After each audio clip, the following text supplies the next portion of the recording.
boxer in the southpaw orthodox stance, drawing out that rear hand, that power side. See, look, he's constantly controlling the jab side. So that he's the one dictating who's going to go first or if he's going to counter. Good feints as well from Lapilus. And the thing is for Morales, he's standing and trading, which is smart, and he's doing that because he wants to get the takedown. But you can't just go out there and make it so obvious. You know, you've got to set it up, you're going to pull them into a false sense of security. I'm going to stand with you, I'm going to look for the knockout. And when Lapilus starts to think that, that's when you hit the takedown. And he said since he's come back, Morales, he feels more free.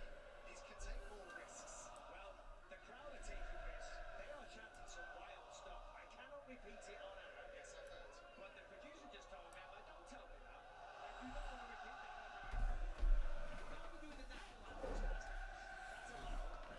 Take the pride to the max. But the stuff before us,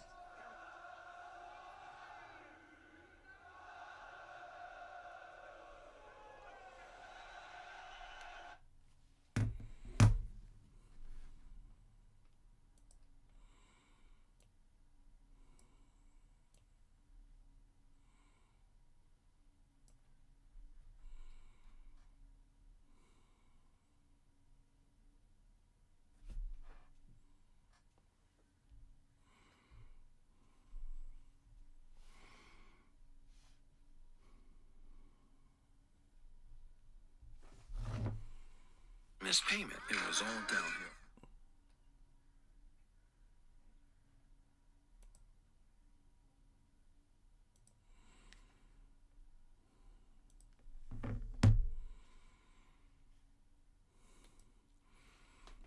And seconds left in round one between Taylor Lapilus and Vince Morales. What's going on, everybody? Seattle Mike Fights with Friends. We are live, and we are literally jumping right into it. 25 seconds left here in the first round between these bantamweights, and this French crowd is apparently yelling some pretty insane things, according to Michael Bisping and a few of the commentators I was listening on just for a moment before we started here, and apparently it's a pretty raucous crowd. And a back and forth first round between Lapilus and Vince Morales. We'll jump into the play-by-play here for the second.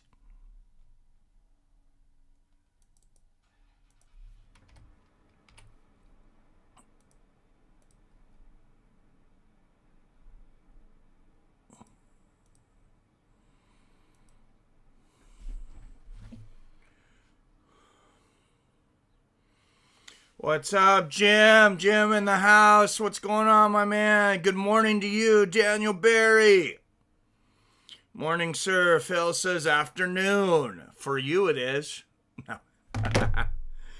It is. I did get a sleep in today. I could have slept longer. After not working outside the home for 6 months, I've been doing 12-hour days all last week, Monday through Friday, and I was very tired. I did not want to wake up this morning, but I will do it for the Fights of Friends community. Morales in the white, Lapilus in the black. Good straight right from Lapilus to start the second. Oh, good straight left from the southpaw Lapilus, who is walking with his hands completely wide open. That's supposed to be illegal, by the way. Good straight right there from Lapilus. And this French crowd has been absolutely relentless on the non-French fighters. Good left hand there from Lapilus. Morales answers with a left. But I'm glad to see passionate fans. You know what? It's like, oh, maybe they're saying some things that offend me. I don't like. They're passionate about the sport. They're passionate about fighting. I like that. Good right hook to the body from Morales. Morales with the single leg. He's got, I don't know what happened to Morales' back there. He looks like he's got a case of staph on the right side. That's not what it is, I don't think. It looks like he got caught maybe with the fingernail or something. That's bad, though. Good knee to the body there from Morales up against the fence.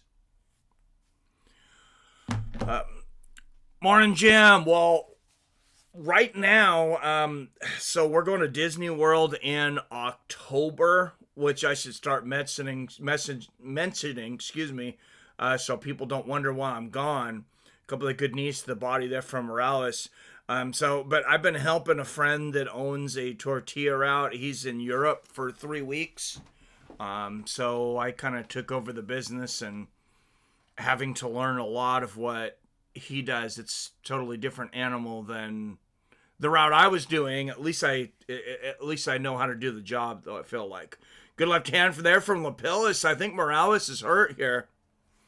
But yeah, just physical. Work again. Slinging tortillas, pulling pallets. All that crap. Good push kick to the body there from Lapilus. Oh, and a counter straight right on the jaw from Taylor. Another good straight right from Taylor Lapilus. Here comes Morales coming back, trying to get the triple jab, but Lapilus seems to be too slick for him tonight. There's a good 1-2 from Lapilus. How in the hell is Taylor Lapilus a bantamweight, though? Are you guys watching this? He's so much taller than Morales, he has to duck down a little bit to be able to punch him. A good body kick there from Morales. Lapilus comes back with the hands of the combination. 2:20 left in the second. Oh! And just like that, Morales floors him. Was that a kick? It looked like a kick. It was so fast. He started it with punches, ended it with a kick, and he floored Lapilus for just a moment. Good right hand there for Lapilus. That in a round that Taylor Lapilus has been completely dominating. Great, you're young to retire yet. Well, no, the idea wasn't to retire. Oh, good straight right and a left hook there from Lapilus. Now, idea wasn't to retire. The idea was to hopefully do something a little less physical and something in media. But I'm learning even most YouTubers, they're not full-time. They still have to have another job. It's a nice thought, though. Oh, good body kick there from Morales and a straight left. Please like and share this. Share this with any social media you may have. I know this is an early morning one, and everybody always forgets the early morning streams. The numbers are always much lower, even when they're great cards like this one. Oh, good knee to the chin up the middle there from Lapilus. We will most likely be Kerrigan-less today. No drunken charge. He is traveling on the road with his family. Oh, good knee to the body there from Lapilus. And the left hand to the body there from Taylor. Taylor's been able to get that knee through to the body and head with great success. That's a great right hook there from Morales, and now he shoots for a takedown. He's got the single leg as Lapilus hopping on 1 foot. I think he's going to be able to stop this, though. He's doing the right things. He's pushing down on Morales' head, and Morales doesn't really seem to know the next level to go to, or he's not going for the next level. He's just working on that single leg. That's where you see the difference in the Dagestanis wrestling, where they get in, and it's like they don't even expect to get it on the first time. It's like there's 4, 5, 6 different levels to their takedowns. Good right hook to the body and a left there from Morales as he comes out swinging. And that's going to be the end of the round. Oh, Mark Goddard looks huge next to both of these bantam. Oh my goodness, look at the replay on that knee to the chin from Lapilus, though. Big round for Tony Lapilus. 1:40 p.m. here. It's 10:40 here. So you're on the... Oh, you're in Canada, right, Jim? But you're on the East Coast. You're like closer to Toronto or something. Maybe. I don't know. I know Canada is a very big country.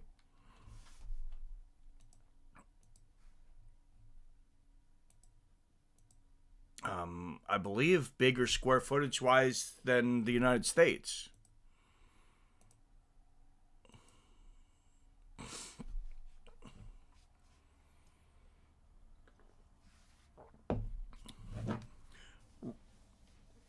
Yep, New York here. You were in New York, Phil. You didn't go to any of those Diddy parties, right? None of those freak-offs? I'm just fucking with you. All right, here we go. Third round. Oh, good right hand from Lapilus, who's been dominant as long as I've been watching this fight, outside of the one, little knockdown that might have been off balance from Morales. I still gave Tony Lapilus that last round easily. 4 hours west of Toronto. Okay. So you're about the same distance from Toronto as I am from Portland. Nah, I'm way north of the cities. Oh, that's good. And Morales with the takedown, but Lapilus jumps right back up. Yeah, I know you're rural now that I think about it. You're always chopping wood. About 150 miles south of Montreal. Oh, big knee to the body there from Lapilus. I'm about 100 miles south of Vancouver. Big elbow there from Lapilus. Lapilus he's been incredible with his knees and his elbows in this fight. For anybody betting, speaking of knees and elbows, next fight to come. Ludovit Klein, Roosevelt Roberts, Ludovit Klein. It looks like there might not be a betting option with him, right? He's a 10-1 favorite almost. Ludovit Klein by submission is plus 500. Roosevelt Roberts has been finished 3 times in his career. Two of them have been by submission. Ludovit Klein actually has more submissions than knockouts, even though he seems like a knockout guy. Ludovit Klein by submission plus 500. That's my suggestion for that bet, for that fight. It might not happen, but at 5 times your money, I think there's a good chance. Good push kick to the body there from Lapilus. The oblique kick from Morales. And there's another good left hook over the top from Taylor. And Taylor just picking Morales apart today. I'm originally from Gaspytown. Phil. Oh, I'm in Windsor, across from Detroit now. Nice. Never been to Windsor. I've been to Windermere. Good straight right and a left hook there from Morales. Good right from Lapilus. Oh, man. 4-punch combination there from Morales, who I'm pretty sure needs a finish here. Especially fighting the French fighter in France. I don't think he's going to get any favors. That knee to the body from Lapilus is just a killer, though.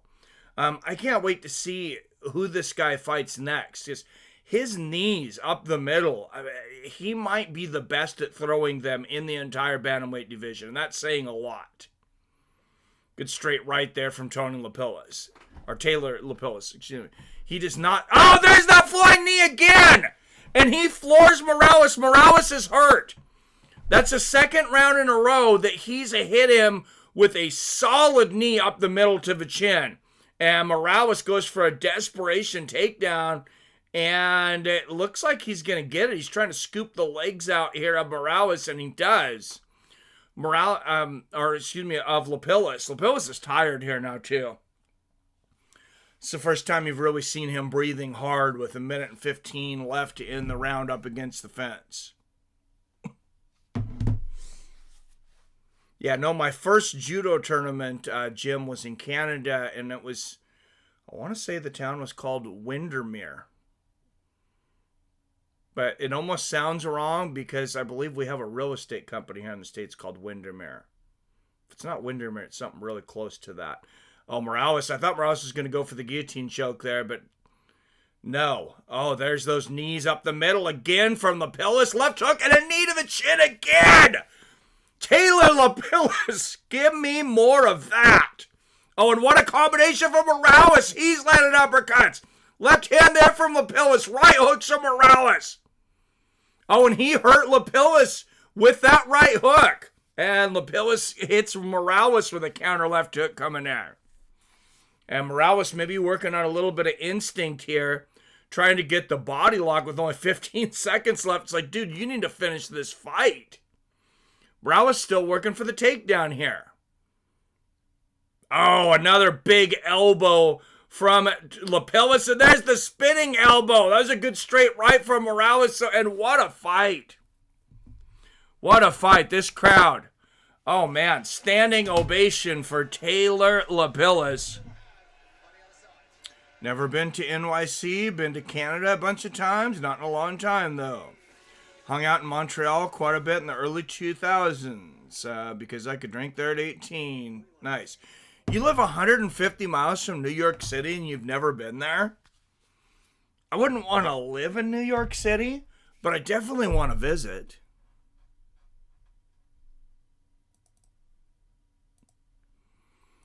I'd like to visit, just see what the whole thing's about.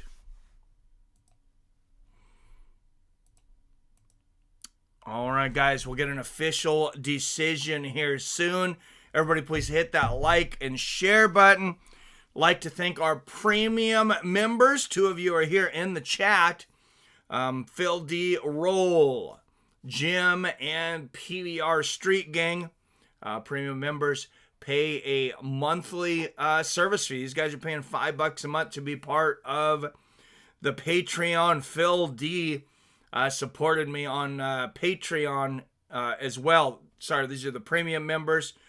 He's also a Patreon under the Ninja tier. So thank you to our premium members. And like I said earlier, if you guys can please share this. I don't think everybody got the time change. Border is 40 miles north of me. Oh, that's not bad at all. That's very close. After 3 rounds, we go to the judges' decision. All 3 judges score this contest 30-27 for the winner. Fair. Fair. Vince Morales tried to mess with them for a minute, put his hands up. He knew. He knew what was up.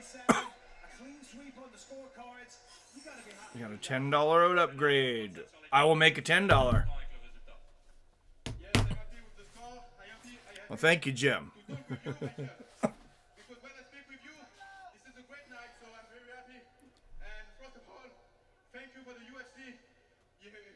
That's 8 out of 9 for Taylor Lapilus. To fight in front of my people, in my country, the friends, a lot of family here, so I'm very happy. Déjà, merci beaucoup, Michael. C'est toujours un plaisir de parler avec toi parce que quand je parle avec toi, ça veut dire que la soirée elle est réussie. Donc, merci beaucoup, très satisfait. Merci au public. C'est toujours un honneur de combattre devant vous tous. I thought I had a $10 fee at one tier at one time, but maybe not. Talk to me about the strategy. Keep it on the feet. Use the French kickboxing. Évidemment, on sait que ton striking c'est toujours très très fort, mais aujourd'hui tu as très bien défendu les soumissions. Mais parle-moi un petit peu de la stratégie.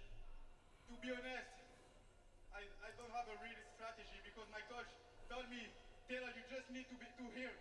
So make your still in the cage and you will win this fight. So I work with my coach, with my partner. What's up, PBR Street Gang? There's our 3rd premium member. Thank you, PBR Street Gang.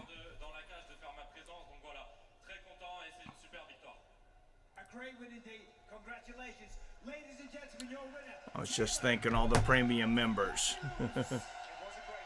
Congratulations to Lapilus, who really riled. And all the premium members are in here for a while. Let's do a 10-minute ad delay. Robbie Lawler in the crowd. That means no ads for the next 10 minutes. Celebrate our premium members. All right, this next fight is literally what got me up this morning. I probably would have done just the main card. I love watching Ludovit Klein fight, and he's fighting a guy who, I believe, the only fighter to ever win the Ultimate Fighter twice. Like Roosevelt Roberts won the Ultimate Fighter. I think this was him that did this. He won the Ultimate Fighter, right? lost some fights, got dropped from the UFC, and earned his way all the way back in the house a second time. He is a big underdog tonight. Some would say a sacrificial lamb against Ludovit Klein. I don't know if I would say that or not, but I might. I might, Rabbit. I might.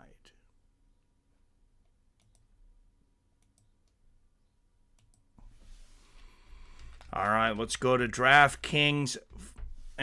First of all, let's get this up. Let's get this up to vote. I'm not even gonna have time. They are going quickly. I don't think we're gonna have time to look at records, but let's get a vote up for this. Roosevelt Roberts, Ludovit Klein. When does verdict start again? I don't think they've announced yet, but it's always on a major event. My guess would be they're gonna do it for UFC 309.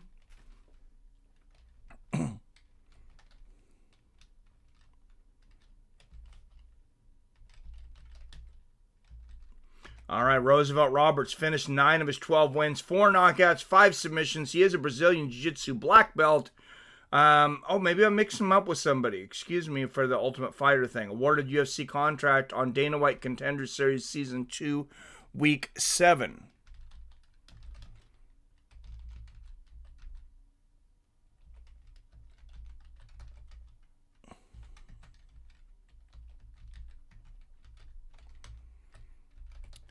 Just a few people in here so far in this early morning, so voting will be important. About to run to the store to grab some PBRs. Nice. Vote before you go, Phil. No. All right, there's 100% for Ludovit Klein. Here he comes from Nova Zamki, Slovenia. And we're going to log in to DraftKings, and we're going to do a little something here. I'm going to call mock bets. So what I'm going to do is I'm going to tell you guys times that I would bet. You guys can do this for yourself to compete too. But what I'm going to do is while I'm looking at the live odds, I'm going to say, hey, I'm going to put down this here. Say I put down Klein to win by knockouts, -1. Well, to win by decision, that's an easy one, right? So plus 200. Say I put down, in my mock bet, I put down $5 on that, and it won plus 200, I double. That's $10 profit. If I lose, I'm -5. So let's actually, I'm going to put that up on our picks now too. Hopefully that made sense.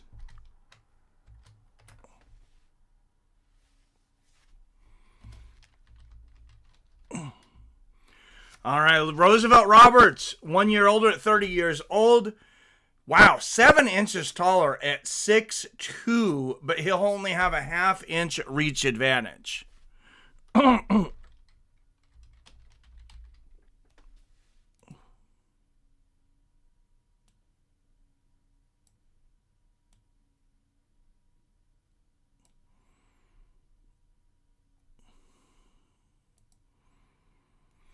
All right, out of the blue corner, a plus 650 underdog from San Bernardino, California. 12 wins against 5 losses. Roosevelt Roberts. All right, and I am going to make a mock bet of $5 to begin with on Ludovit Klein to win by submission. Then I'm going to put that in the back of my head and make my other bets as if I don't have that bet. Out of the red corner, a -1,000 favorite from Slovakia, 22 wins against 4 losses, Ludovit Klein.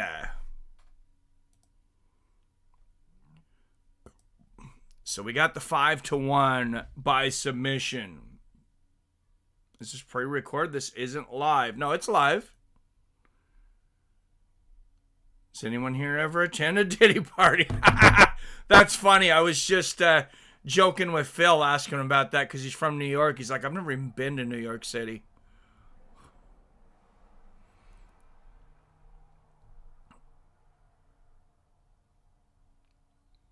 That's good, though.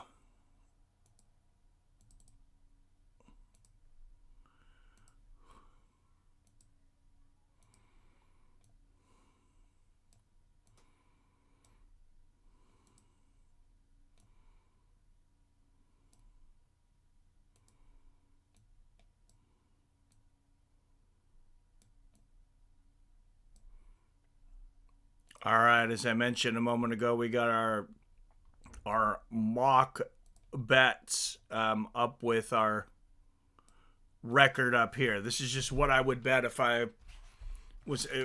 what would happen with the bets I give you guys on the live odds. Let's think of it that way. But if I was at the casino live betting, this is how I would do it. All right, good body kick there from Roberts. Let's get the live odds up here on DraftKings. Yeah, this is definitely not pre-recorded because you can bet on it live. Good straight right to the body from Klein. Just people are waking up late, though. $10, Klein, KO. Good straight right there from Roberts. Yeah, you get about double your money. What is minus 120? So you'd win $8 on a $10 bet if he gets the knockout. That's why I picked the submission because, like I said, it's 5-1, but... Good combination upstairs there from Roberts with the hands and a good body kick from Roosevelt Roberts. Not exactly looking like a 10-1 underdog in my mind. Good exchange of right hands. Of course, he's probably not going to get any favorable decisions here. Oh, and Klein catches that body kick from Roberts and hits him with a big right hand right in the chin.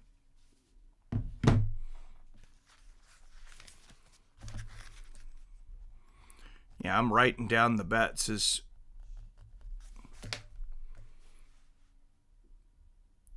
as we go through here. Odds change slightly back to plus 600 for Roberts, minus 1050 for Ludovít. And just about halfway through the first round here. Good knee to the body there from Roberts. And an elbow in the clinch. Good right hook to the body in the clinch there from Klein. And he breaks free.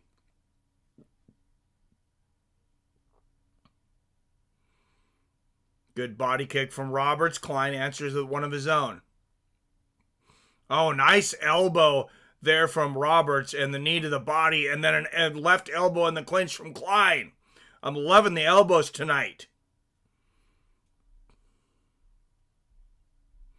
Oh, and there's a left hook straight right from Roberts. Another good right hand from Roberts. Push kick to the body from Klein. And Klein inside with the body lock. Don't forget to share this. Let everybody out here know. Early morning. I need to put this actually in my Facebook group because I woke up late. Good right elbow and a straight right there from Klein. Just put, we're live.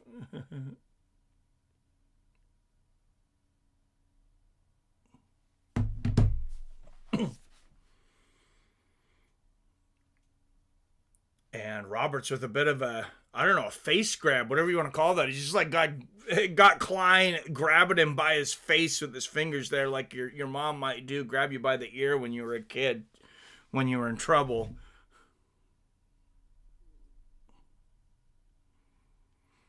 Not sure how effective that is, but to each their own.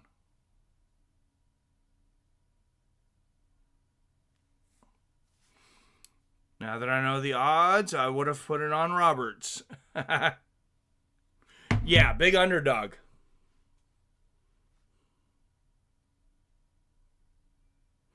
And Roberts shoots for the takedown. Good knee to the body there from Klein. Oh, I forgot to end the poll here. All of you voted for Klein. Oh, straight right and a left hook there for Ludovít. Oh, good body kick from Roberts, and he catches one from Klein. And pretty close first round. Let's see how the odds shake out after that. Much closer. Minus 425 for Ludovít, plus 300 for Roosevelt Roberts. Roosevelt Roberts definitely not looking like a 10-1 underdog here.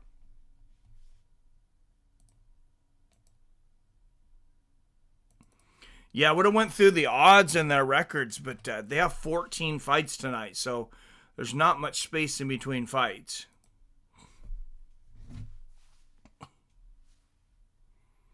I mean, which is cool. Sometimes the pacing can be a bit difficult, as you guys know.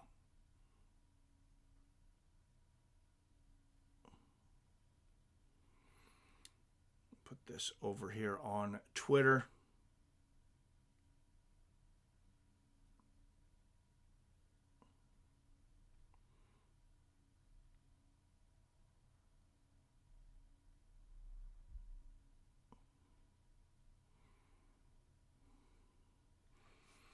All right, Moicano versus St Denis. The main card starts in about an hour, so they really do need to keep that pace going.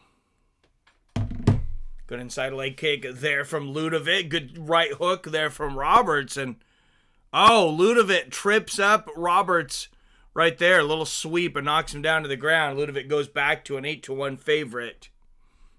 See, that's how quick the live odds swing. It's really wild. Good elbow from the top there from Klein and a hammer fist. And as I mentioned, Roberts been finished 3 times in his career, once by knockout, twice by submission. He also has a fair amount of submissions himself, though. 5 submissions in 12 wins, 4 knockouts.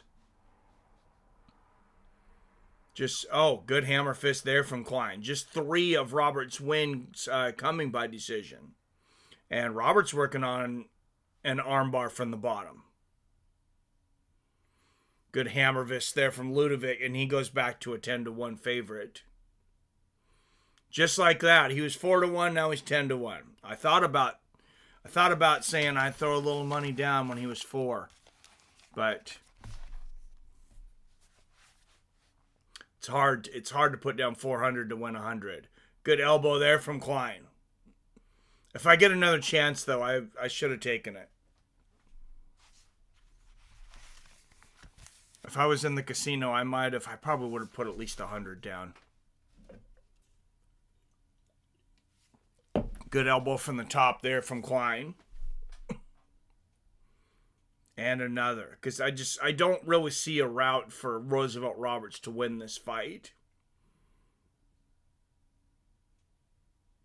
I think Ludovit's too slick. And Roberts looking to the referee, hoping to get a break here in the guard. Ludovit really not doing a whole lot of work. There's a good left hook to the ear. Oh, and there's another one. Now Ludovit bringing up the tempo. Lands a couple right hands to the body. We'll see if it's enough work for Mark Goddard, though, to not stand this up. Some back and forth shots from both guys. Roberts seems to like to manipulate Klein's face, though. He was just grabbing his ear a moment ago. He was squeezing on his face with his hands, and I mean, I don't think they can have fingernails, but that's weird. 3 short elbows in a row there from Klein up against the fence, and he moves to 11.5 to 1 favorite. Yeah, I don't think you're going to get any more good chances to bet on Klein in this one. If you do, it probably means that Roberts won or is about to win. What I like in the live odds is to look when somebody looks like they have a good submission attempt, but you know the fighters and you really think that fighter's not going to get submitted by that person. And that's when odds can swing wildly. Happened for me with Liz Carmouche against Kana Watanabe. And I threw like $800 on Liz. Oh, big elbow from the top there from Klein. Roberts just about got the armbar there. That was a quick jerk. Klein out immediately, but man, he snapped on that quickly. What's up, Joe Still? If anyone admitted to attending a Diddy party, they'd be admitting they were gay.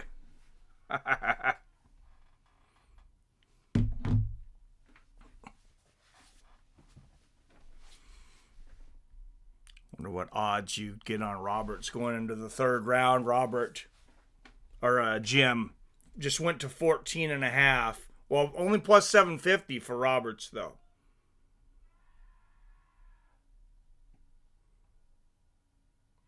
And Ludovit kind of toying with Roberts, dragging him around by his feet here, trying to get a better entry.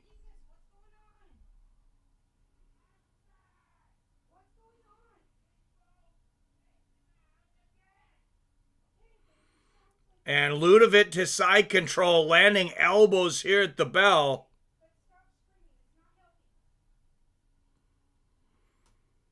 All right, round 3 coming up.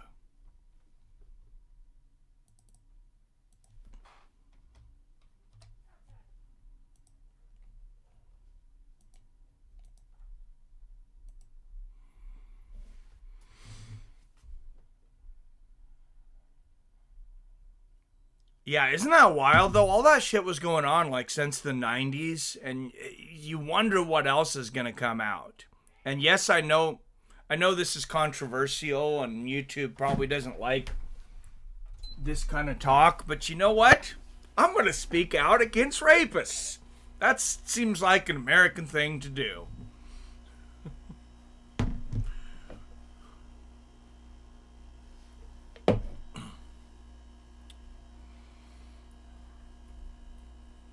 All right, third and final round coming up. Ludovit Klein by decision was plus 200.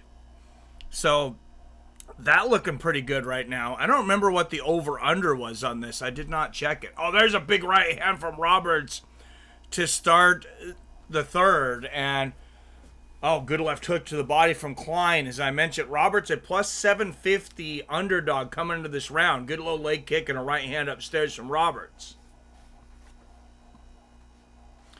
Now, our mock bets, our bet that I said I would take for this fight is $5 on 5-1, Klein by submission. Good body kick there from Klein. Oh, Klein goes for the head kick, misses. 4:20 left in the third. Oh, and there's a flying knee to the body and a right hook there from Roberts. Another good straight right from Roosevelt. Low leg kick there from Klein. And Roberts up to a plus 1,200. Ludovit minus 2,800 now. That's just ridiculous. Good straight right there from Klein. Oh, man. Roberts is busting Klein's left eye up, though. There's another good right from Roberts. Roosevelt coming on here in the third. A bit too late. Good straight right from Ludovit. Unless he can get the stoppage, of course. And there's Klein. Shoots for a takedown and scores.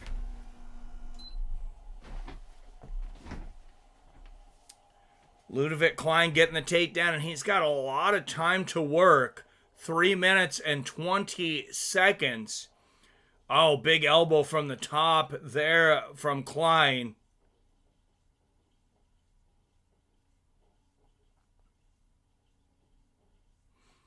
Be nice if somebody could set up an app. What they need to have, Jim, is they need to have fantasy mock betting. That would be awesome. Everybody starts out with, a certain amount of money or whatever, and you just bet whatever live odds there are. It'd be smart for somebody like DraftKings to do it, too. And Ludovit looking to get the back. Roberts gets up. DraftKings does have a fantasy. I know people, a lot of people have complained about Verdict. I've enjoyed Verdict.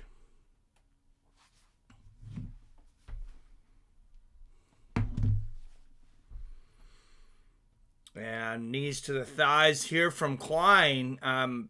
If you bet finish, like I did on this mock bet.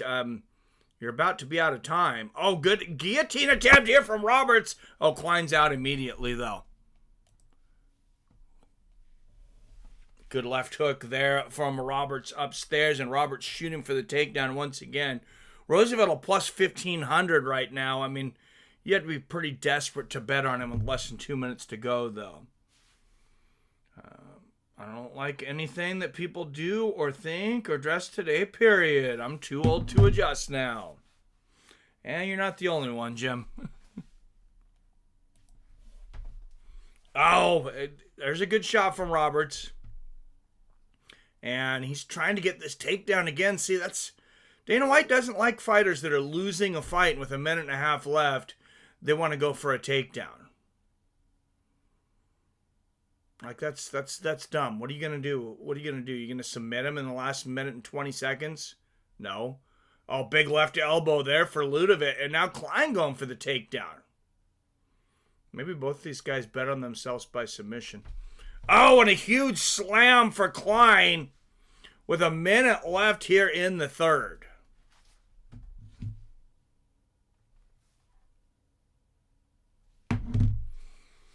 And Klein in side control, but it is starting to look like this fight is going to go to the judges. Oh, big elbow from the bottom there for Roberts. And yeah, Ludovit just fighting inside the guard here of Roberts. There's a good left hook. Right hook to the body, right upstairs. And he is pounding Roberts with the ground and pound here.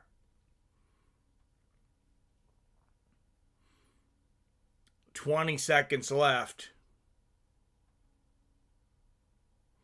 Yeah, I think we both would have lost, Jim. Another big elbow from Ludovit, but oh, series of elbows from Klein. He's trying to finish this for sure. And the hammer fist. And that's going to be it. 30-27, Ludovit Klein on my scorecard. But no finish. The winning ticket, Ludovit Klein by decision plus 200.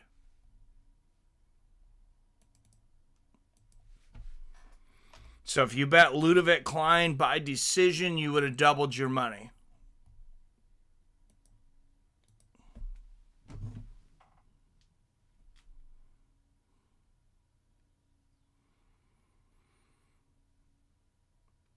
And a light heavyweight bout here coming up next between Oumar Sy and Woon Jung.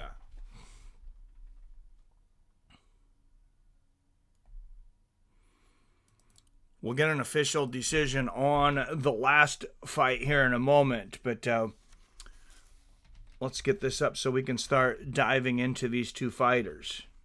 We do not have much time. Like I said, the pace here has been pretty fast because they have to get so many fights in.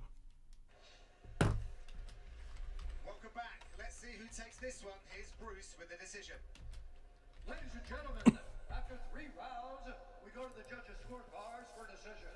The judges scored the contest 30-27, 29-28, and 29-28 for the winner by unanimous decision, Ludovit, Mr. Highlight. So, no surprises there. I don't even know if he'll get an interview for that performance. Doesn't look like he will. Unbeaten streak for the man from Slovakia. He had to earn his money tonight, though. Interesting to see what the UFC has in store for him next at 155 pounds. We wrap up the prelims with 2 fights at 205 now, and Oumar. Wow, yeah, they got 2 fights to get out of the way in 45 minutes, so they are going to have to move quick.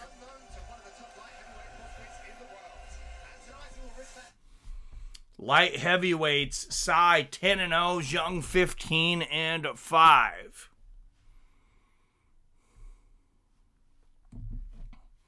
So let's, before we put the vote up, let's do a what have you done for me lately.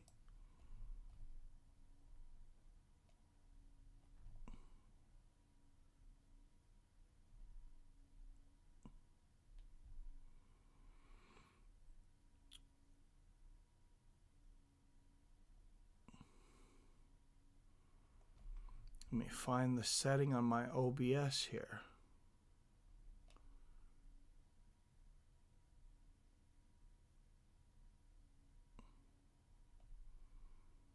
Where'd it go?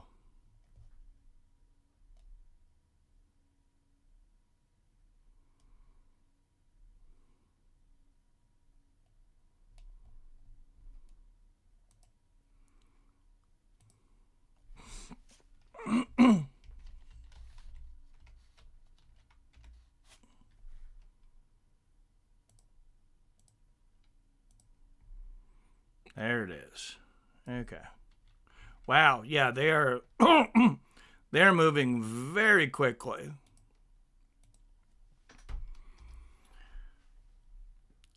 So let's go very, very quickly here. Day one, Zhu 15-5, 11 knockouts, 2 submission, been knocked out once, been submitted twice. 2-2 when it comes to decisions. He has lost 3 in a row actually in the UFC. Had won 2 in a row before that. He's been in the UFC for a minute. But he had a pretty long streak where he had not lost a fight. What's that? 5 in a row he had where he didn't lose a fight. The one draw was a split draw to Sam Alvey. So he was doing pretty good until 2022. Then he ran into just, wow, 3 really tough guys. Dustin Jacoby, Devin Clark, Carlos Olberg. He's running into another challenge tonight in Oumar Sy. Let's look at the odds real quick. Oumar Sy, a minus 625 favorite, plus 455 for Dae Wong Zhu. Let's look real quick at some winning methods. Sy by knockout is plus 250. By submission is plus 120. By decision is plus 200. There's Dae Wong Zhu's numbers. He's a big underdog to do most anything.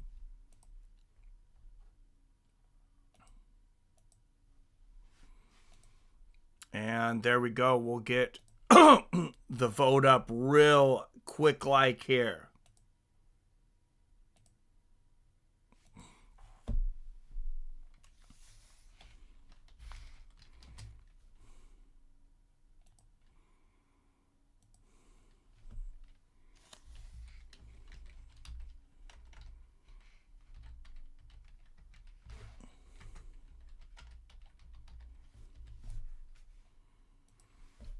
All right, we'll have just a few seconds to vote. You guys did get the last one, though. We got to update the picks.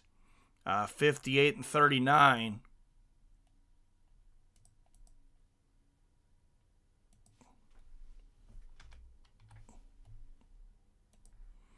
I know we usually don't do votes for the prelims, but I figured we'd do it here. All right, Day one, Jung. 2 years older at 30 years old. Both men 6'4". Oumar Sy will have a 4.5-inch reach advantage, though, at 83 inches.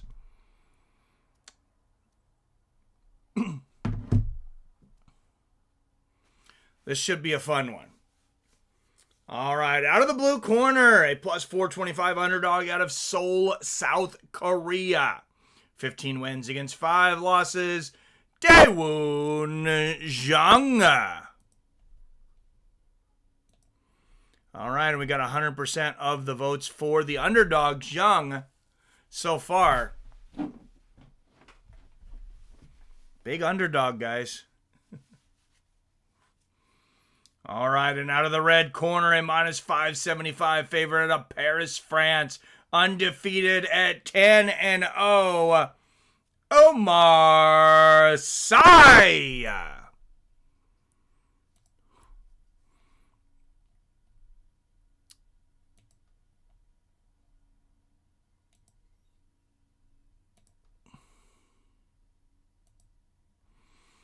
And Sy, a huge favorite coming into this one. You guys went with the underdog, I see. All right, no live bets for me going into this one, but we'll adjust this to $5 lost since Ľudovít did not get the submission in the last fight.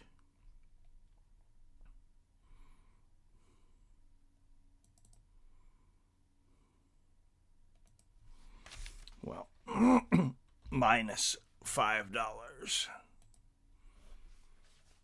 Good low leg kick there from Sai to start out the first.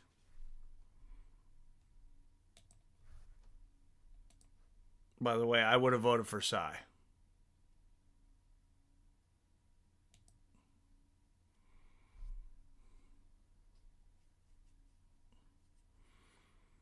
Blue is a good beer. Oh. Sorry, my chat didn't update on my phone for some reason. All right, I'm back. Got Labatt Blue instead of PBR. All that talk about Canada made me change my mind. Blue is definitely a good beer. Canada makes some good beers. Labatt Blue, Kokanee. Good low leg kick there from Jung.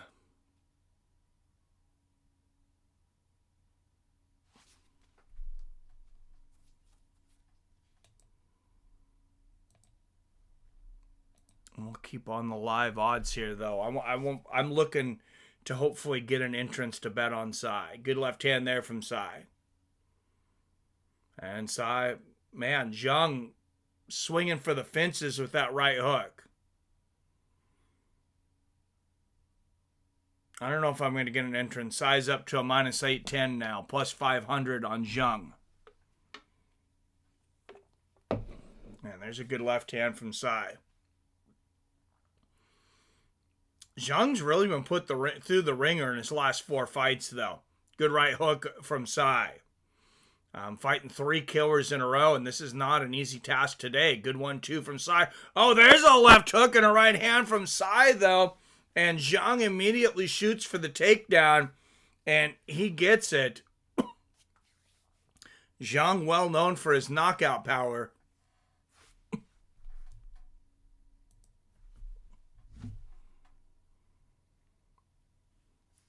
All right, no Robert this week, guys. He is traveling with family. He said he probably won't be able to make it in chat. I still wouldn't be surprised to see him for a second, but... All right, halfway through the first round, and we are 35 minutes away from the main card. And Jung working his way to his feet. 1, 2, he's up, but Jung still got the body lock. He's trying to drag him back down. We'll see if Sai can escape here. Spinning elbow might be the move here if he can create enough distance. Yeah, throw that left elbow. Of course, Jung can't see what we can see. Oh! I thought Jung was going to go for the guillotine there, but no. All right, and they are back to the center of the cage. Good right hook there from Sai. That's why it's so important to have a good corner, man. Because we can, when we're watching the fight, we can see everything. They can only see their opponent in front of them. So a lot of things a coach or I, even just from us watching on TV, that we can see that the fighter can't necessarily see. Why don't some people like Verdict Mike? Well, they thought it wasn't updating quickly enough, I guess. I'm trying to get Wyatt to do it again this year because I want to beat him. Good knee to the body there from Jung. Right hook from Sai. And there's an inside leg kick from Sai. Because he was in like the top few percent of all of Verdict. I think he was in the top 1%, definitely.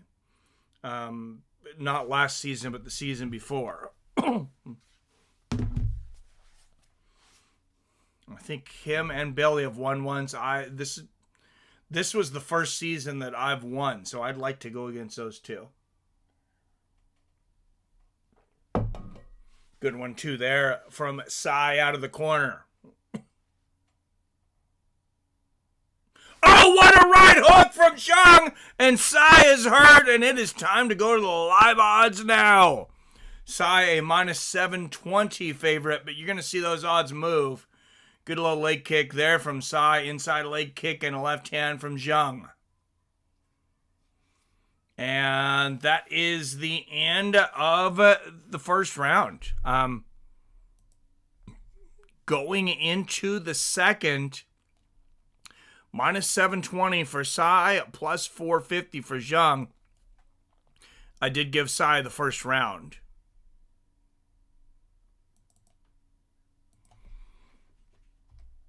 Could we see an upset here, though? Oh, there is the new Joker movie. Film for IMAX. If I'm going to go to the theater, I'm not going to go and see a regular-ass movie. For what they're charging now, it's like a couple extra bucks. I'm going to go in IMAX. My preference is 3D. But they have something called Screen X now. If you guys haven't heard of it, look into it. So it's a 720 view. I haven't been to one yet either, but I was looking online because YouTube pushed me down that rabbit hole when I was looking at things about the Sphere. And it's 3 screens actually in front of you. So it's a 720 viewing, 720 degree viewing area. They only have so many movies that are filmed for Screen X. There's literally just a few, like 2 or 3 of them that are in the theater at a time. Good left hand there from Sai, push kick to the body from Jung. But it sounds impressive for me. Oh, good low leg kick there from Sai. I love 3D because I have limited depth perception compared to most people. So when I watch a 3D movie, I feel like I can finally see what everybody else only sees. Good knee to the body there from Sai. And let's pick back up on these live odds. Minus 345 on Oumar Sai right now. I am going to put down $345 on Sai. Oh, good body kick there from Jung. To hopefully win 100. So let's go to picks. All right, anybody that wants to ever verify me and follow along, you can follow along. Just go to DraftKings.com and you can verify that I'm giving you the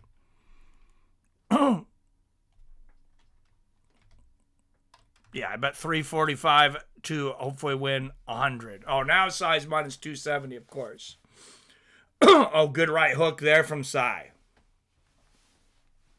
If he goes to 200, I'll drop another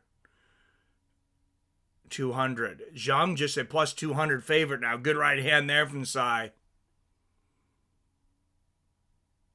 Inside leg kick there from Sai. Now, if you want the odds to go down for Sai, you need Jung to land something, something big, something attention-getting, but not fight-ending, of course. And just get those odds to swing just a little further. Good left hand there from Jung. And Jung, the aggressor at the moment. And Sai ducks under an overhand right. And Sai still minus 270. Okay. All right, 10 up in the chat. Don't forget to hit that like and share button. There's a good straight left from Jung. Beautiful body kick, though, from Sai in a 1-2. There's the outside leg kick from Sai. Odds don't seem to be moving too much. They're still staying there. I'm waiting for... good right hook from Sai. I want Jung... Oh, there's a good body kick from Jung. I want Jung to do something good. Oh, there's a good right hook to the body from Jung. Just enough to get a little better odds on Sai.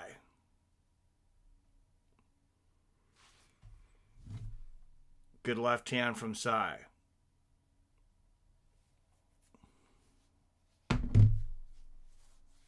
And Sai might be getting a little tired here, though. There's a good knee to the body from Oumar Sai. Straight right lands for Jung. And there's a 1-2 from Sai. Good right hook from Jung with 1.5 minutes left. Low leg kick from Sai. Sai still sitting at minus 270. Odds frozen.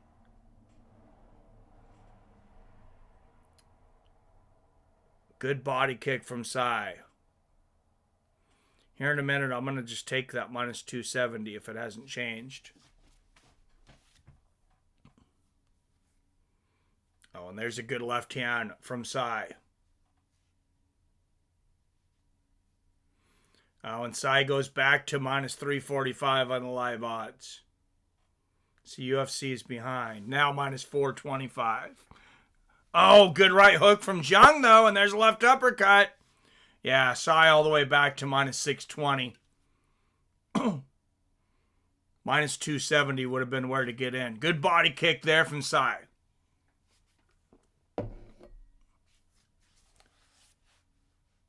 Couple of left hands from Sai in the corner and a 1-2. Oh, there's a right uppercut from Sai and a knee to the chin. He's all the way back up to minus 810 now. That's how quickly these odds can swing. Good inside leg kick there from Sai. Oh, nice 1-2 from Sai. Jung back to a plus 500 underdog. Knee to the body and a huge right hook from Oumar Sai. There's the knee to the body, another right hook. Right hook, left hand combination there from Sai. He just beats the brakes off Jung to end the second round. And I got in at minus 345. I'm happy with that. You can't be perfect. 270, like I said, was the best that you could have gotten in on. That's nice, but I'm happy with that. I'm happy with 350 to hopefully win 100.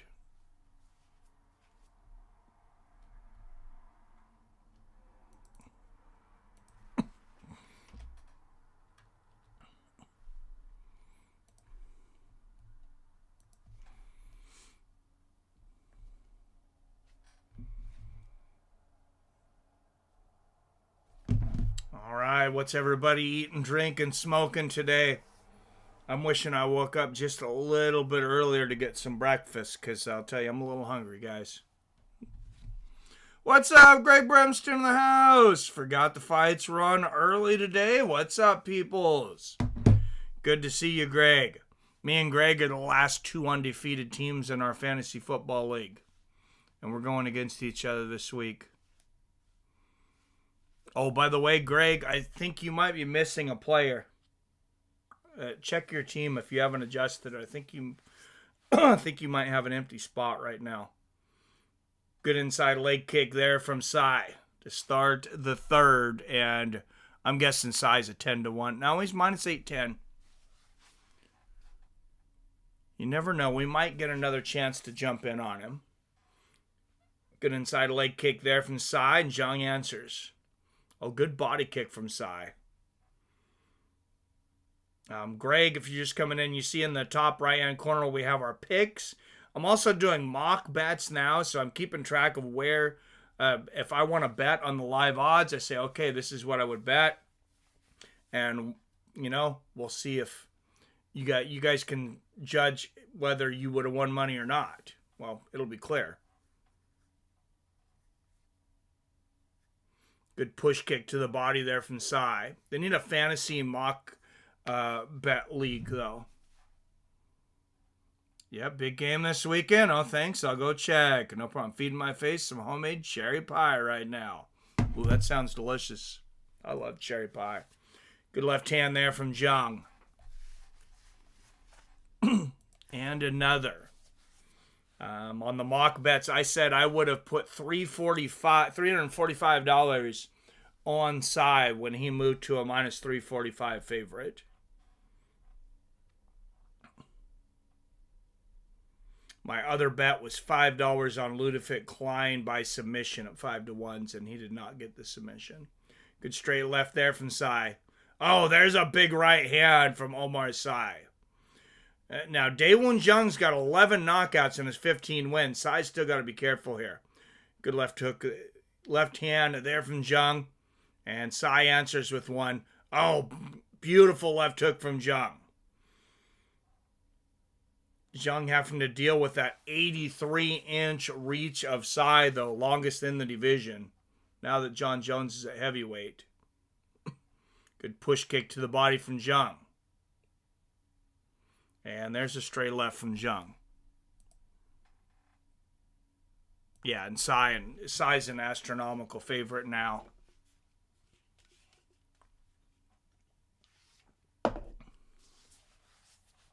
Good low leg kick there from the side. See, that's what I like about live betting is even if you're betting on a favorite and you have to put down a little more, you can bet on a fight if it's winning the fight. Of course, that can backfire on you.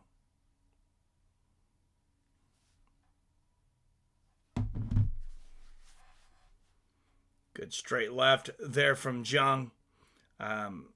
You're a Lions fan then, I'm sure, Greg, because you're Detroit, so undefeated Detroit Lions, right? You guys are undefeated too? I know the Seahawks are undefeated at 3-0 facing the Lions.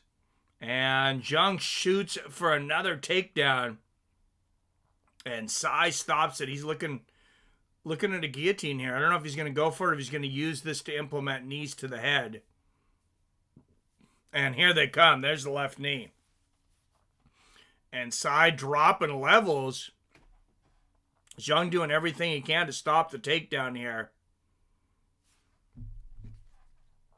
But Sai's got the belly to back. And there's a good knee from behind to Sai. I imagine some people are probably watching college football too. I know this is competing with college football this week.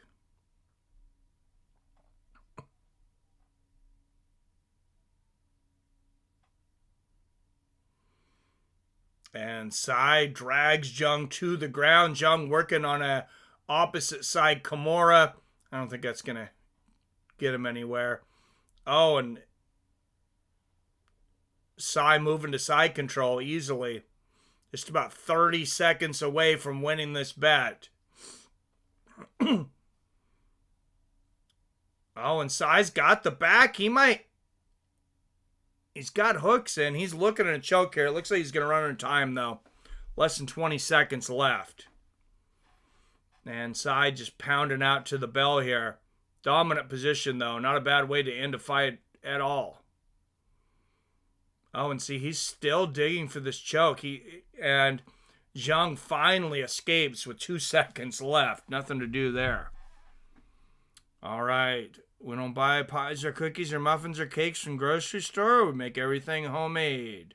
Store stuff is gross. It definitely is.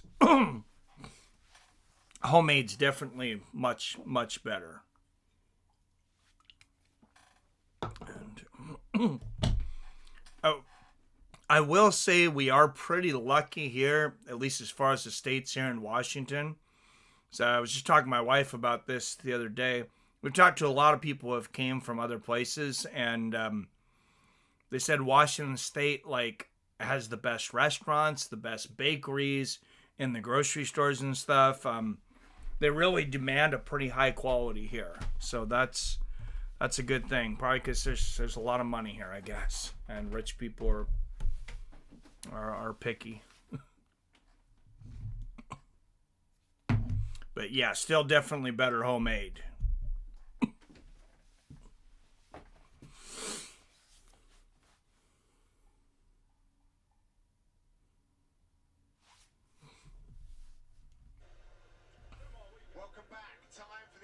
Decision. Here's Bruce.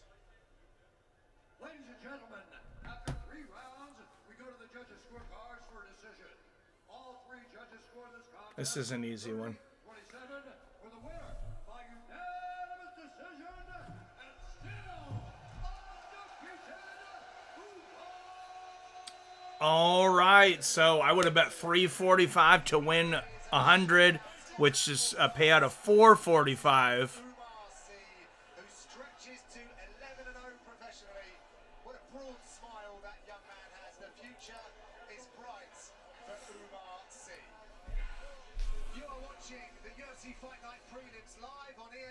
So 445, a profit of, it would have been you'd have a profit of $95 if you would have bet with me so far on these first 2 fights.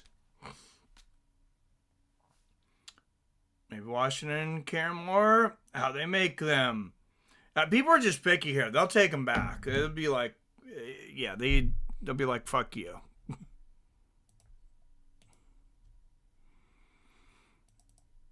But I wouldn't go to your average grocery store. We have a lot of like good,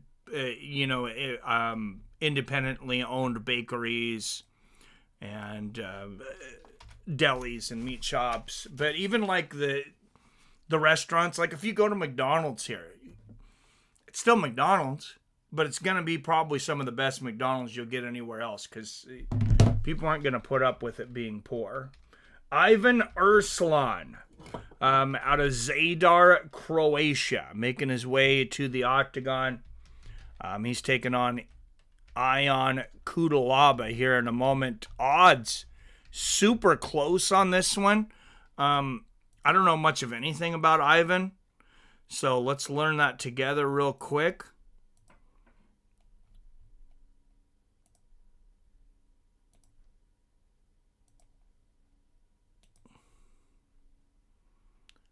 Actually, this is where we want to go. Got to be real quick. Ivan Erslan. 14-3, 10 knockouts, 1 submission's been knocked out once, been submitted once. 3-1 when it goes to decision. 2-2 in his last 4 coming out of KSW. Coming off of a 54-second knockout of Bogdan Needkoy. Was knocked out before that, knocked out before that. You guys can see overall 14-3. Let's look at Ion real quick. 17-10, 13 knockouts, 2 submissions, been knocked out 3 times, been submitted 4 times. 2-2 when it goes to decision. He's lost 4 of his last 5. The lone win, a knockout over Tanner Bozer, not submitted by Johnny Walker. Knocked out by Kennedy Zechekwu, and his last fight he lost a unanimous decision to Felipe Lenz. He also got submitted by Ryan Spann, so he's lost 4 of his last 5. Wow, Ion Cutelaba not on a good streak here at the moment. Let's see what the bettors say.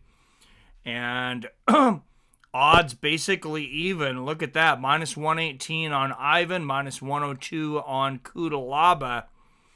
Over under just 1.5 rounds. That's a very short over under. Let's look at winning methods. Cutelaba to win by knockout. Just plus 140.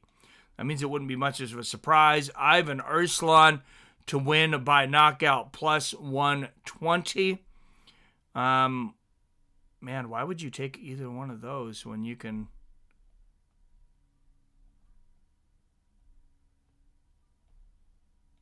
Let's see. Exact method of victory.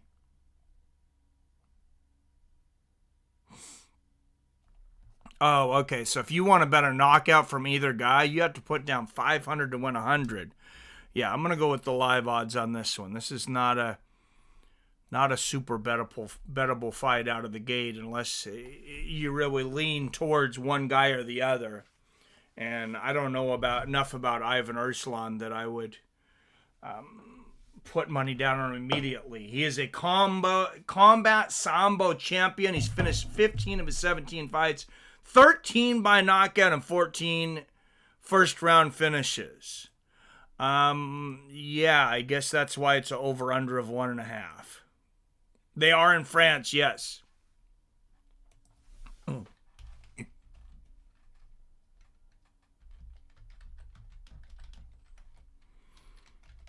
All right, and we're going to have a real quick poll here. Erslan, 2 years older at 32, an inch taller at 6'2", and Cutelaba will have a 2.5 inch reach advantage.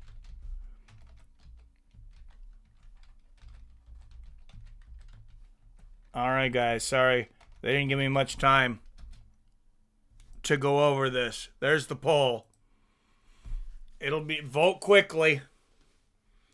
All right, out of the blue corner, a minus 120 favorite out of Zagreb, Croatia.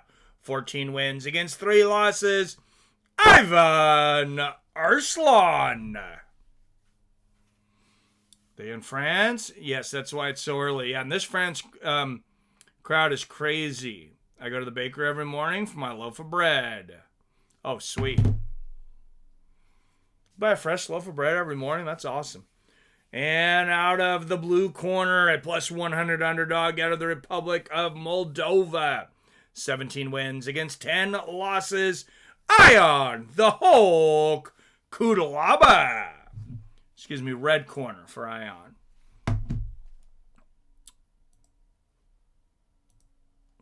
All right, we got no votes.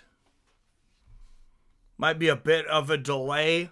Well, I know there's a bit of a delay, so I will leave the votes up for just another moment. No bets for me so far. I'll look at the live odds and see if there's anywhere I'd want to jump in. We may not get an opportunity here, though. My philosophy on betting is kind of don't make yourself bet on every fight. All right, Cutelaba in the black shorts, Erslan in the red. And I'm going to have to pull down the betting here in just a moment.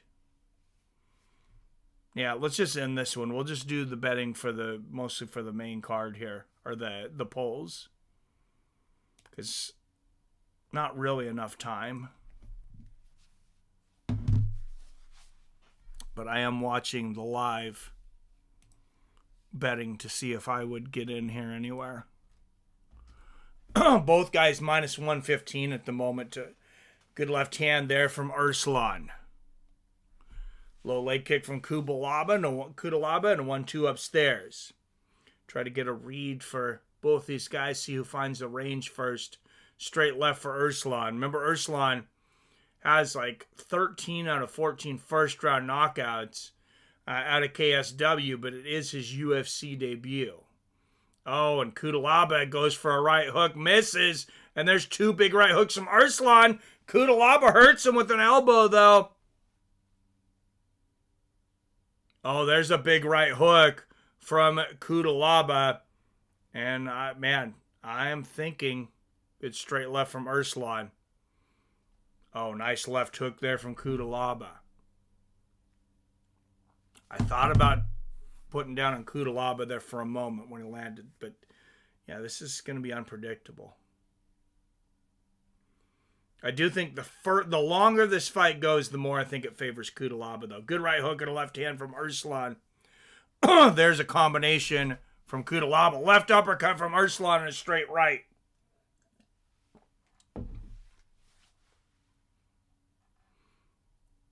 Good stuff here in the first round.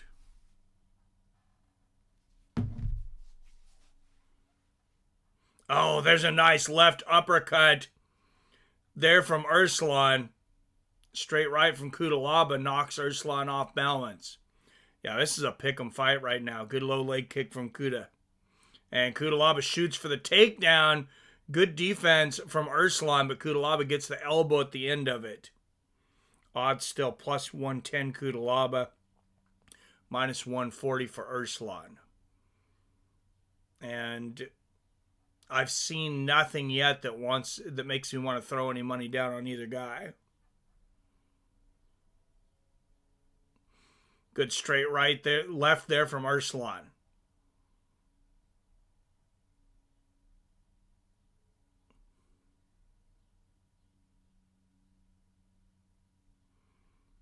There's a good right to the chin there from Erslan.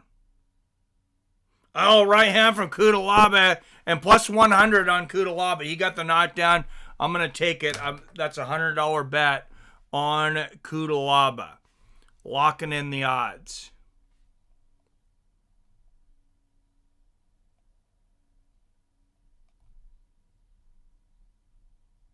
So plus 100. Betting basically everything we've won so far. We down by 5 for the night if I lose. But it was even odds on Cutelaba. Cutelaba gets the takedown, lands a good right hook to the body. Erslan looking up to his corner. So for those that are just coming in, no, I'm not down for today. This fight is not over. But if you had followed my bets so far, you'd be up $95. Oh, big elbow in the clinch from Cutelaba. Hey, Greg, do you guys have legal sports betting in Michigan? Good right hook from Erslan. Cutelaba been knocked out a lot, though, so I do feel like I'm taking a risk. Good little leg kick there from Cutelaba. Odds back to even at -115. I really thought about the over. Oh, good one, too, from Erslan, right on the chin. And there's a good right hook from Erslan. Cutelaba shoots again, misses the takedown, but lands a right hook. Oh, and they're exchanging big shots. Straight right and a left hook for Erslan. He's got big power.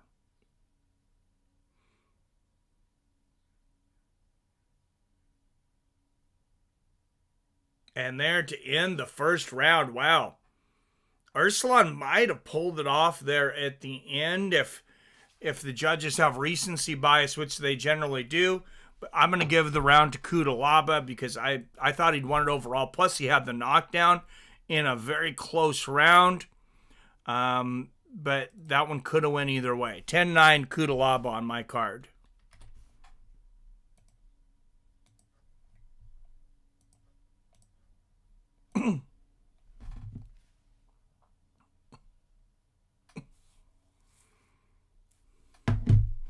So if you've ever wondered how to live bet, these live streams from now on should be a bit of an instructional. Even if I win, if I lose, I think you're going to at least understand how it works.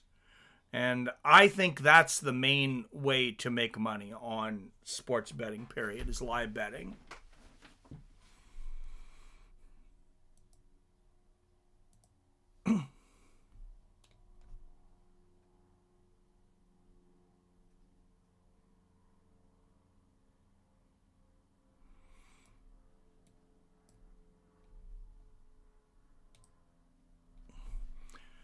All right, odds even going into this round, -115 apiece.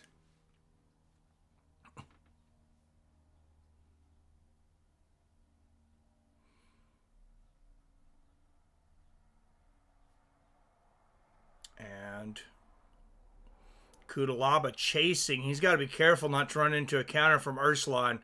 Good little leg kick there from Cutelaba. Right hook from Erslan. Erslan goes up to a slight favorite at -120. Good inside leg kick there from Cutelaba. There's another. And a good jab and a right hook from Cuta. There's a jab and a right hook from Ion. He shoots for the takedown. Not able to get it. Erslan lands the knee to the body. Erslan may be a bit nervous in that first round, making his UFC debut. Good straight left there from Cutelaba. Inside leg kick and another left. And there's the outside leg kick from Ion. Oh, a big right hook from Erslan. Oh, Cutelaba, that hurt him.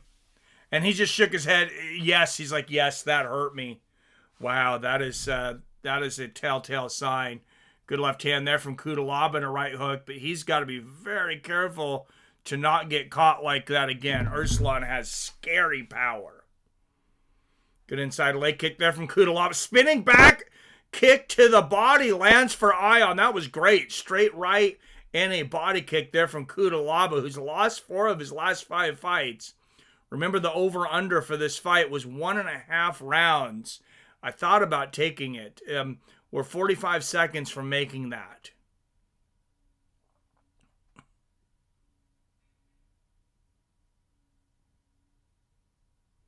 Good left hook to the body there from Erslan. Left hook upstairs, lands for Ion.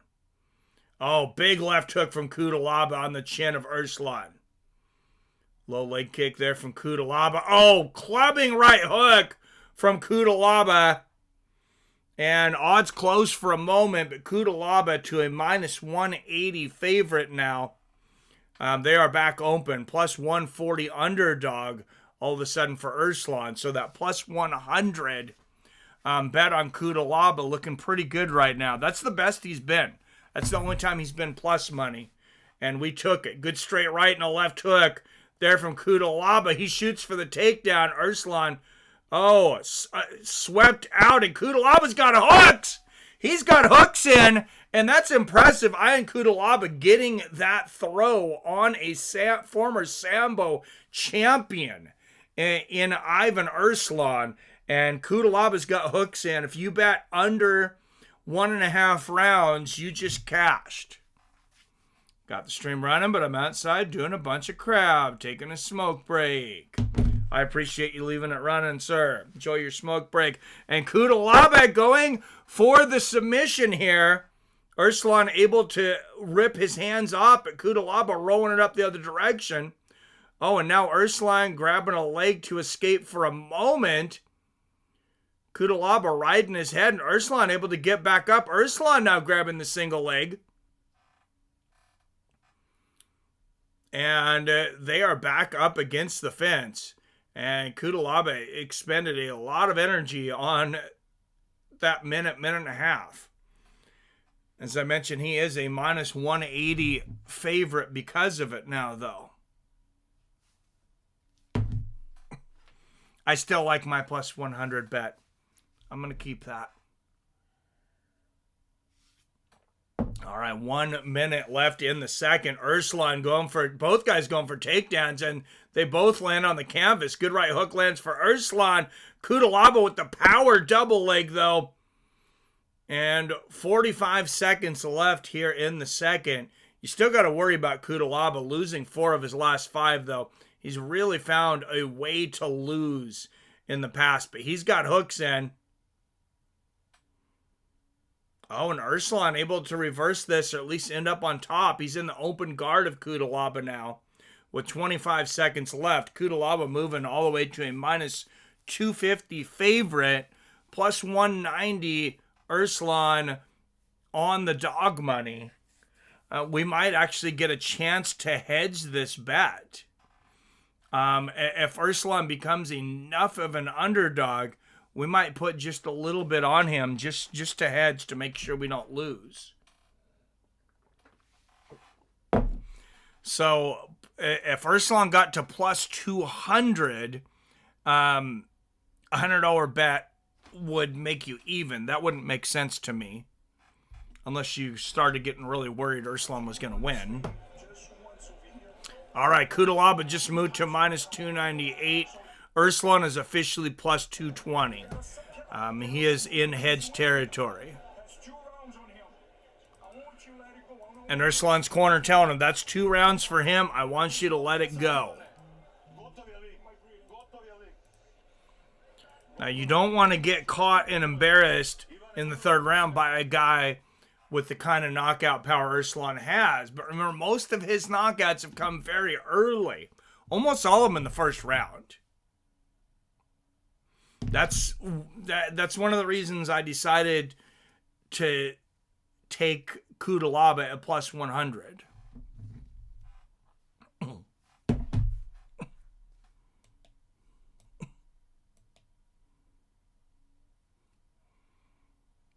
And Cutelaba breathing a little heavy too, but he does not look as tired as Erslan. All right, and here we go. And I'm going to keep the live odds up. I said plus 200 at the moment for Erslan, minus 270 for Cutelaba. Erslan knows he needs a finish. Good little leg kick there from Cutelaba. His corner told him he did.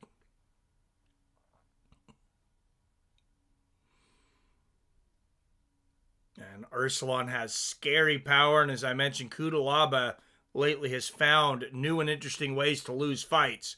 Oh, good right hook upstairs and a left to the chin there from Cutelaba. Shoots for the takedown again. Erslan able to stop it easily this time, and now Erslan ends up on top. Cutelaba's got to be careful here. Erslan's got a few knockouts from his ground and pound.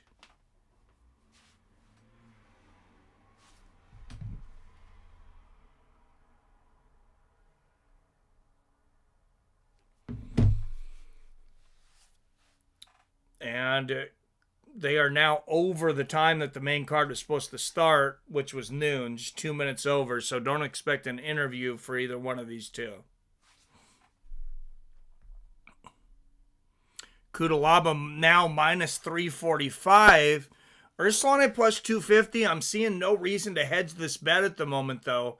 We're on the ground, and Cutelaba Doesn't seem to be in any danger of being finished here. So I'm just going to sit on this and watch the odds. At a certain point, I probably hedge a little bit on Erslan, and then I have to take notes in my notebook here if it gets to that point.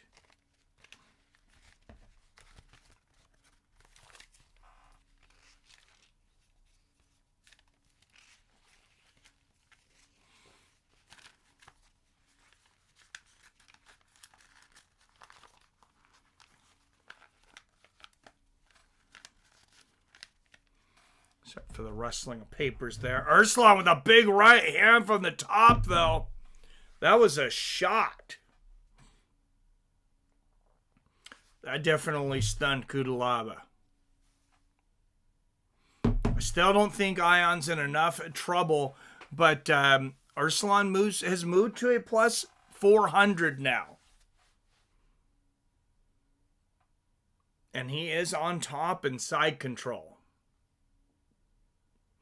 So definitely hedge territory here, but I still don't see Cutelaba being in any trouble. Erslan just moved to a plus 600 with 2 minutes left.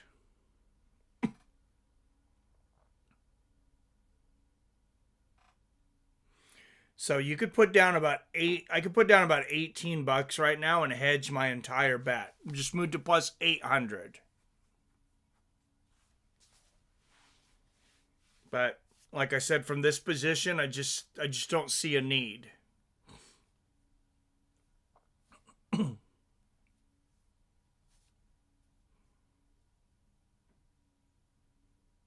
Oh, Cutelaba going for an armbar from the bottom. He escapes. Erslan gets the back here, though. Oh, and Cutelaba's up. Erslan's got the belly to back position. He's going to roll Cutelaba to the ground again. I'm surprised he didn't go for the knockout. Minute 15 left in this fight. Okay, Erslan just moved to 1,000.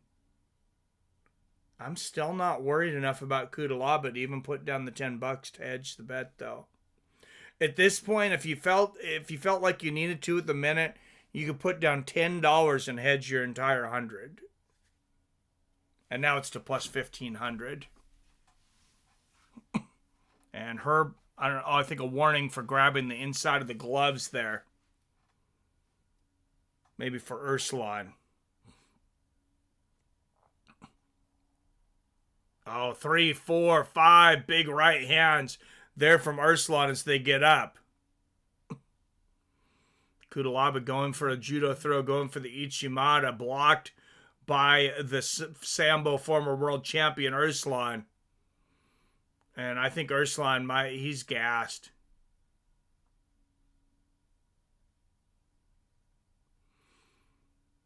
Good knee to the back of the thigh there from Cutelaba. We're 10 seconds away from winning another bet. And Cutelaba gets another takedown and lands a big left hook. And that is it! And that's how you win money, boys and girls. I said these are just mock bets. I can't bet live here in Washington. God, I wish I could at the moment. Because that's another $100 bet. Well, we'll wait for the official decision. To the UFC fighting Cutelaba. All right, so the pace slowed in the third round, but rounds 1 and 2, some tremendous action. Here we see Cutelaba lands that massive shot, kind of wobbles Erslan, sends it right across the octagon. There's another good right hand, showing the power, sitting down Ivan Erslan. Look at that, catches himself a little bit. But Erslan showed up as well, comes back, power of his own, right hand, left hook. Yeah, big rep fight for Cutelaba. Either 30-27 or 29-28.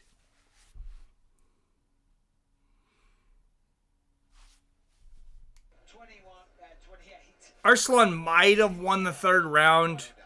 I kind of doubt he even won one round, though. May have hurt himself. He's on the stool. Appears that Erslan's injured himself. The medic is looking at his left knee. So somehow we sniped this at the best odds Cutelaba got. Erslan limping on his left knee now. Oh, he's limping to get. That's why he was going for the takedown. That makes more sense now. I was wondering why he was going for the takedown when he was down. We go to the judges' scorecards for a decision. Damian Gluski scores the contest. 29-28, Erslan. What? Anders Olsen has it. 29-28, Cutelaba. And Clemens Werner scores the contest. 29-28 for the winner by split decision. Wow, that was scary. Cutelaba got it. I can't believe one of the judges gave that to Erslan. Even Erslan's corner told him he lost the first 2 rounds. A bit scary there, but... What happened there was he thought he won. He won. That's a good point. Even though he didn't watch it, he thought he won. Oh, they just pronounced the name wrong. It was unanimous. Okay. All right. So I put 100 on that one, which took us to 550 bet and 645 won. Oh, excuse me, 450 bet. Yeah, 450 bet and 645 won because we'd be up $190. So if you were betting with me right now, you would, if you would have taken the same live bets that I recommended, you would be up $190. $450 bet to win $645. All right, if you want to know, hey, how do I do that, Mike? Go to DraftKings. And put in my link here on DraftKings. When you deposit up to $100, they're going to match your bet. Then they're going to take that match and they're going to send me the same amount of money so we can make $200 just on depositing $100.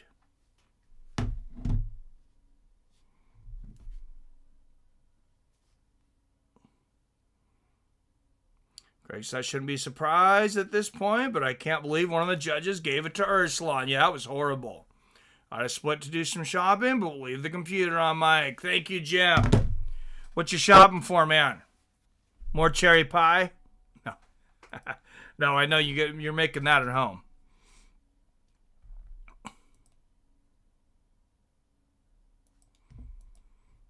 All right, we got to get to the next fight quickly here.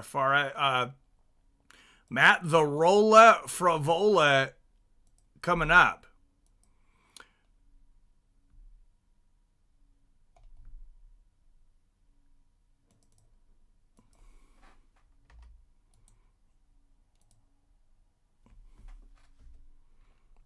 Faris Ziam versus Matt Frevola in the next fight. Remember, Zion's the French guy, so and it's in France. He's going to get the benefit of the hometown judges. You guys know this already.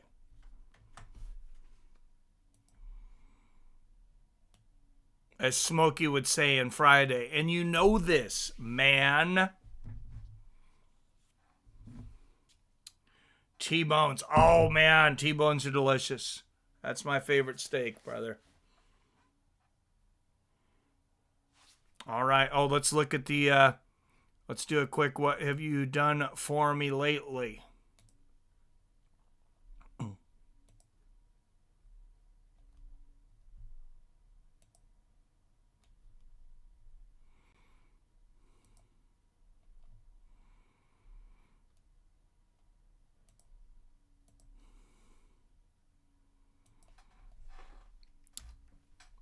All right. Here we go. Let's look at Matt the Rolla Frevola first. Odds are pretty much even on this fight. Matt 11-4, 4 knockouts, 3 submissions, been knocked out 3 times, 4-1 when it goes to a decision. He's got 1 draw. Coming off of a head kick knockout loss to Benoit St Denis. Before that, he'd won 3 in a row, including a first-round knockout of Drew Dober. 3 first-round knockouts in a row. This guy does not mess around. His last 5 fights have ended in the first round. He is 3-2 in those fights. Hell yeah, throw one on the grill for me, Scraig. Yes. Yeah, the T-bones are the best. That is the best steak, in my opinion. And as I mentioned, here's the odds. Ziam, a small favorite at minus 125. Let's look at some winning methods here. Ziam to win by knockout plus 275. Decision plus 225. Frevola to win by knockout plus 500. To win by decision plus 240. I'm taking no bets coming into this. We'll see what we would do live, but let's put up a poll here. Hell yeah. Oh, I love the T-bone emoji.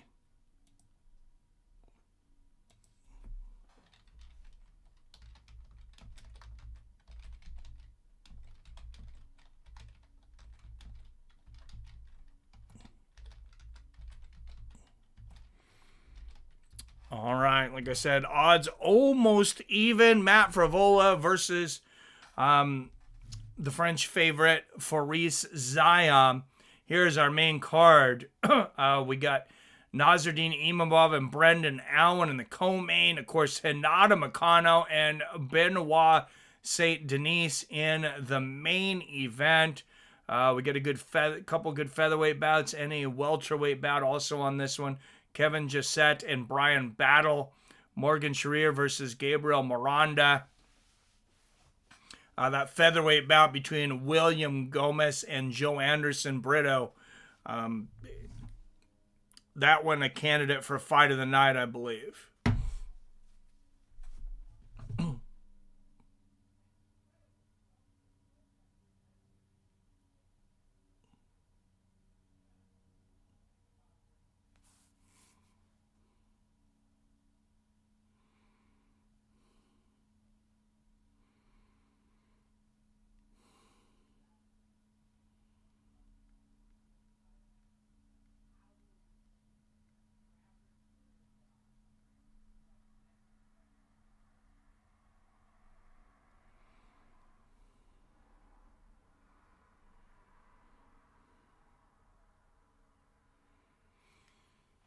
All right, tell your friends now. And anybody that likes to bet, tell them I'm doing mock betting. If you watch one of these shows, win or lose, you should understand how live sports betting works and hopefully how to use it to your advantage to make some money. Don't forget to vote in the poll right now. Matt Frevola, Faris Ziam up next.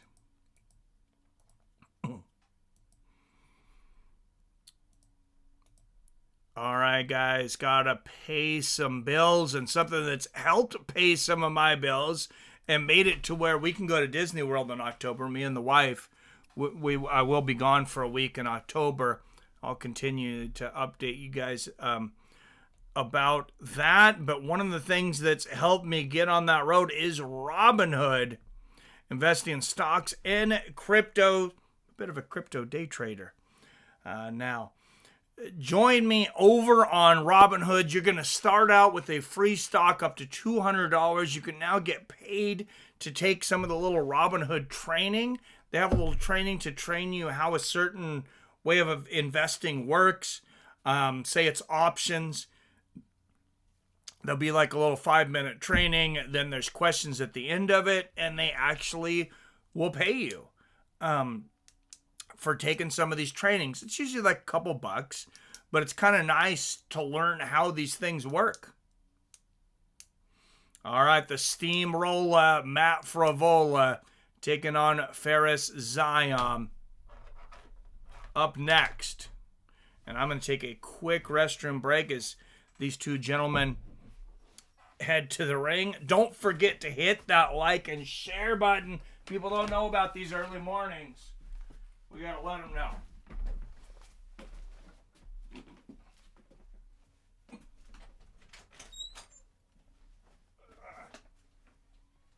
Hi, baby. Oh, my back is locking up. Oh.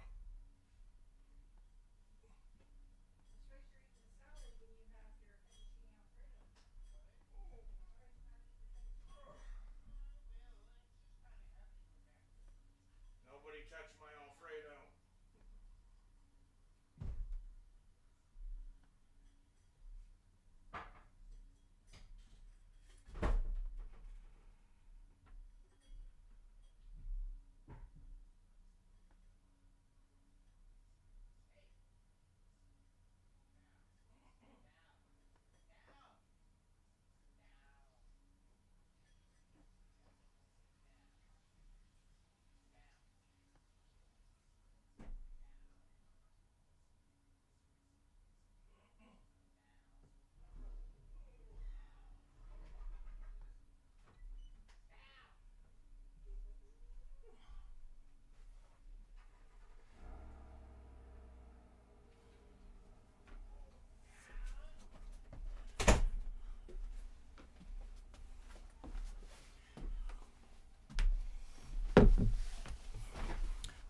right, and the New York squad in the house. The trainers in the house for their fighter, Matt Frevola.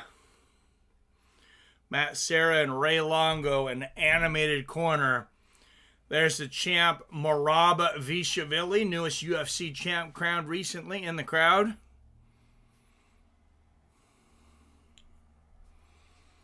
And Frevola's won 3 of his last 4, 5th highest knockdown rate in lightweight history. Come to us from week 8 of season 1 of Dana White Contender Series. We're starting to get into that era now where Contender Series has been around for long enough that I didn't remember that Frevola came to us through Contender Series. It seems to be getting to the point to where everybody's going to come out of Contender Series, though. And apologies for this last Tuesday. I didn't realize, I guess I had forgotten that I had pre-scheduled the Dana White Contender Series stream. I was not feeling well, getting back into work and waking up at 1 o'clock in the morning on that job. And I canceled that stream, but I forgot to remove it and notify people. So I apologize again for that. Faris Ziam making his way to the cage out of Alpes, France.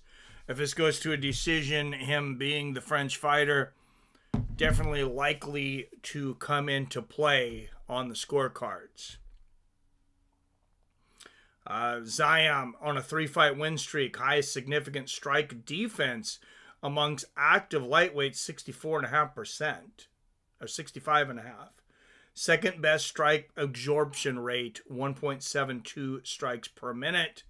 Props to watch for him to win by knockout, plus 275 inside the distance, plus 240, and to win by decision, plus 225.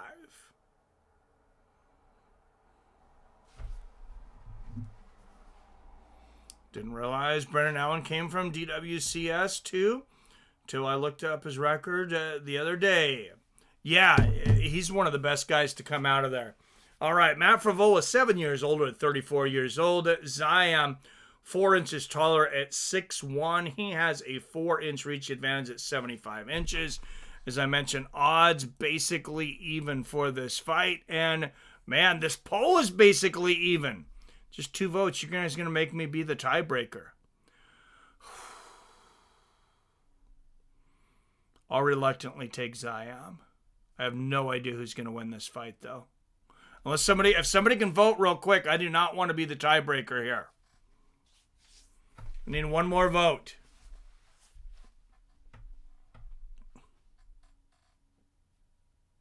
I know you guys don't want to pick either, but you can do it anonymously.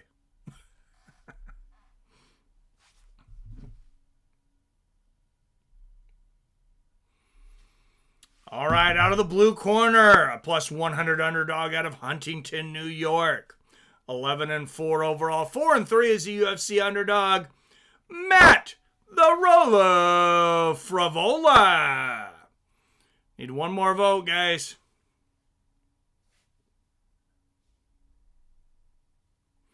Just one more.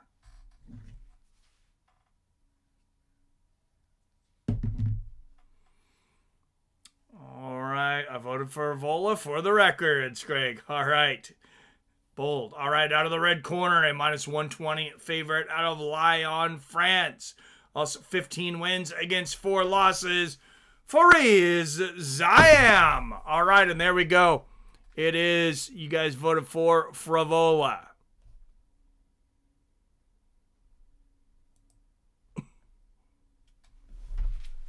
All right, Loic Porta, the referee, never heard of him, but probably his first UFC bout as a referee, being we're in France.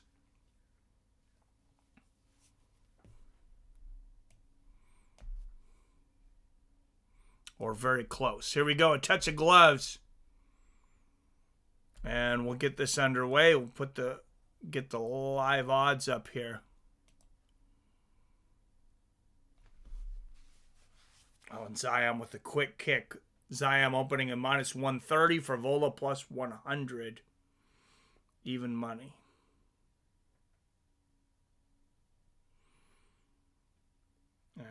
lot of movement from Frevola on the outside. Throws an overhand right that misses. Lands a left hook to the body. And he gets the body lock quickly. Lands a good knee to the inside of the thigh of Ziam. There's a couple. And odds back to even at minus 115 apiece. Frevola, very quick starter. Oh, he's swinging for the fences. Misses 2 more big right hooks. Oh, and there's a good left hook from Ziam on a 1-2. And I know enough about this fight. Well, I'm close. Good left hook there from Frevola. Oh, there's a right hand from Frevola. I almost pulled the trigger on Ziam, but I will reserve my judgment for a moment. And Frevola gets the takedown. See, there we go. I want to see if I can get Ziam on a bit of a favorite. See if I can get just a little better odds here. And Frevola on the inside guard here.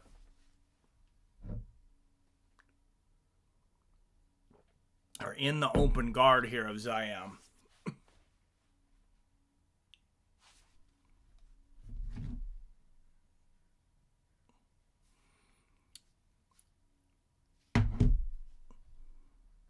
And Frevola seems to be kind of winning here at the moment. All right. Pérez Ziam is a plus 120 at the moment. Let's see if we get any better. Oh, and Frevola going for a guillotine here. Oh, he just went to a plus 140 because Frevola's got a guillotine in here. Is this deep enough? He may tap. Ziam may tap here. No, he's out and plus 100. Ziam immediately goes to a plus 100. I should have jumped on plus 140. All right, I'm going to jump on plus 100 for Ziam. $100 bet.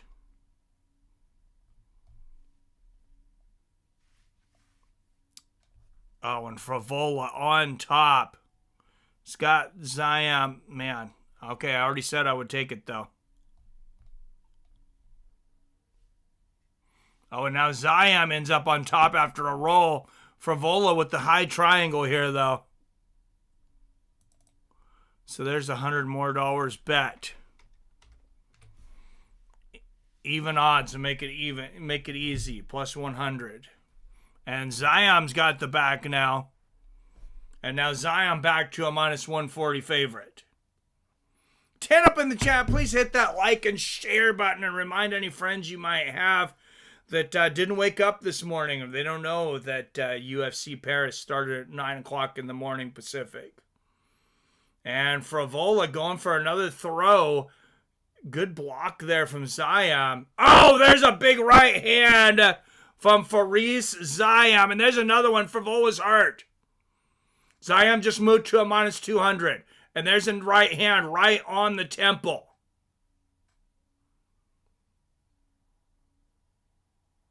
Oh, good straight left there from Ziam. And there's a counter right from Frevola. Ziam's got to move, though. I think Frevola's still a little stunned. He's being careful, though. I would go with the body kick here. Oh, big right hand from Ziam. Change it up, though. Go to the body kick and then back to the hands. Oh, good left hook to the body from Ziam. That's changing it up. And Ziam's moved all the way to a minus 345 favorite. That might be a bit of an overreaction by the odds makers. Good knee to the body from Ziam. I'm just glad I took it at plus 100. As I mentioned, these are mock bets, so I know YouTube's been removing people for doing live bets or removing streams. This is a mock bet. I cannot bet live except for from a casino here in Washington. Oh, big right elbow and a left hook there from Ziam. And there's another combination. Good right hand to the body. 10-9 Ziam. Beautiful first round. And listen to this crowd in Paris. They are going nuts.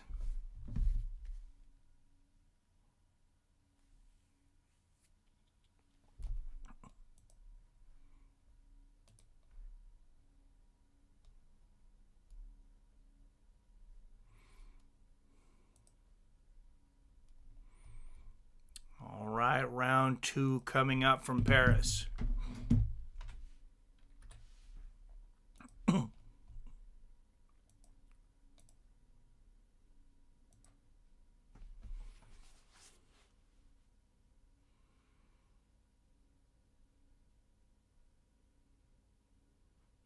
Man, so many sports betting apps advertised on these things now.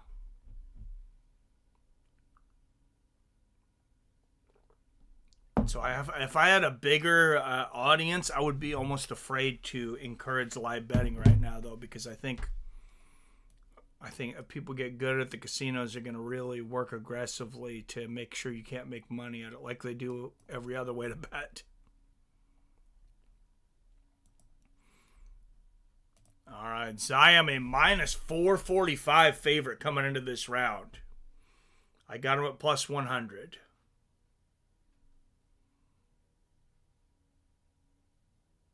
Good straight left there from Frevola, which means there's going to be a hedge spot that we might take on Frevola. Good left hand there for Ziam. Right hand right on the chin for Faris Ziam. He has just been on today. And there's a good right hook from Ziam.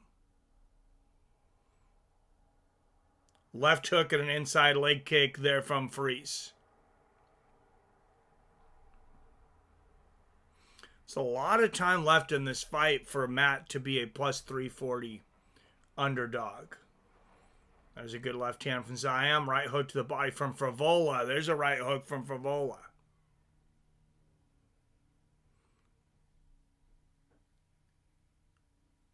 And there's plus 450 for Frevola. Wow, minus 720 for Ziam. Good double jab there from Ziam. Straight right and a left hook to the body from Faris Ziam. And there's plus 575. So at that, I got to put $20 down on Frevola. Just in case something happens. 20 to win. What is that? 118.50. All right. So that'll come out of my winnings from Ziam if he loses, but I got a hedge.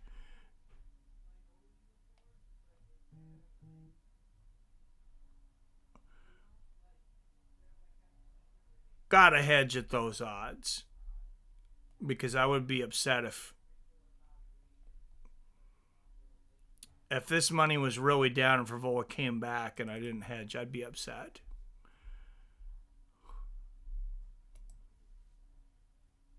Oh, I have 150 on this. I'm gonna bet. I bet 550.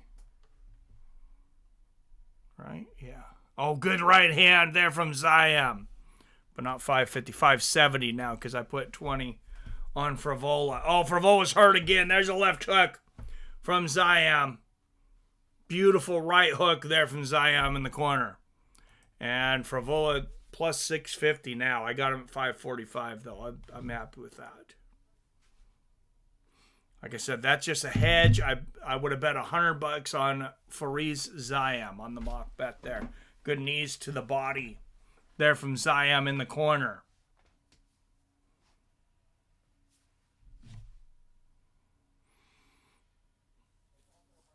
All right, guys. Still looks like we're missing a few likes. If you haven't hit that like button, make sure and hit that like button. And then please share this over on X, Twitter, Facebook, Instagram, wherever you can. Good knee from Ziam. Knee to the body there from Frevola. Cheers, Phil.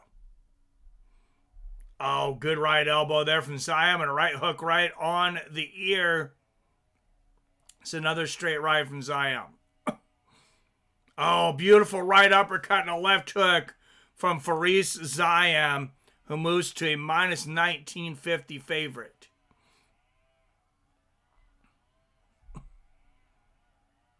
Oh, body kick from Ziam.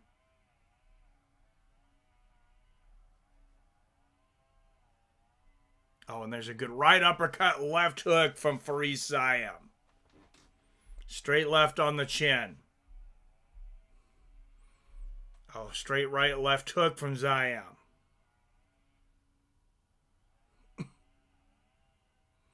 And Ziam picks Frevola up in the air and slams him. And he's got hooks in. And he's going for the submission. He's under the chin. I think he's got it. It's hard to completely tell from the angle. Oh, and Frevola's out. Oh, big elbow there from Ziam. Oh, he's going for it again, though. Oh, and Frevola's out once again. Let's see if he tries to transition into anything else, in an armbar or something. Good uppercut from underneath for Ziam. And some left hooks from the top. Oh, man, he is really beating Frevola down at the bell. I got to give Faris a 10-8 round for that one. So I got it 20-17 Faris Ziam.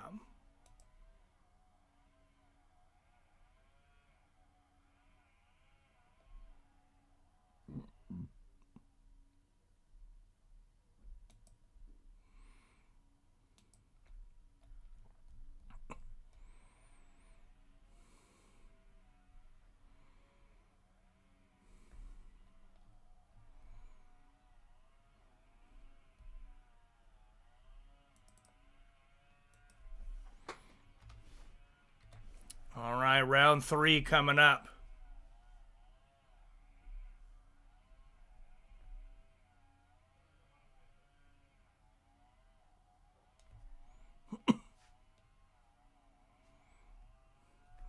All right, don't forget, we are monetized again. You can also hit that super chat button, or you can always donate through Cash App, Seattle Mike, or PayPal.me/Seattle Mike. And get your name up on the board. Good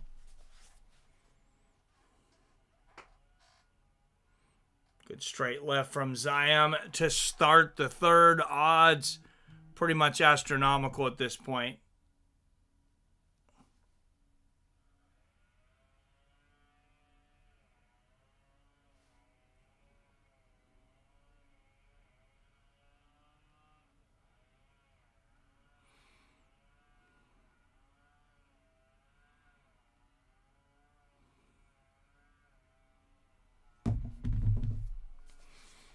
And Ziam with the takedown here with 4:10 left in the third.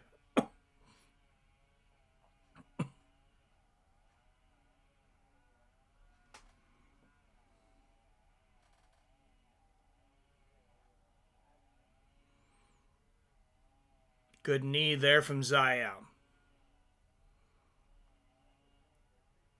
And he sweeps Frevola's foot out. And now Ziam with right hooks to the body from inside the guard of Frevola.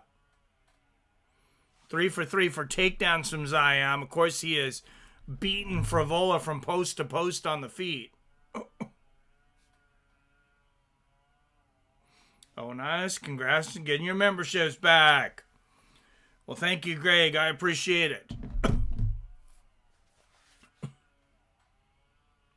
We're slowly taking that time off. I feel like I'm still being punished a little bit from YouTube, but and definitely from my Dana White Contender Series on Tuesday.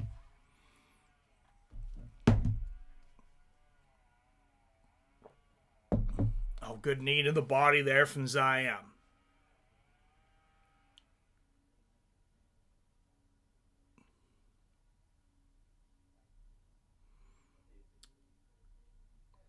And he's got the back of Frevola. Oh, Frevola reverses. See if he can get back to his feet. And they do. And Ziam continuing to push for the takedown. Oh, picks Frevola up. Gets him back down to one knee. Nice elbow there from Frevola.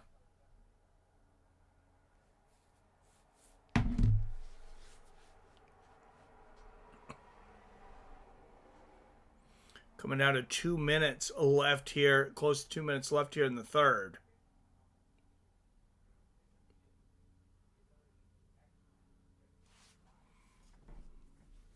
Oh, what a shot from Ziam! It is all over! this. This crowd is going ballistic.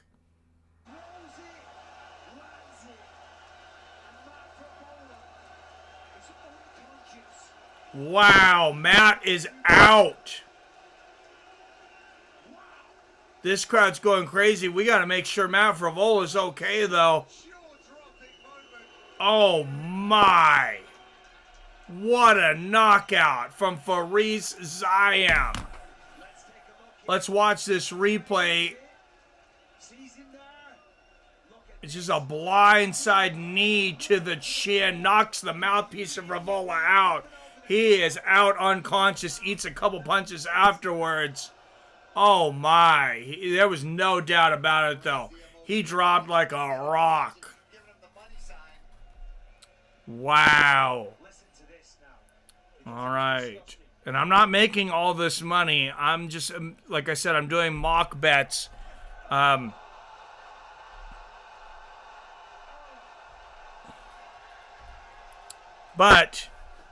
if you had followed my betting advice on this card on the live bets, you could have bet $570 to make $845. That's a profit of $275. And that's just the first fight of the main card. Man, I may not make it back to live streaming. I may just be at the casino and live bet every fight. I say that, though. I'm up. You could go down quickly.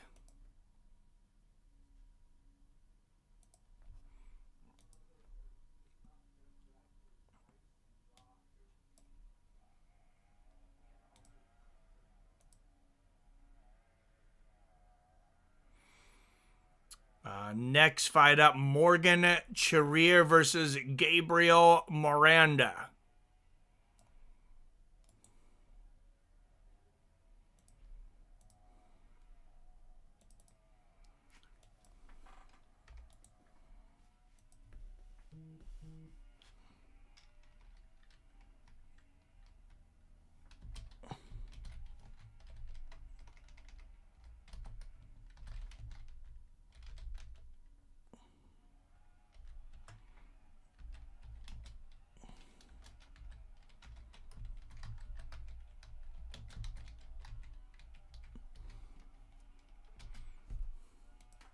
Man, I can't believe how few people we have here, though.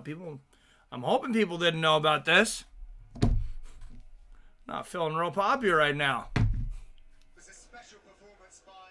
Faris Ziam, that was a huge knockout, though.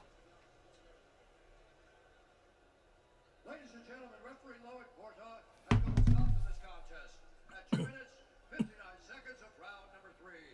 Declaring the winner by knockout,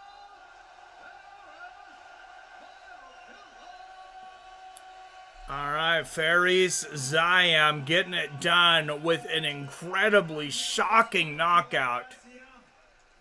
First of all, this crowd is phenomenal. The fight was ridiculous, and then the knockout at the end. Congratulations. There's Matt Frevola walking around conscious. Thank God, that was scary.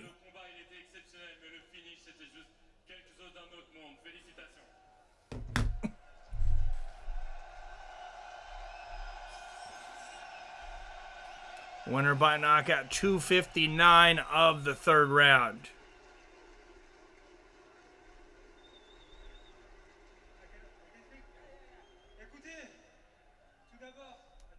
Yeah, he can barely, they can barely understand him. The crowd won't be quiet enough for him to talk.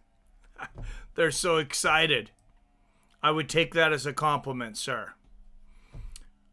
All right, let's go into the next fight. Morgan Charriere versus Gabriel Miranda.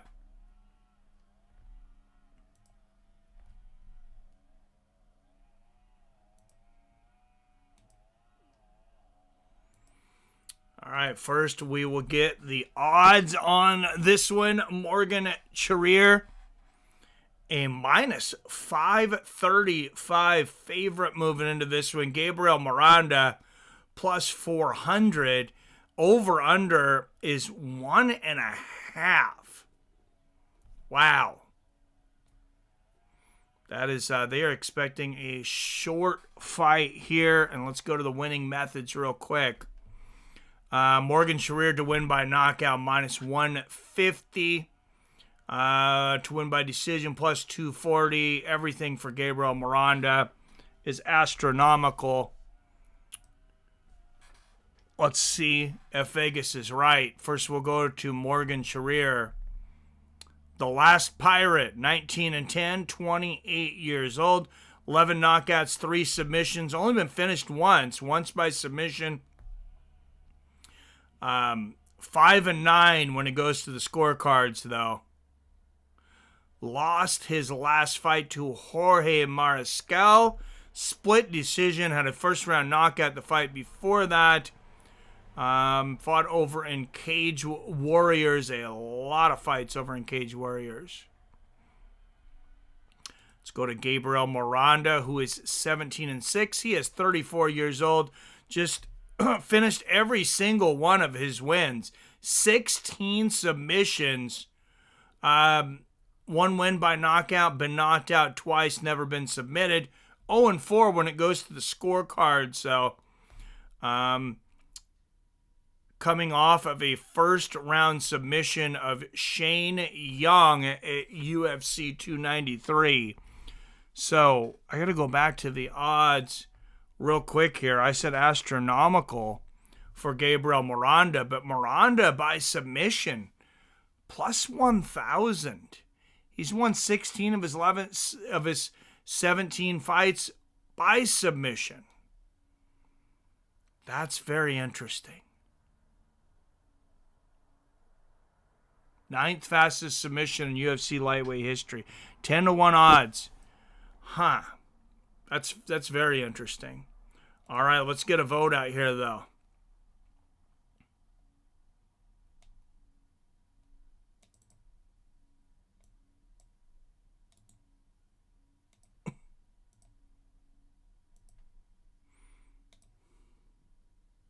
What's up, PBR Streaking? That was a crazy KO. Hell yeah, it was. Oh, Greg, so I'm glad YouTube actually suggested your stream for once, because I forgot the fights were early today. I bet that's what's going on with everyone else, too. Well, thank you, Greg. PBR Streaking in the house as well. Sorry to be late, started the party. Hey, thanks for being here, brother.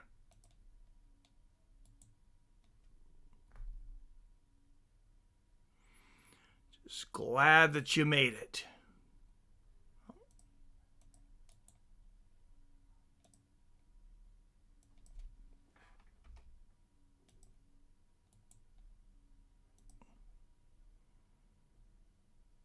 All right, Morgan Charriere versus Gabriel Miranda. As I mentioned, Morgan Charriere, a big favorite, almost 5-1, but Gabriel Miranda won 16 of his 17 wins by submission. The other one he won by knockout. He's finished every single fight. Fans in Europe are usually crazy and really back their fighters. Wish it was like that in the U.S.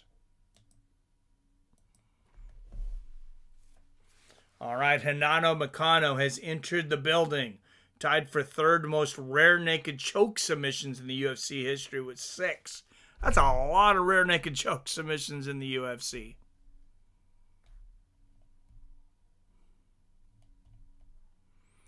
All right, and there is Benoit St Denis, 100% finish rate in the win category, 13-2. Of course, that second loss coming recently in a fight that he was winning to Dustin Poirier.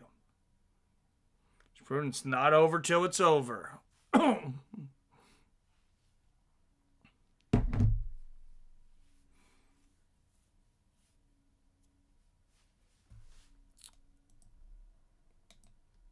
All right, make sure and vote in that poll now. Like I said, the odds, records, and everything, I've showed you those, so make a decision.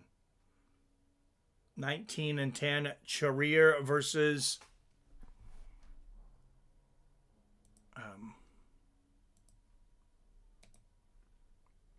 Gabriel, man, Charriere. I can't believe Charriere's as big a favorite as he is. Honestly, minus 520.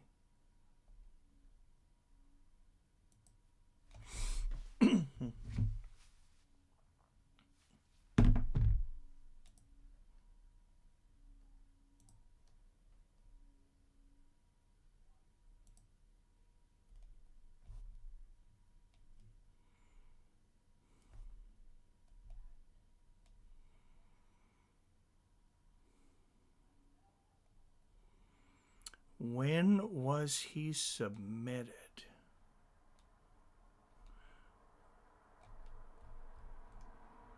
Okay, Morgan Charriere's only been submitted once ever. It was way back in 2015.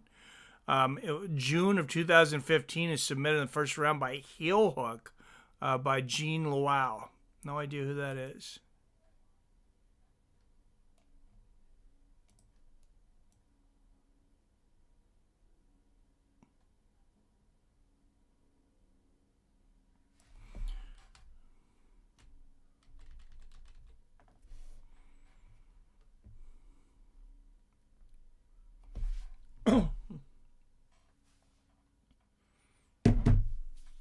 So, 10-1. Gabriel Miranda, 10-1 by submission. I gotta go 10. I gotta put $10 on that.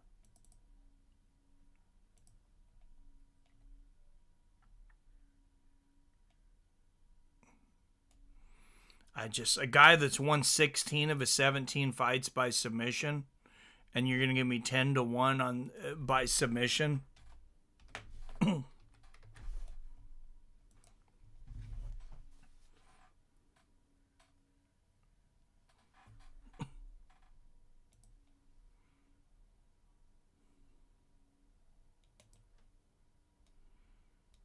All right, 2 votes so far, 100% for Morgan Charriere. Yeah, it was an insane knockout, though, PBR Street Gang. And I was a little worried about Matt Frevola for a second because he didn't move for quite a while. Next week's card is loaded. Next week's card is our pay-per-view, right? 308.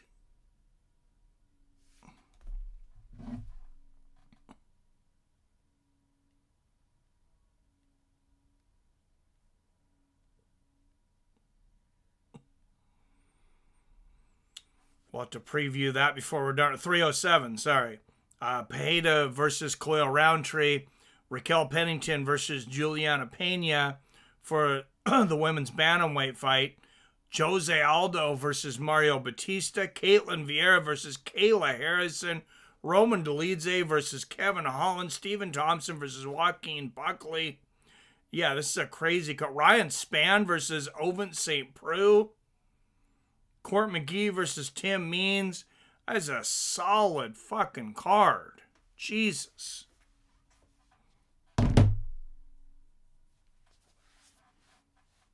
Yeah, I like that card.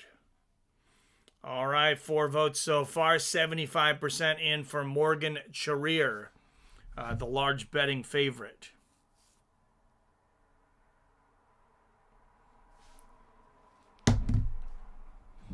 Like I said, though, Gabriel Miranda, 16 of his 17 wins by submission, 10-1 favorite on submissions. It's 10-1 odds for him to get a submission. Hard to not throw down $10 on that. All right, and if you want to bet where you're at, if DraftKings is legal, go online, deposit $100. They'll match the $100. They'll give you $100 free. They'll give me $100 free. Everybody wins. Gabriel Miranda, 6 years older at 34 years old, 3 inches taller at 5'11". He'll have a 2-inch reach advantage at 71 inches. Charriere with the most fights out of anyone on this card with 30.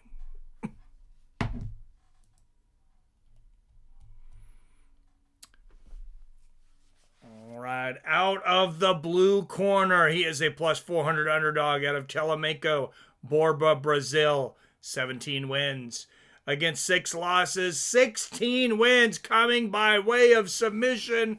Gabriel Miranda. All right, till we end this poll, Morgan Charriere gets the vote. Oh, and you guys lost the last one on picks because you picked Frevola. So we'll have to switch. All right, out of the red corner, a minus 535 favorite out of Montjoly, France. 19 wins against 10 losses. Morgan Charriere.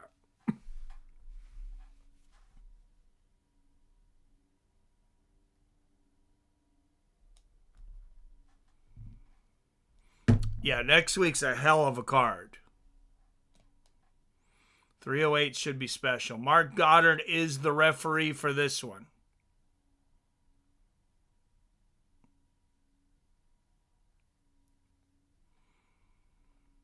All right, our one bet I got going into this on our mock bets is Charriere by submission just because it was a 10-1. And Charriere catching that kick from Miranda early.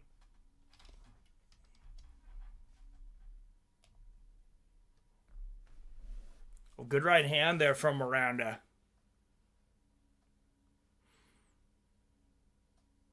And Miranda pushing Charriere up against the fence here.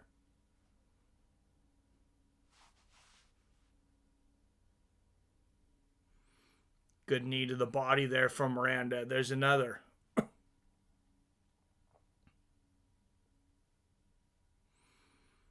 Sometimes the odds makers miss one. We're very close in this to make that judgment, but Gabriel Miranda definitely not looking like a 5-1 underdog here early. Oh, and he's looking for the sweep. He's getting behind that left leg of Charriere. Oh, and Charriere decides to go for the slam. Miranda almost had he had a reverse backpack there for a moment. Charriere decides to stand up and let him go, not continue to go for that takedown. Good shots to the body. Oh, and there's a throw from Miranda, but Charriere blocks it. Beautiful judo thrown by both, man. That was a great throw attempt there from Miranda and a beautiful defense from Charriere. Good knee to the body from Charriere. And he lands a right hook upstairs up against the fence. Charriere's just wanting to break free and let those hands go. And Miranda pulling guard from standing. Oh, good left hands from the top here from Charriere and elbows. Charriere knows what Gabriel Miranda wants to do. Is he going to jump in the guard anyways, or is he going to tell him to stand up? Oh, and Miranda decides to get back to his feet. I'm surprised by that. Oh, both guys landing big shots. That was a good exchange. And Charriere swinging for the fences there. Good low leg kick from him. Right hand for Miranda.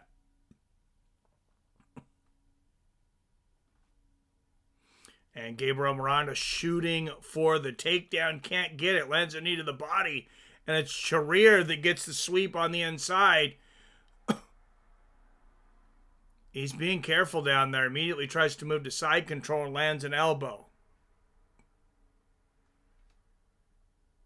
2 minutes left in the first.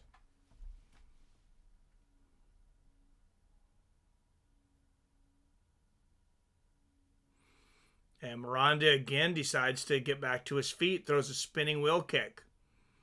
For having so many submissions, he definitely can strike. Oh, good exchange there. Both guys landing good shots.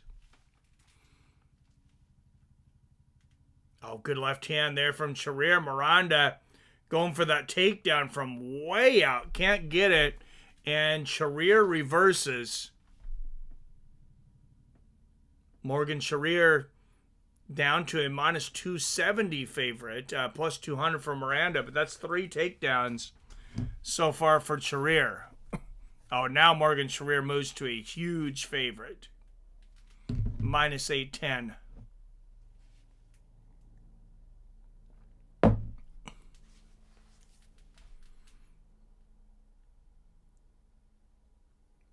And Miranda pulling Charriere to the ground here, though.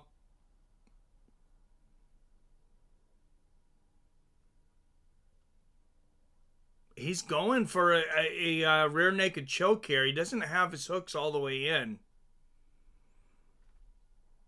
And Charriere is out. What's up, Robert? Hey, sorry to party to the party. I didn't think you were going to be here, man. How's vacation? How's the flight? Are you there? All right, 20 seconds left here in the first. And Miranda goes for a head kick over the head of Charriere, but lands a good left hand. Oh, big overhand right from Miranda.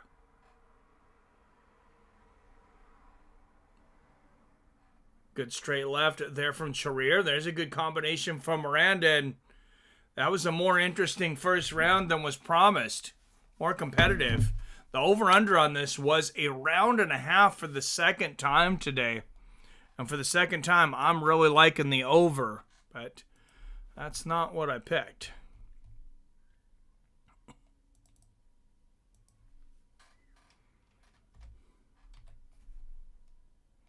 So we got a new feature here, Robert. Try and get some of the degenerate gamblers in here, maybe. Mock betting. I've been saying, I've been placing bets. I would say, hey, this is where I would place the bet. When the odds are live, I can't actually bet from here. But I'm placing it as if I had bet. If you'd followed my bets here so far, you would have bet $570 to win $845. I have $10 on Gabriel Miranda by submission in this fight just because it's a 10-1. Just got home from the Cheech Museum out in California. Still visiting my mom until tomorrow, but surprising my dad at Brothers Radio Station. Isn't going to happen. Dad got rushed to the hospital. Oh, crap. I'm sorry, man. Last night. Well, hope you still get to see him. All right, round two. Oh, nice leg kick there from Miranda. Floors Charriere for a moment. Oh, and there is a big left hook from Miranda, and it is all over. Gabriel Miranda with a show-stopping knockout. And that is the second man knocked unconscious by a shot 2 fights in a row. Wow. Wow. And that would have been a $10 loss. I just felt like that would have been worth going for it, though. Wow, but you guys picked it. You guys picked Morgan Charriere. Good pick. Moves us to 59-39. Wow. So will we get to 60 wins before we get to 40 losses? Look at this. Down in bad position. Miranda got a little lazy there, and Charriere made him pay badly for that. Man, France, main card. Going well. He did eat a little backfish for it, but I think he got the Man. exchange. Oh, yeah, I'd say so. He's probably be spending his birthday with him in the hospital if he doesn't get home by the 3rd. Oh, crap. I mean, I'm glad you're there when he goes in, but that's too bad, man. Sorry to hear that. What's up, guys? 25. Helping out at church. This might not be able to make back. Just want to see how everyone is. Hey, thanks for stopping in, guys. Happy Sunday to you. That's nice of you to volunteer at the church. Feel so shitty. What's up, guys? Hey, we're doing good just watching fights, man.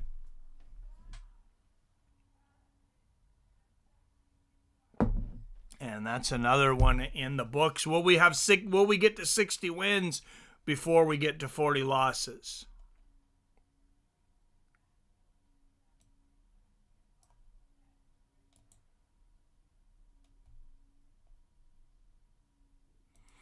Kevin Jousset versus Bryan Battle up next.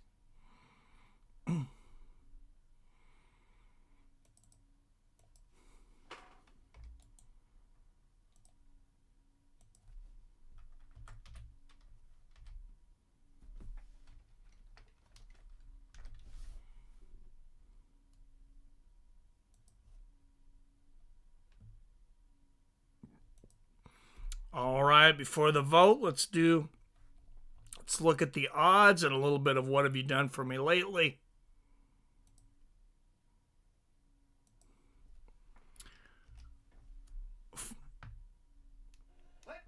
First, the odds, Bryan Battle minus 185 favorite, plus 145 underdog, Kevin Jousset.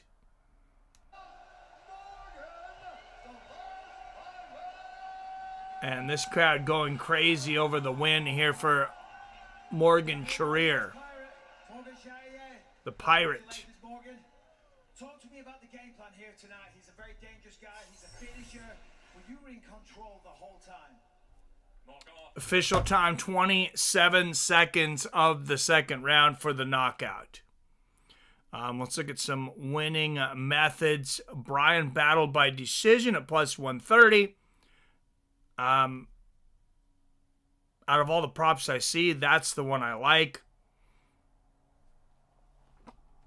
But, after we do what have you done for me lately, I might change my mind here.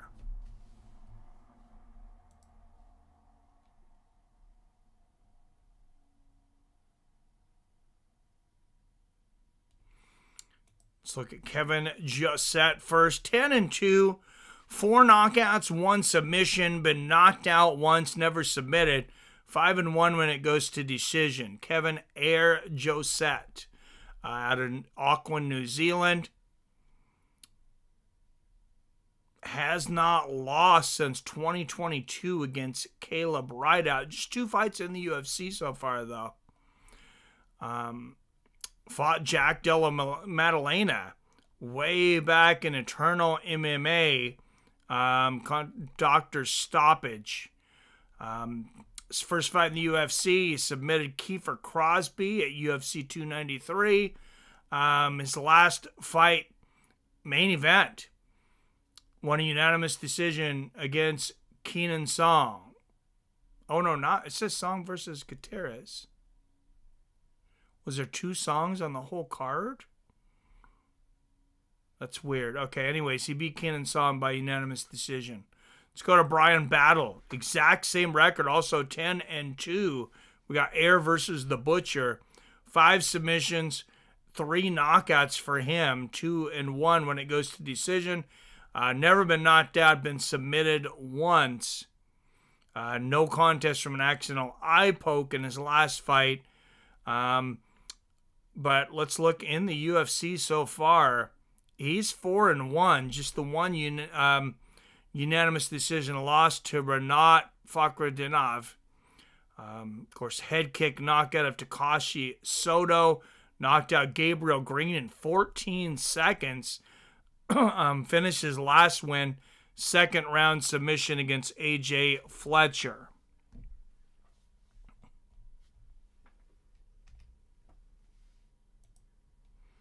So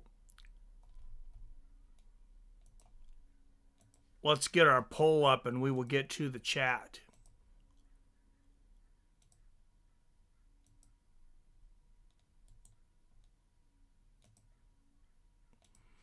Looks like the chat's getting active here.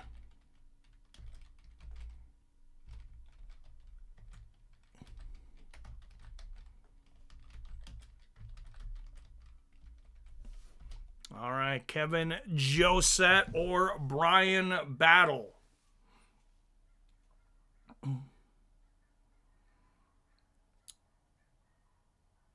Definitely like Battle as an underdog on this one, Scraig.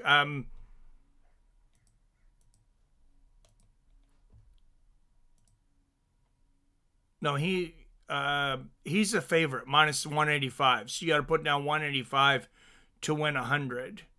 But he's not a big favorite. Kai says, what's up, Philly B? Got plans for tonight. How's it going, Rob? Beers and chilling with the wife. Might go out to dinner. Oh, sweet. Oh, wow, they have Battle as a favorite now. It was under just yesterday. Oh, really? Huh. Well, minus is favorite, plus is the underdog. Used to say that. Now got to put X in that sentence. Oh. Sorry about that, Kai. As Phil says, I hear you. And the guys, what you guys think? The OG Diaz fighting.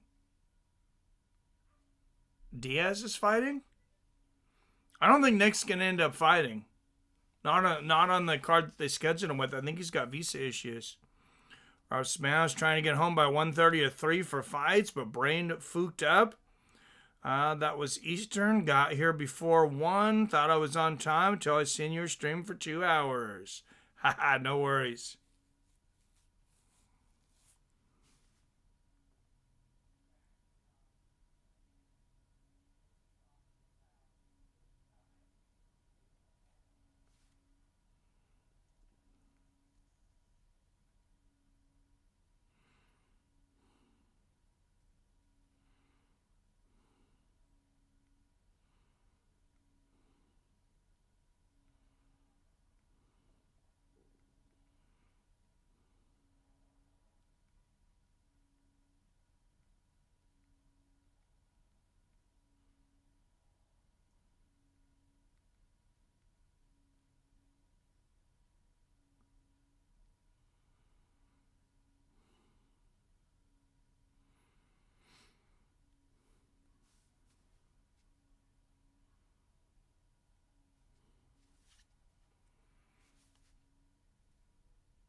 How many fights do I still get to watch? Still got 4 fights left.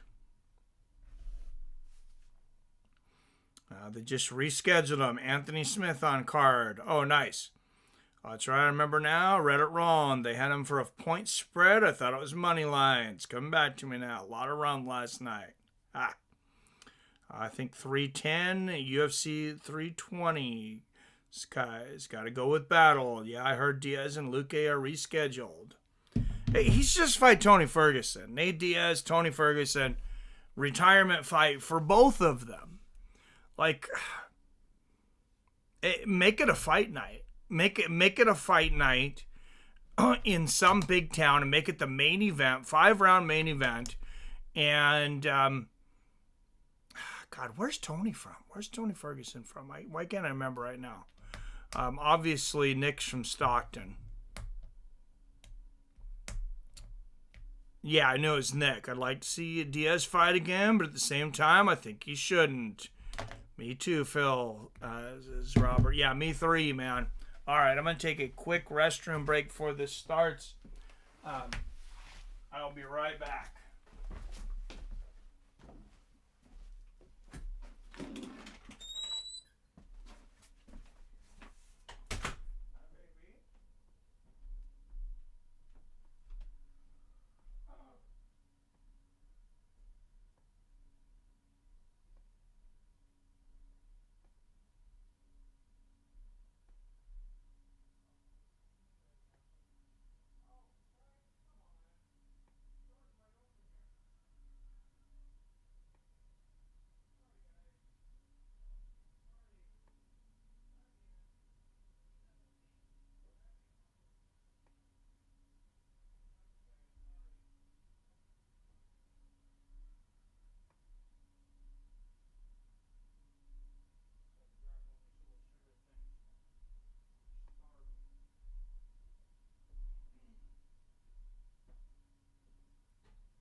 right, I am back.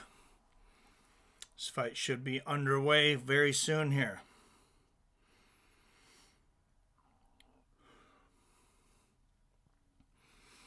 At one point in his career, he was best in the world.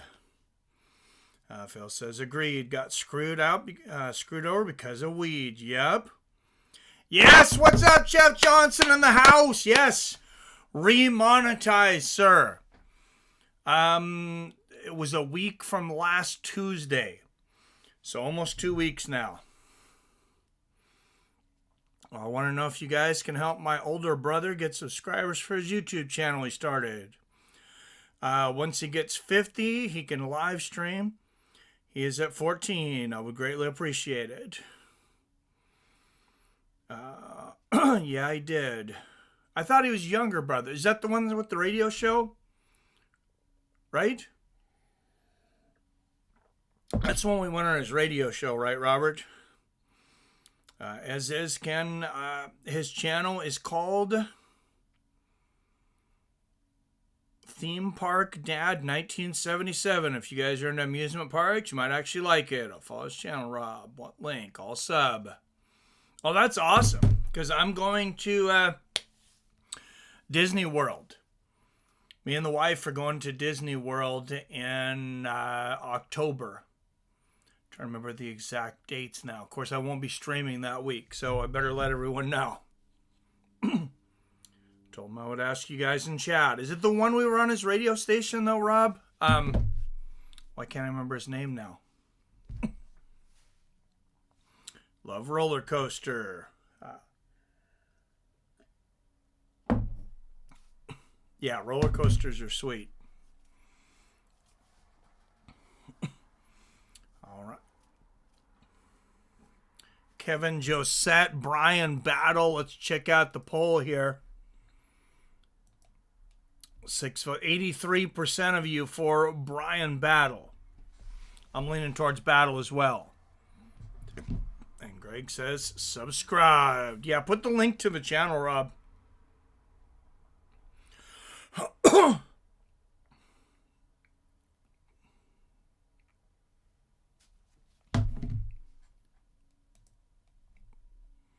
Or I can.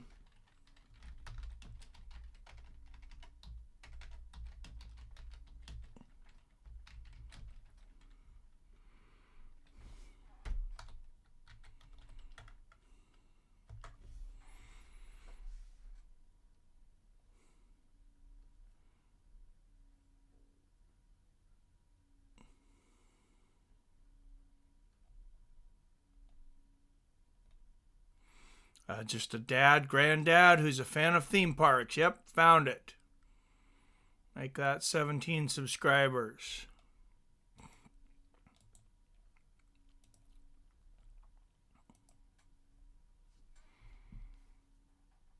There's a link if anyone else wants to help out. Thank you. Thank you, Greg. Beat me to it. Yeah, let's get him up to 50 subscribers. I'd like to talk to him, Rob. He's doing theme park things. I said, I've never been to Disneyland or World. Me and the wife are going in October with some friends. Going for a Halloween horror night for October. I'm really excited about that. I'm a huge horror fan. And they're going to have Chucky there, which I know Chucky's not scary in Child's Play, but I'm a huge fucking Child's Play fan. No, it's my older brother who lives in Florida and is a supervisor at SeaWorld. Oh, yeah, you told me about that. My little brother I'm seeing tomorrow, Kyle, works at radio station and does property assessment for real estate. Thanks, fellas. He's got 18 now. Yep, it says 18 subscribers. There's 7 videos and 18 subscribers. Well, yeah, we'll get them going. All right, there is Bryan battle, former Ultimate Fighter champion. Greg just posted the link, guys.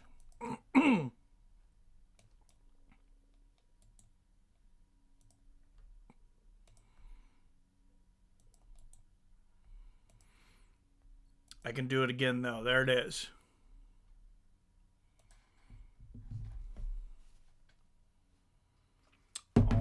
Well, and Bryan Battle is he is ready for a battle. I like his energy. I've liked his energy all week.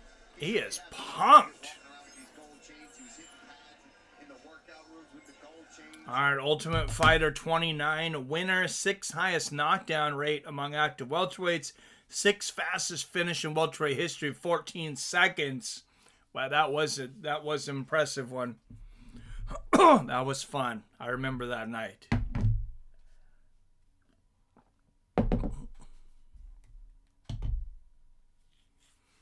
All right, Bryan Battle has stepped into the octagon. And he is hearing the boos. He's saying, give it to me. He's putting his hands up. Give me those boos. He says, I live off of boos.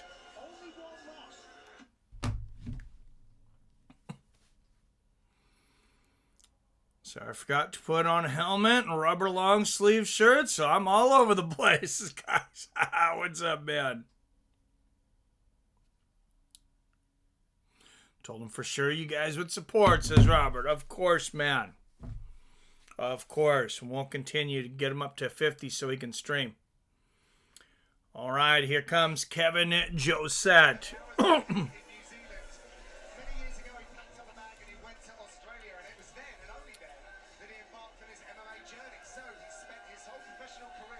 Now, one thought I have, Kevin Jousset is plus 215 to win by decision.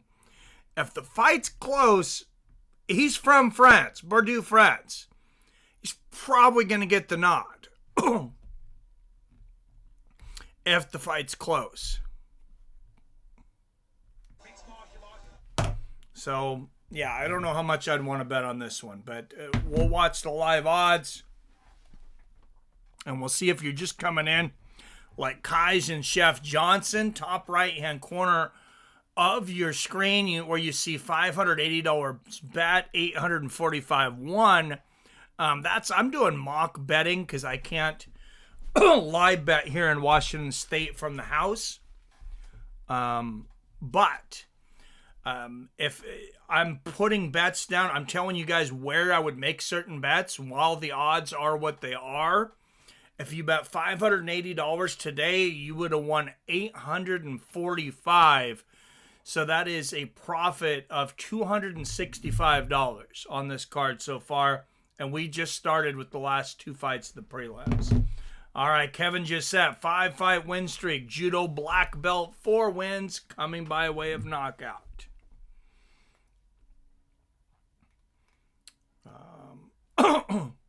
I don't know why I have ESPN Plus. It is always buffering. I've heard that from a lot of people. I really only had that during one stream. Kai says, I subbed. I'm off back to church. Have a good week, Mike, Phil, and Rob. Rest of family. Thank you, you too, Kais. Happens to me sometimes, Kais. Yes, Chef, it's been running like shit for me, too. Okay, so it's not just me. Mike, once this divorce is final, we're going to get in trouble. I like to bet also. I like it. All right, Kevin Jousset, a year older at 31, an inch taller at 6'2", and Bryan Battle has a 2-inch reach advantage at 77 inches. Of course, I will keep you up to date with the live odds here and where I would place bets, if any. Out of the blue corner, he is a minus 175 favorite of Charlotte, North Carolina. 11 wins against 2 losses. Bryan Battle. Battle's actually moved to minus 200 on DraftKings, plus 154 on Kevin Jousset. It's disgusting that ESPN doesn't properly maintain their servers, considering all the money they rake in, right? Them and Paramount Plus. Paramount's awful.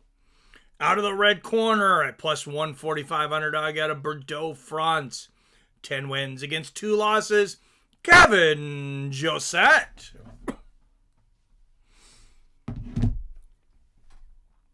I got to keep Paramount Plus for the new Beavis and Butthead season 3 coming out next year, but Herb Dean is the referee, and they actually have some good shows. Their server system just absolutely sucks.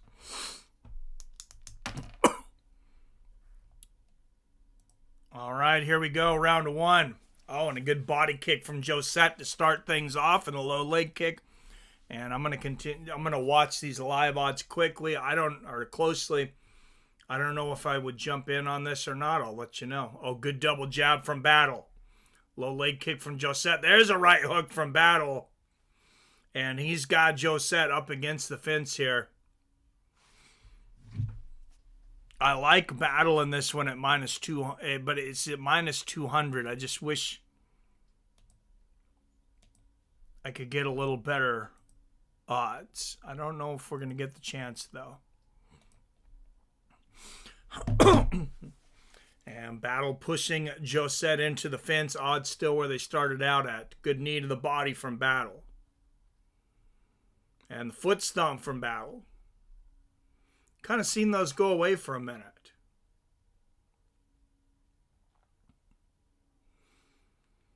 And Jousset with the body lock reverses Battle into the fence here.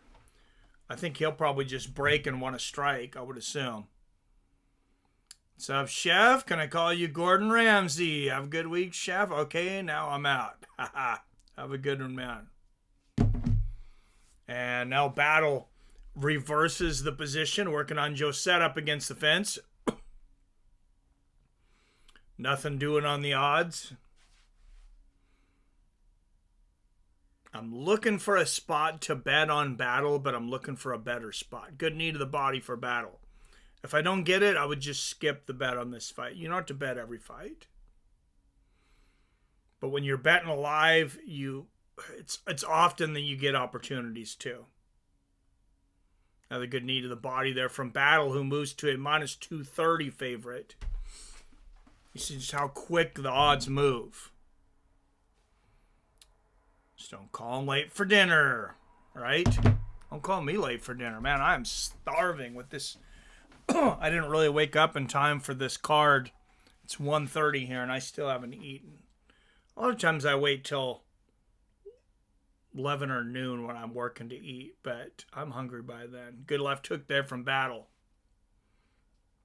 And a knee to the body.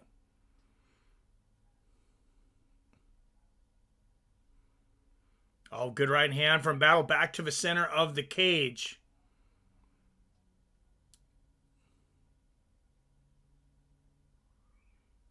Good low leg kick from Jousset. Good body kick from Battle. Oh, there's a nice left hand from Jousset. And another. Good exchange. Oh, good combination from Jousset. Double jab from Battle. And Battle lands the left hand. Goes back to the body lock. Jousset up to a +190. God, you can't... I feel like you can't be set on who you want to bet on. Like... They may make me go the other way. This is not exactly a blowout round.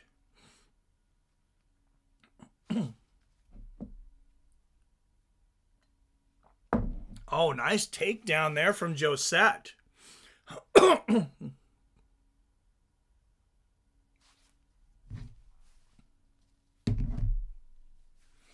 And Battle with Jousset up against the fence here.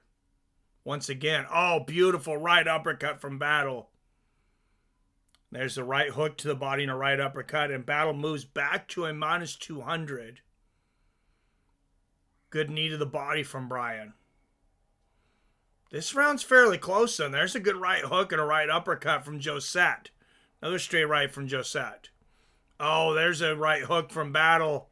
And they exchange left, straight right down the middle from Jousset. The outside leg kick. There's a 1-2 from Jousset. Oh, and a jab and a right hook.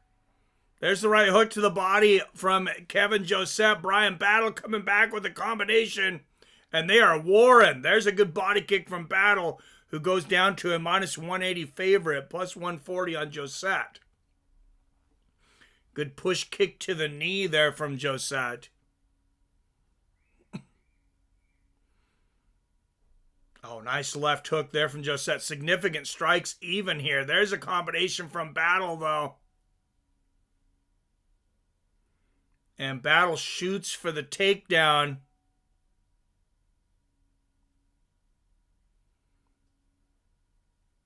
And he would have got it at the bell. I think I am going to pull the trigger on Bryan Battle at minus 180. So I'm going to bet, I would bet $90 on him. That would win us another 50. Well, 140. It's bet 90 to pay 140. Well, no, you know what, though? I don't know about the French judges. I'm going to wait. I'm going to wait because I don't know about these French judges. Kevin Jousset is French.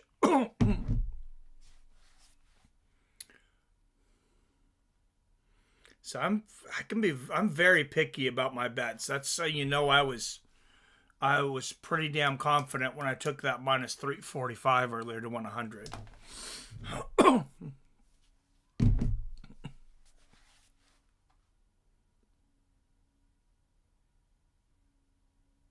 Oh, and Battle has moved to a minus 130 to start the round. Now minus 154. I still don't know. I think I'm still gonna wait a minute.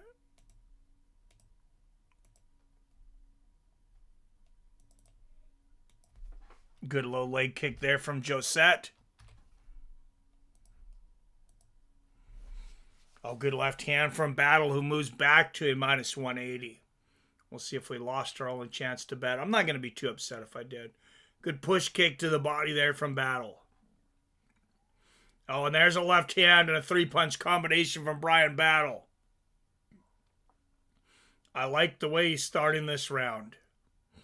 Oh, jab to the body. Three-punch combination, body, head. There's a left hook. Okay, and the body kick. All right, I'm taking Battle at minus 200. See, I should have taken it at minus 130, but I like the way he started this first minute of the round. I'm going to bet $50 on him to win 25 is what it would come out to. To win 75, 25 profit, though. Oh, big combination from Battle. So 630.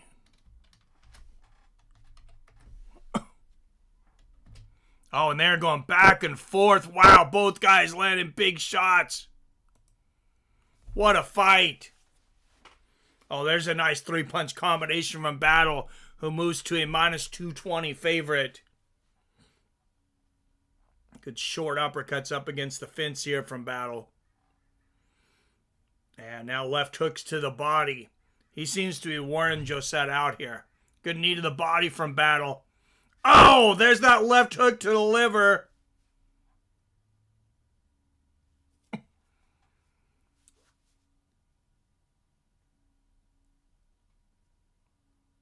Should probably see myself out after this one as well.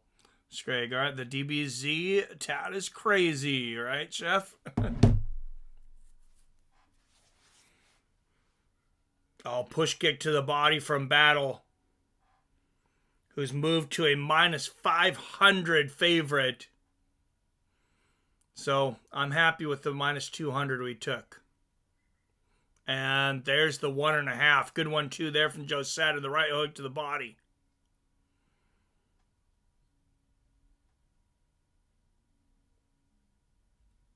Oh, that was the last fight. Sorry, this fight was over-under was 2.5 rounds. Good body kick from Battle, and the left hand upstairs. Three-punch combination from Battle. He's going off. Oh, what a right uppercut from Battle, and there's another 1-2 and a left hook. Bryan Battle taking total control. There's another three-punch combination. Ends it with the straight right. There's the 1-2. Bryan Battle landing everything right now. Another three-punch combination. Low leg kick gets through for Jousset. There's another 1-2 from Battle. Left hook upstairs. Oh my goodness, big right hook right on the chin. Bryan Battle spamming combinations right now. And there's a big overhand right in the straight left. Another three-punch combination. He is unconscious at the moment. Bryan Battle can't miss. Left uppercut, right hook. Oh, he is going off. Herb Dean about to step in. It is all over. Bryan Battle. And the middle fingers for the Paris crowd. Reminiscent of Tito Ortiz flipping the crowd off. And a tough loss to take for Kevin Jousset. But what a performance from Bryan Battle. And Jousset got a chin. Wow. Yup. And all right, another $25 won altogether on that one towards the profit. 75. What's the math on that? 115. So 920. So if you were following me, is that right? Right? Yes. Okay. If you'd have bet $630 if you were following my picks today, you would win $920 for a profit of $290.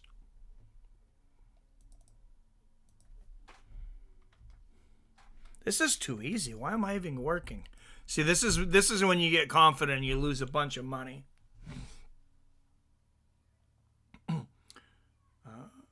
Battle was like you, like to snack on combos? I'll give you some. Right? Dude, he went off. And all right, and you guys got to 60 wins up before 40 losses. You guys picked Bryan Battle on the poll.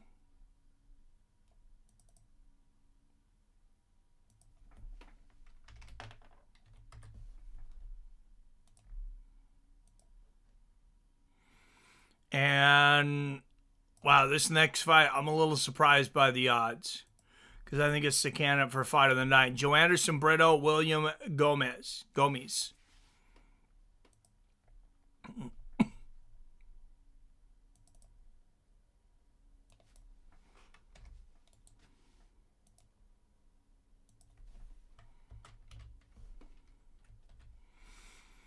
The man is back next week. Alex Pereira, most dominant fighter in the UFC today.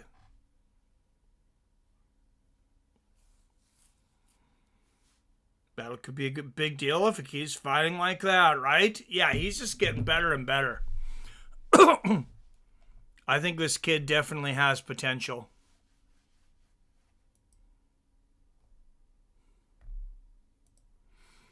All right, guys, let's... Oh, I want to hear Bryan Battle's interview here, though. 3:47 of the second. He's just flipping off the French crowd.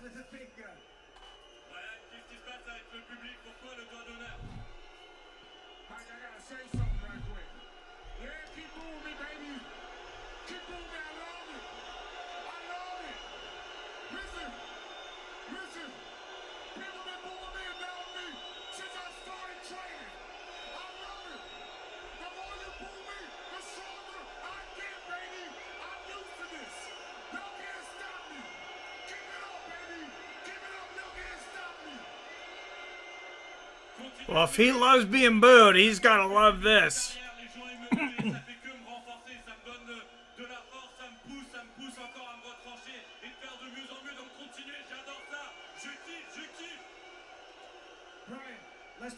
A brilliant performance after the fight for Bryan Battle, too. I'm loving this.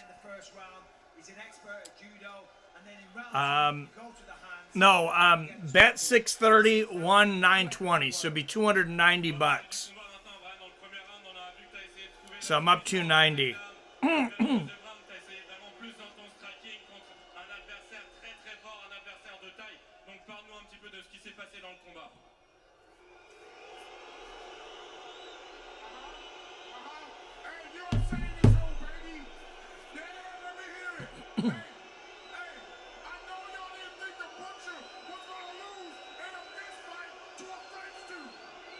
Oh, he just told him, I know you didn't think the Butcher was going to lose to a French dude. He better have security in his hotel room. This French crowd is getting pretty raucous. Bryan Battle with a big second round knockout. Congratulations, Bryan Battle, and good luck getting out of this. Because you have really riled these guys up, but he ends the five-fight winning streak. Oh, he's continuing to egg the crowd on. He was the double middle fingers a moment ago. I love it. What a great moment for Bryan Battle. As long as he makes it out of the country safely.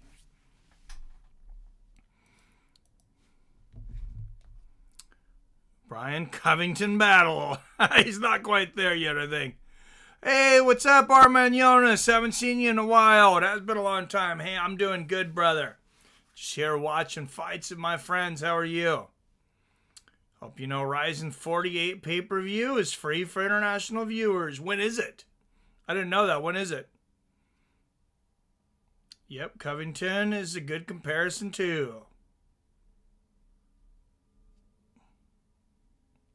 Today, oh, I don't think I'll be able to stream that, but thanks for letting everybody know. William Gomis warming up in the back. Let's do a what have you done for me lately and check these two guys out. That didn't sound good. We're not checking guys out. We're going to look at their stats, but we're not going to check them out. All right, Joanderson Brito coming into this a pretty big favorite at minus 305, plus 245 for Gomis on the dog money. Go to winning methods.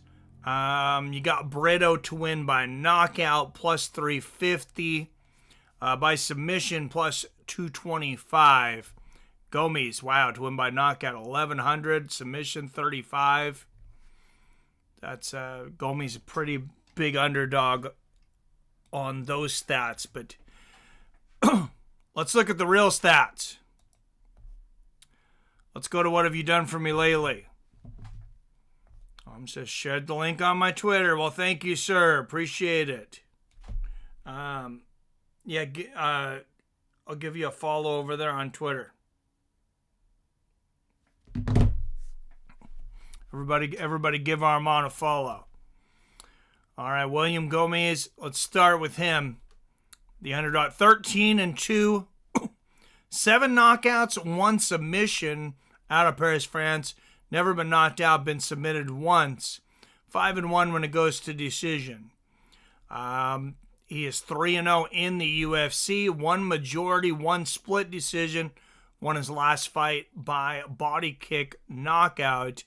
Has not lost since he fought Morgan Charriere, actually, who was on this card earlier. Submitted by heel hook, second round, 2016. That's like a whole nother career ago. Let's look at Joanderson Brito. 17-3.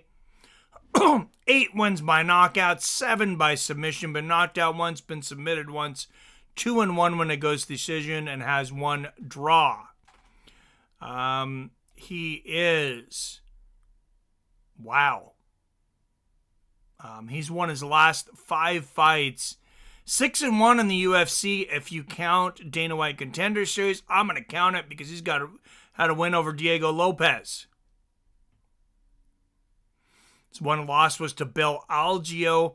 No embarrassment there. Got a knockout win over Andre Fili. Submitted Lucas Alexander. Geez, he's finished his last 5 fights. Not only has he won his last 5, he's finished all of them. Joanderson Brito, he's on a tear right now.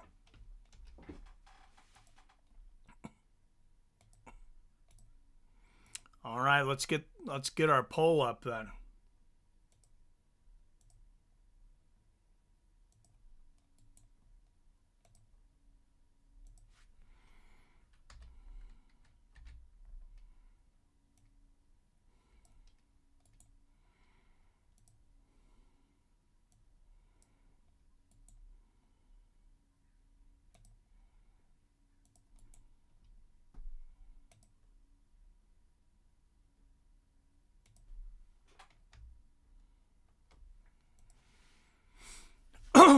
All right, poll is up for this fight. Enjoy the fights. 2:14 a.m. here. I'll take a rest after UFC and PFL. 8 hours until Rising starts. Was there a PFL one today and I didn't even know about it? They are so secretive. So Jones has more or less confirmed that will be his retirement fight. My question, what is this going to do without fighting? Parade of felonies, then life in jail, right? Can Jones make War Machine look like a rookie? Time will tell. Oh my goodness. That's crazy. Geez, after looking at these, though, I'm liking Joe Anderson Brito at minus 305 more and more.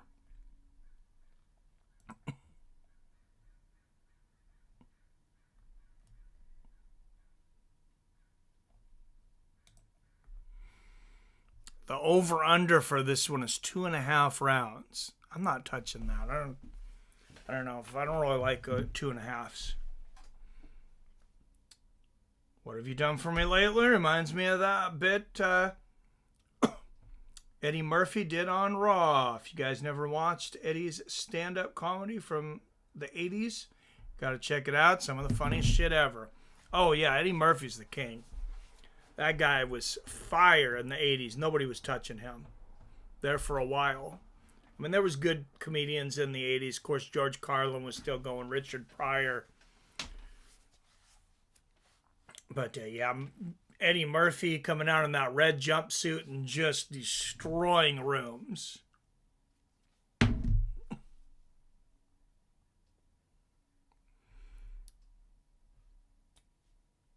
All right, here comes Joe Anderson Brito in enemy territory.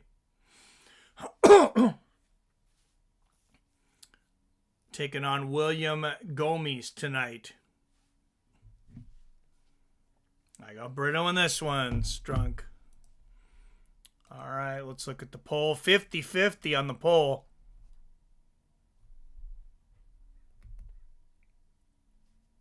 I can be the tiebreaker for this one. I know who I think's going to win. I don't want to influence you yet, though. You guys remember Tony Hinchcliffe's Tom Brady Rose? Legendary. Oh, who will forget?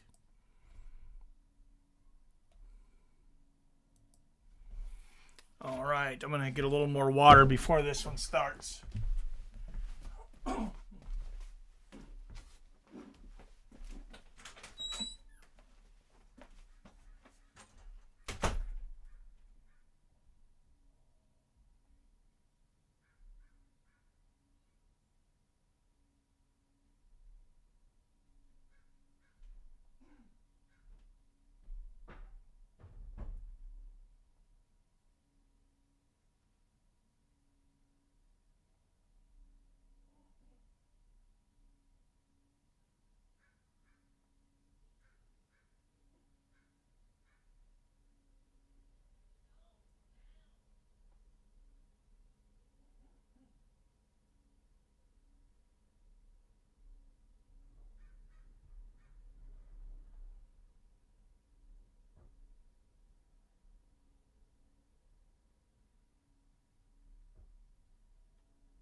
Drunken charge. Robert says Brito by submission.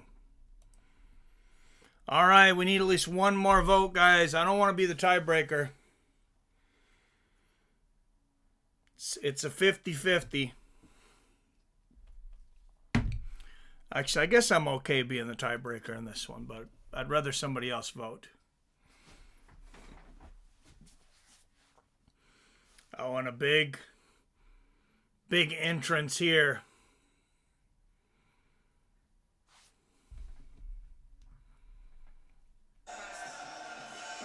Definitely interested to see what he's come to. It's been away a little while. Last time we were here about I can assure you he's not going to charge at the octagon. He's riding an impressive 11-fight win streak, and he's looking for his 4th straight UFC victory. His last ever fight was a tough one. We all know he battled stomach issues in Brazil back in May. So William Gomis out of Montvillers, France, making his way to the cage.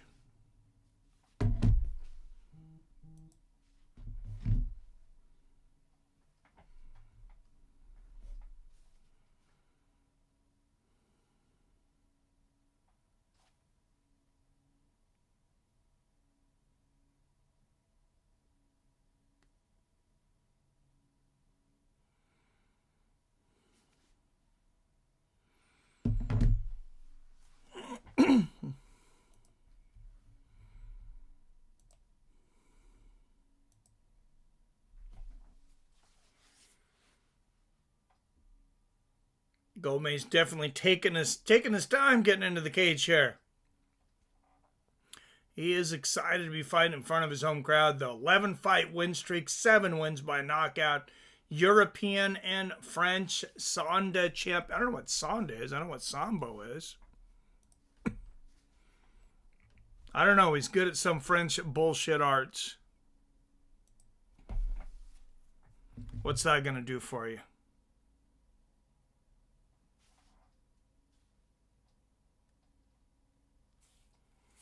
What are you going to French a guy to death?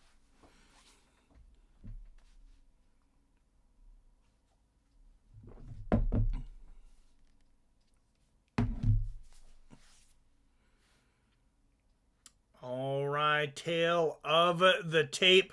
Joe Anderson Brito, 2 years older at 29. Gomis, 4 inches taller at 6 feet. He'll have a 1-inch reach advantage at 73 inches. Gomis coming in at plus 250 underdog.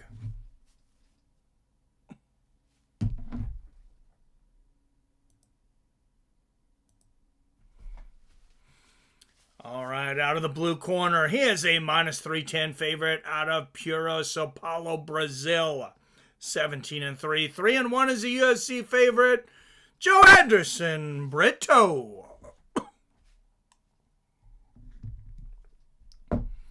Greg Sasanda is apparently a traditional Chinese kickboxing combat sport. Oh, I take that back, then. I thought it was some French bullshit. And out of the red corner, a plus 250 underdog right out of here, out of Paris, France. 13 wins against just 2 defeats. William Gomis.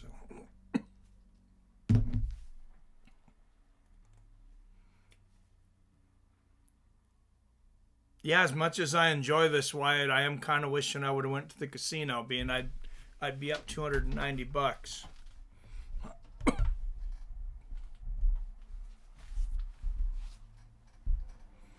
All right, we'll see if we get any live bet opportunities on this one. I kind of like Brito even at minus 345, but that's a hard one, which I am the tiebreaker, so we're taking Brito. Poll ended.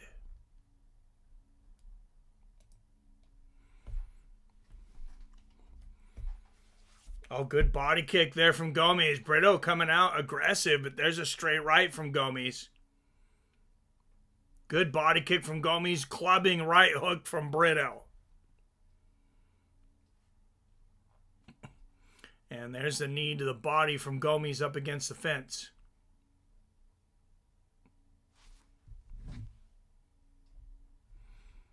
No, I believe French combat sport you're thinking of is World Series of Sissy Slapping.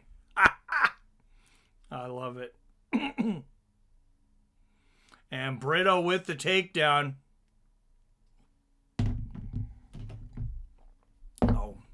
Oh, and there Gomis reverses that. Gomis ends up on top.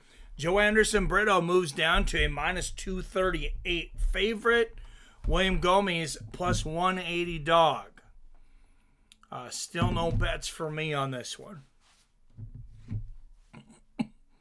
Apologies to any French viewers. Yeah, all jokes. All jokes. I'm sure they like to joke about us selfish, rude Americans too. And Gomis on top. Brito all the way to a minus 195 underdog. Gomis just plus 150, or excuse me, favorite. Gomis just plus 150 on the dog money at the moment. And Gomis kind of moving Brito around here. We get to a minus 166 on Brito. 2 minutes in. Those are some quick odds changes. Gomis looking like the more energetic fighter here, though. Right the circle, left the circle, Sanda on, Sanda off. I like it. I like it, Rob. And Gomis in the guard of Brito. Brito looking to flip him over. Doesn't happen. Now he's looking for an arm. A little ear slap from the bottom there from Brito.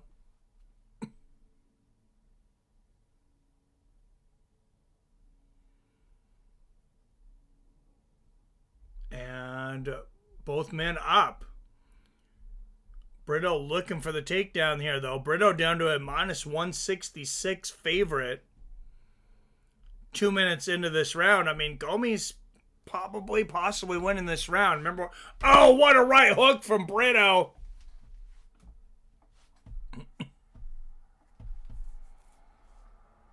He hit Gomis hard there.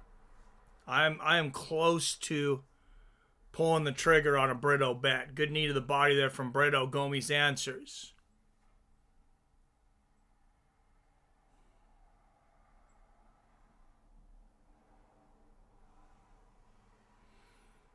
Good knee to the body from Gomis. Brito minus 154.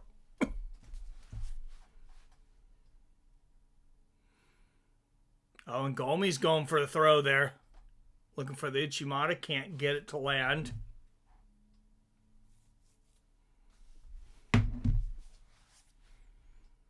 William Gomis definitely fighting above his odds in this one. A minute left in the first. And I got Gomis winning this round so far. There's a couple good knees to the body from Gomis.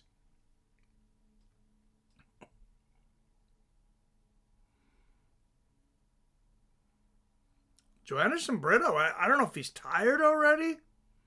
He's just not mounting a lot of offense right now. And Gomis goes for the takedown, can't get it. 30 seconds left here in the first. And they break free. Oh, good 1-2 there from Brito. He's swinging for the fences now. Good body kick from Gomis.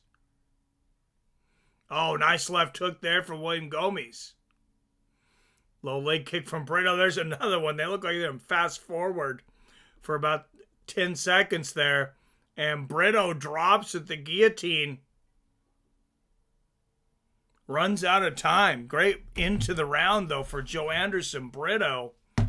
And I'm going to pull the trigger at minus 140 on Joanderson Brito.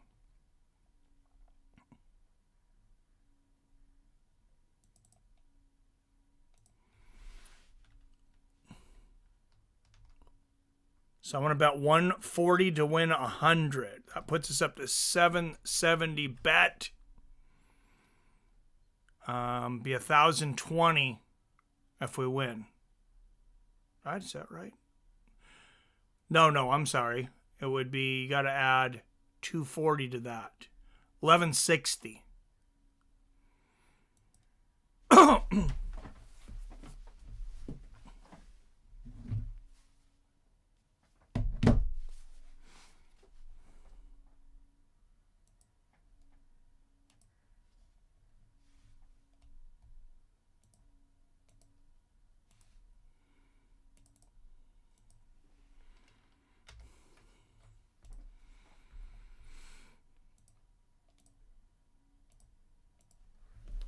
So if anybody ever doubts that I do make money on sports betting sometime, go back and watch a whole live stream. You can follow all the odds. Good body kick there from Brito. Good right hook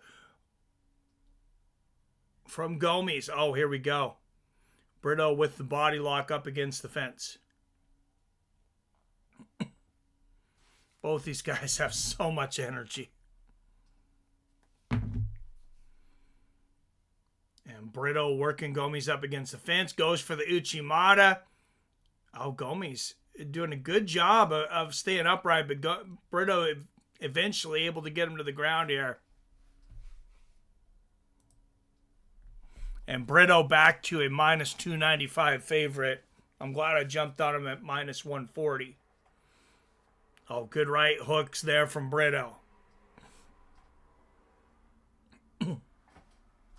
For YouTube watching on, these are mock bets. Don't demonetize my video or mention anything. We're not actually betting on here.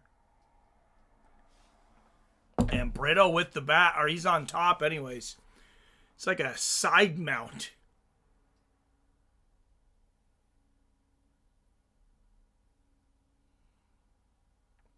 And Joe Anderson, Brito, hands all over. It's hard to tell if he's going for a choke or what's going on here. But Brito's moved to a minus 500 favorite. Yeah, he does have an arm triangle, which doesn't look like he's under the chin there. Gomis still putting the thumb up that he's okay.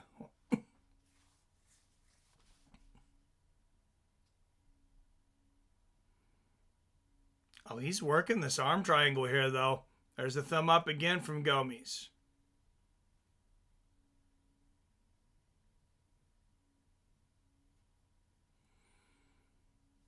He might be close to tapping. It's hard to say how deep this is. It's hard to see. Because I can't see the neck.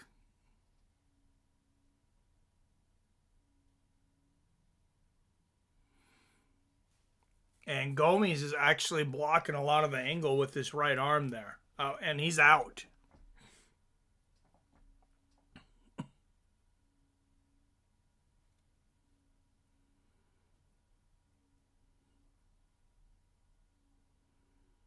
And Brito, oh, that's a good idea. Stepping on the calf there of Gomis to get himself up.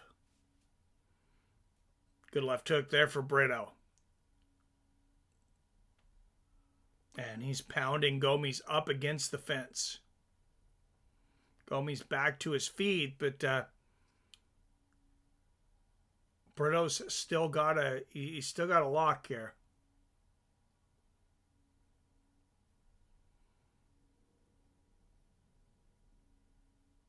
And they break back to the center of the cage. Inside leg kick from Brito. Brito's excited. You can tell. This dude likes to hit people. Good low leg kick there for Brito. Left hand for Gomis. Oh, there's the overhand right for Brito. There's another right hook lands. Brito on the warpath now. Jab and a right hook. And back to a body lock with 1:15 left in the second round.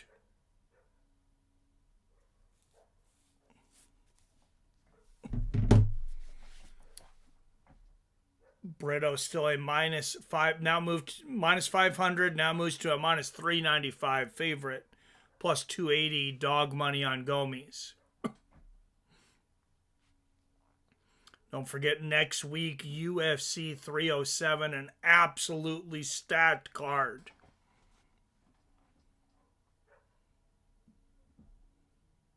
Oh, good knee to the body from Gomis to create the break. Inside leg kick from Gomis. And Gomis really using his wheels right now.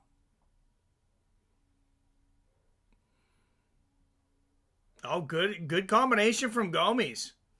Upstairs and they exchange body kicks. Good inside leg kick from Brito.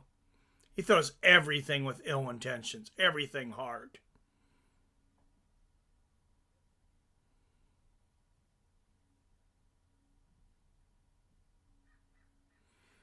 All right, and that's the end of the second. Brito will go into the third round, minus 395 favorite. Gomis, a plus 200 dog. Plus 280, excuse me.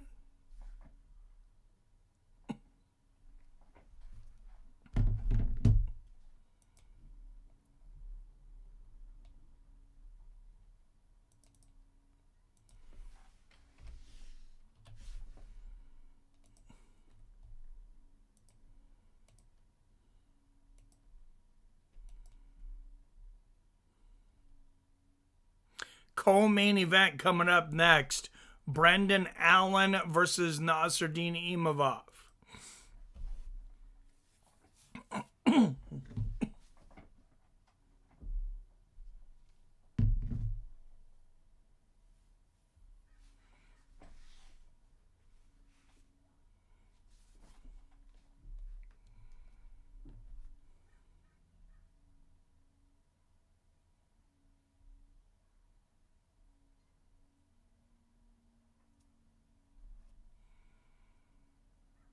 Brito breathing a little hard now. I mean, he just throws so much into everything. Oh, good body kick from Gomis to start the third. And there's an inside leg kick from Gomis. Counter left hand for Gomis. Inside leg kick for Brito.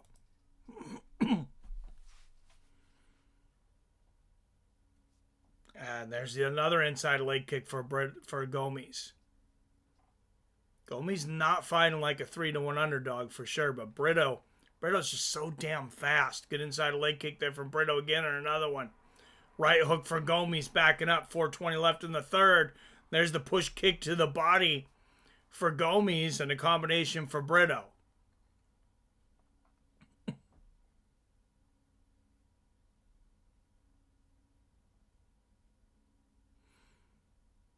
Left hand upstairs lands for Gomis. Starting to become more accurate in this round.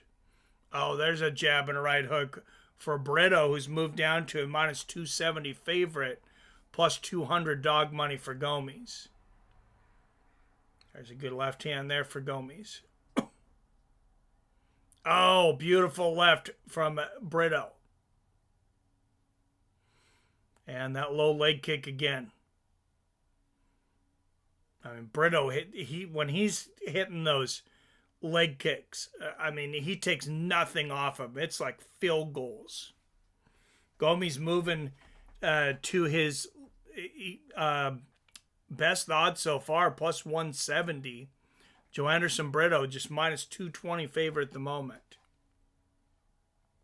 Well, no, not best, I guess, because Brito was down to minus 140 when I got him, but these odds are getting real close to even with 3 minutes left in the third.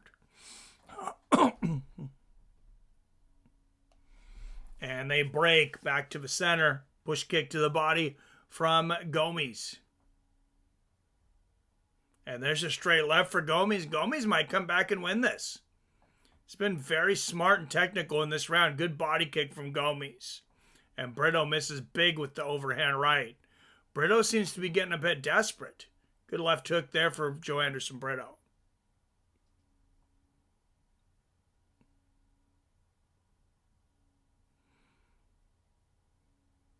Left hand upstairs, low leg kick for Brito. Push kick to the body there for Gomis, and Brito gets the body lock up against the fence. Gomis looking to his corner for advice.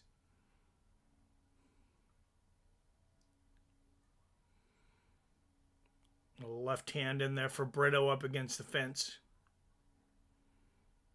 And good takedown defense here from Gomis.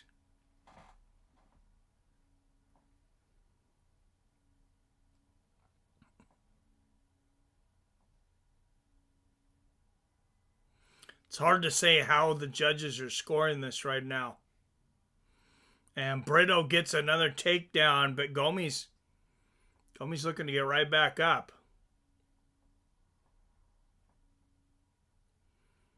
Oh, and there's some good right hands from Brito. Brito could have a hard time getting a decision here in France, though. Oh, and he's landing combinations. Joanderson Brito just went back to a minus 500, plus 340 on Gomis.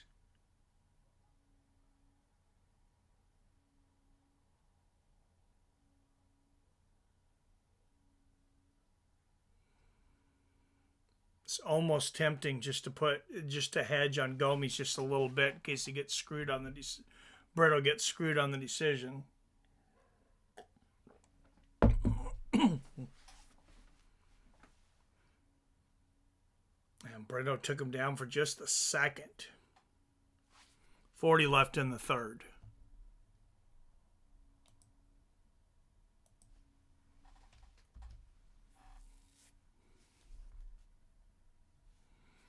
And it's off the board now. Brito working for this takedown again. This could be important for him with 20 seconds left. And Brito ends up on top in a close round. That could be huge. Oh, Brito makes sure to get back to his feet quickly. 5 seconds left. Oh, there's a good right hook from Brito. Good fight. Definitely better than the odds predicted. And William Gomis raising his hand. We'll see. I'm a little worried about this one. Oh, look at that jet stream.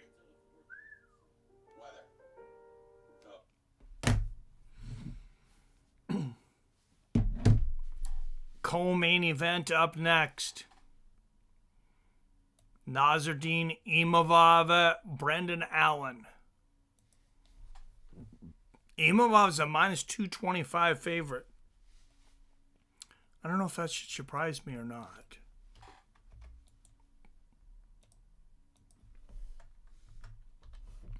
Brendan Allen's a tough, talented dude.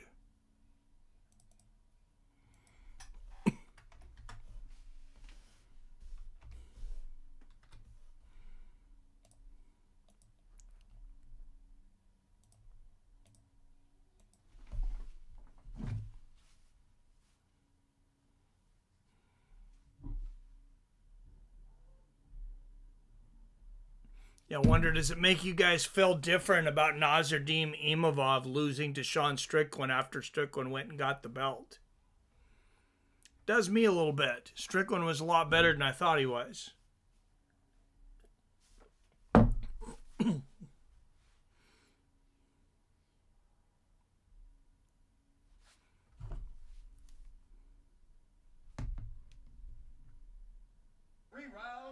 Go to the judges' scorecards for a decision. I bet it's a split. Ben Cartledge scores the contest. 29-28, Gomis. Anders Olsen has it.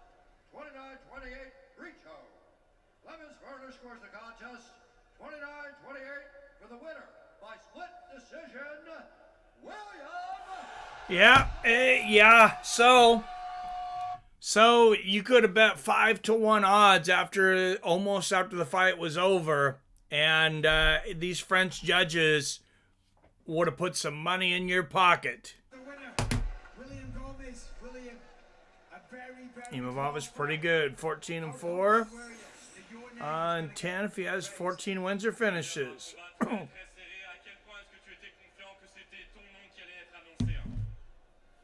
Nice. It's a 12-fight win streak for William Gomis. So I think the odds makers had it wrong on that one. I know you guys picked. Well, I was the tiebreaker. I picked Joe Anderson Brito and we lost. Even though I don't completely agree with the decision. It was a really exciting fight. All right, 60-40. On the feet, you were extremely dangerous. You passed the test, you got the job done. This crowd loves you. When do we see you again? Who do you want next? C'est un combat très intéressant contre un adversaire qui est évidemment très très dangereux. Le public qui t'adore. C'est quoi ce que tu veux toi en prochain? Est-ce qu'il y a quelqu'un en particulier? All right, let's look at these odds for this next one.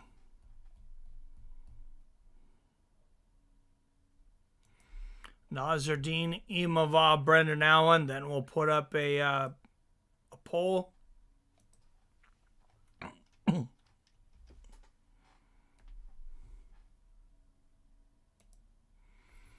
So Brendan Allen at plus 185. Dog coming into this one. Nassourdine Imavov minus 225 favorite. Gomis was a big underdog coming into that fight. That last one.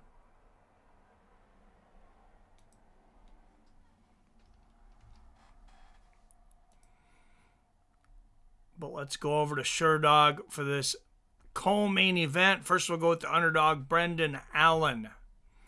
24-5, 19 of those wins coming by way of finish, 14 submissions, been knocked out twice, been submitted once, 5-2 when it goes to decision.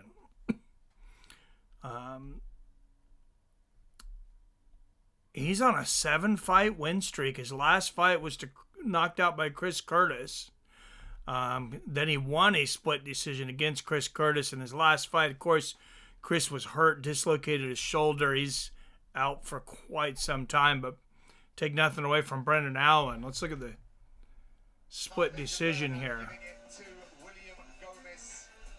They had it the same way. All right, a man that was just mentioned, I believe, Diego. Interesting scorecards. Anyway, Bruno Silva, Paul Craig, Chris Curtis, Andre Muniz, Christoph Jotko, Sam Alvin, Jacob Malkoon. That's an impressive 7-fight win streak. And, I mean, he's done it in a short amount of time. 3 fights in 2022, 3 in 2023. This is his second this year. Little less active. I doubt he gets a third fight this year. Or about out of time, but you never know.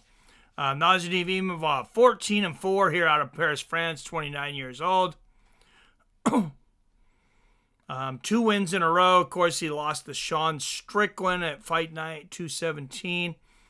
Beat Roman Dolidze by majority decision. Knocked out Jared Cannonier, 134 the 4th round in his last fight.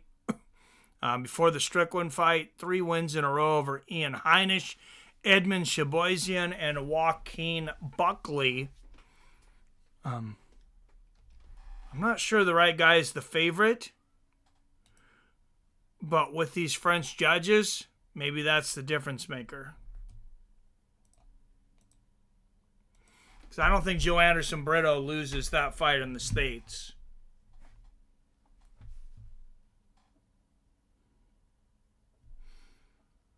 Call stinks like Pepe Le Pew. Yeah, I definitely disagree with the decision, but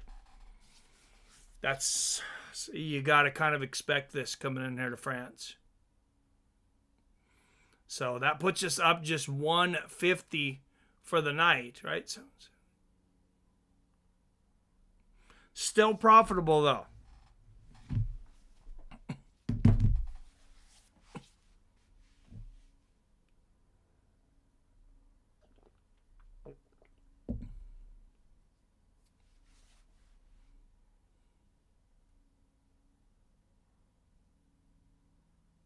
Yeah, because we were up 290. We lost 140 on the last one.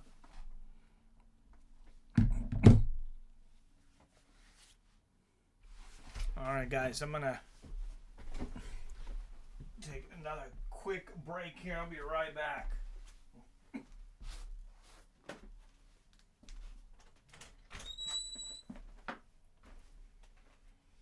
Hi, baby.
Brendan Allen tied for third most naked rear naked choke submissions with 6. That's a weird and interesting stat. Impressive, I guess. Pew, not the Stink too, but wasn't talking about them. The cartoon skunk Pew. Oh, Pepe Le Pew, yeah.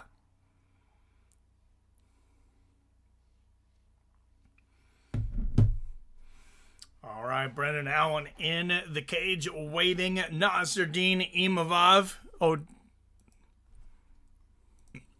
I didn't get the pull-up. That would help, huh?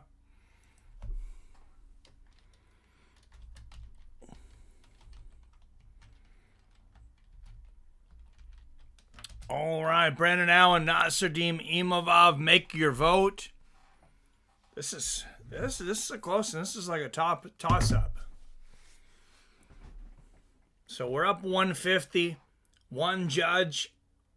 We were one judge off from what would we'd be up. God, add 240 to that. We'd be up 390. But we're not. We're up 150. All right, guys, don't forget to hit that like and subscribe button. If you appreciate what we do here, hit that super chat. You can donate through super chat, cash apps.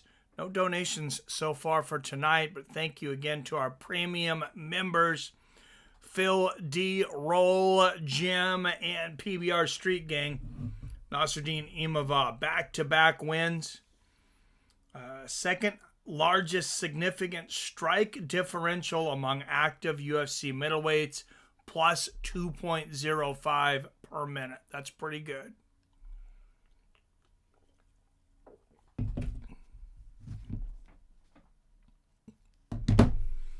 His differential was plus 6 if you take out the Strickland fight. No, not really. But Strickland outstrikes almost everyone.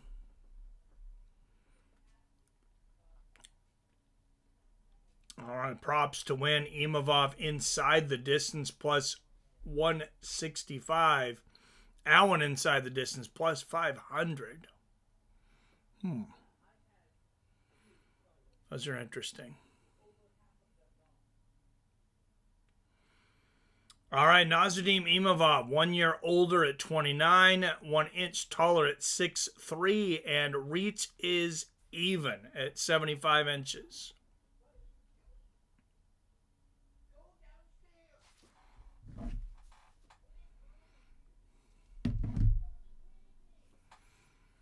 All right, our co-main event. Out of the blue corner, a plus 170 underdog out of Delray Beach, Florida. 24 wins against 5 losses, presenting the number 8th ranked middleweight in the world, Brendan Allen. Also 5-0 as a UFC underdog. Talk about an impressive stat.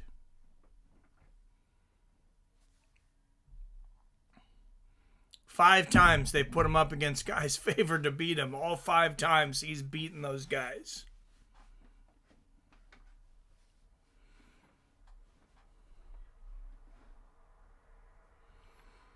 And out of the red corner, a minus 205 favorite out of Paris, France. 14-4 overall. 5-1 as a UFC favorite. Presenting the number 4th ranked middleweight in the world, Nassourdine Imavov.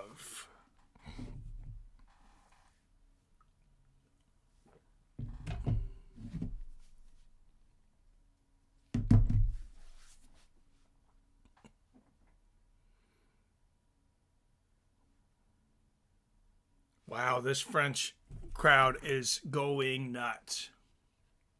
The Octagon steward for this one. Herb Dean, the referee for this one once again.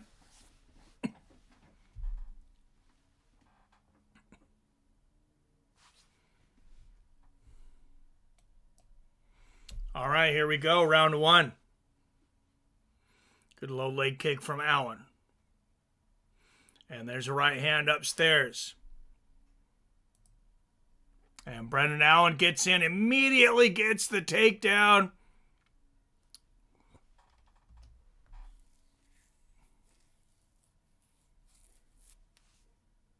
And just like that, the odds move to even -115.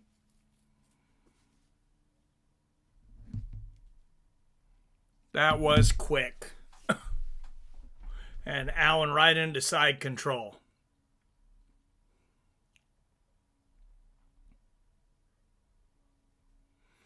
And if I can get plus money on Allen again, I'll probably take it. I like the way he's taken the fight to Nassourdine.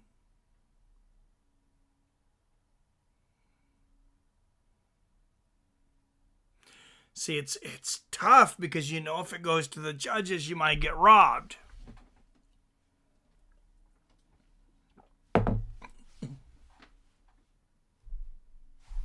And Brendan Allen moving all the way to a -160 favorite. They must be thinking that he's got a arm triangle going here, and I don't think he's got anything going yet.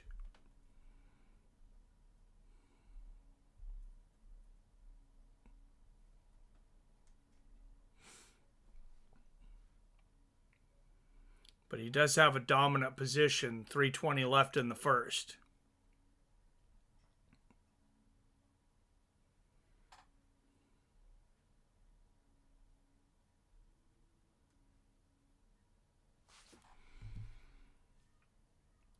Always wonder why Allen put tattoo of a liver over his actual liver. Makes for easy target, right? What's up, Tyball? It says Imavov in my TKO round 3 win. You might be right. Brendan Allen moving all the way to a -220 favorite now, plus 170 on Imavov. And I don't know what to think of these odds right now. I mean, Brendan Allen's looked fairly dominant so far. Imavov pulls him back to half guard halfway through the first.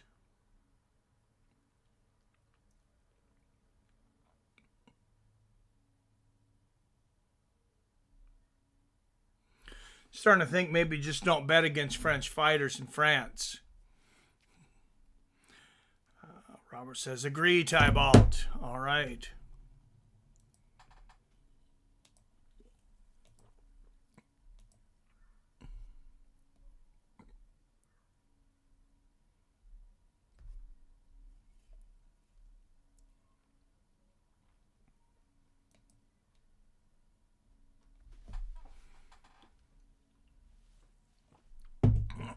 Oh, and you guys bet Brendan Allen for this one. It was tied. This is the tiebreaker, and I picked Allen. So Allen dominating this round.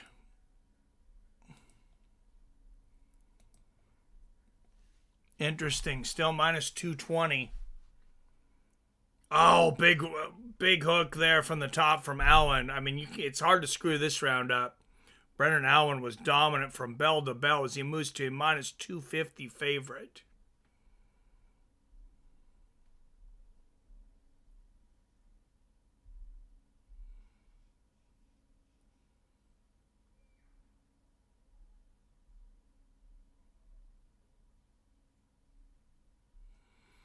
Oh, big right hand from Allen. Yeah, the odds makers might have screwed this one up. Having Imavov almost a 2-1 favorite to start. Should have put kick here.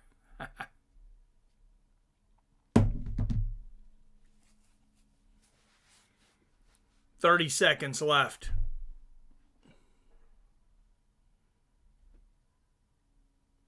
And an absolutely dominant round for Brendan Allen. Now I'm just on the outside looking for a spot to bet on him. Oh, and Imavov gives away the back.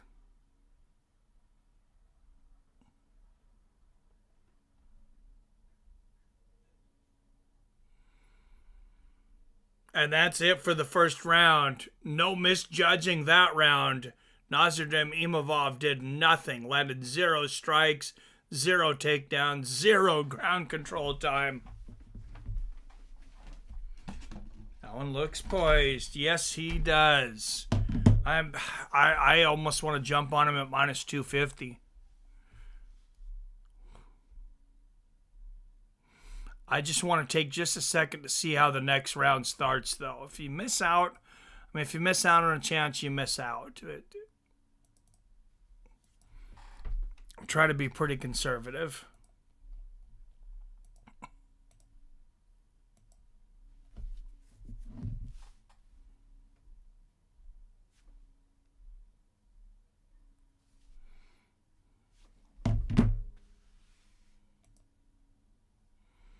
Yeah, Allen's still sitting at minus 250.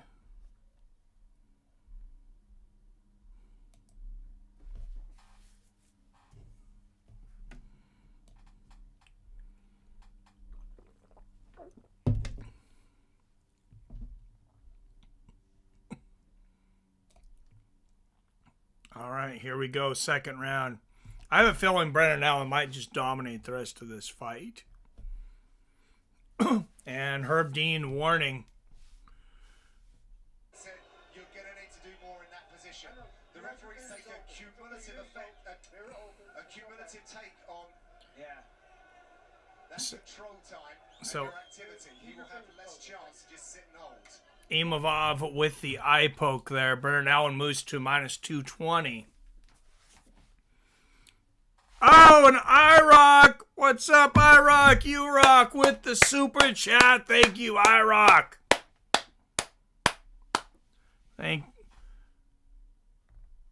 Much appreciated. And Brendan Allen once again going for the takedown here.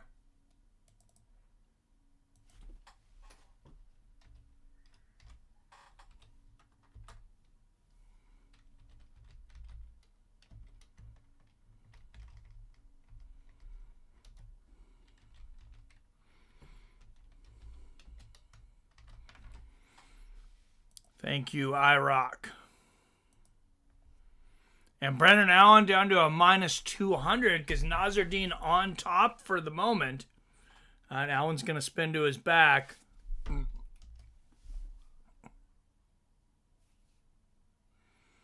Good outside leg kick there from Allen.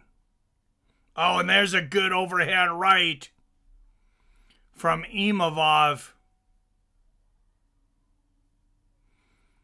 Oh, big combination from Imavov. And Chef Johnson with the $10 super chat. Thank you, Johnson. Oh, Brendan Allen shoots, but Imavov ends up on top. Allen now back to a plus 110 underdog. Interesting how this round's going. Imavov now in north-south dominant.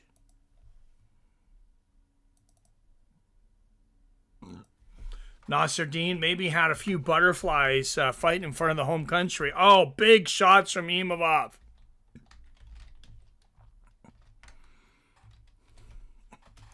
Glad I didn't pull the trigger on plus 250. Oh, big shots from the top. Imavov landing huge hammer fists.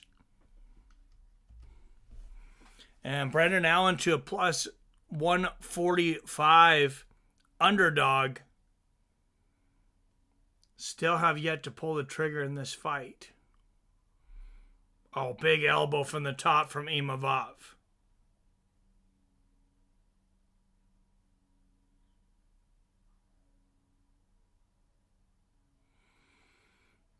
And Allen gives up the back, an uppercut from underneath, and big right hooks from Imavov. Allen is up. Oh, head kick from behind from Imavov. And there's a left hook upstairs from Imavov. There's a right hook from Allen. Seems to have woken him up. Another big left hook from Imavov and the body kick. Oh, nasty left hook from Imavov.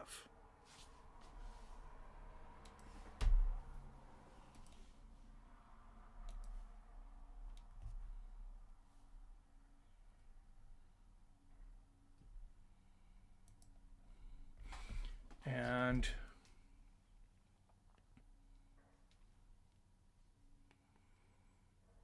Now my ESPN Plus froze for a moment.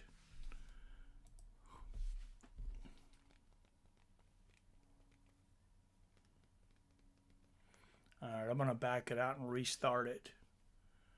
And you guys were saying your ESPN Plus app froze. Mine froze now.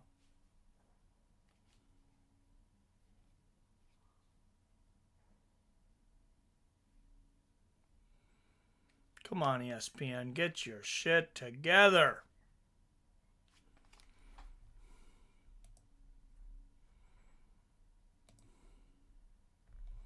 Wow, Imavov up to a minus 500 favorite, plus 340 on Brendan Allen.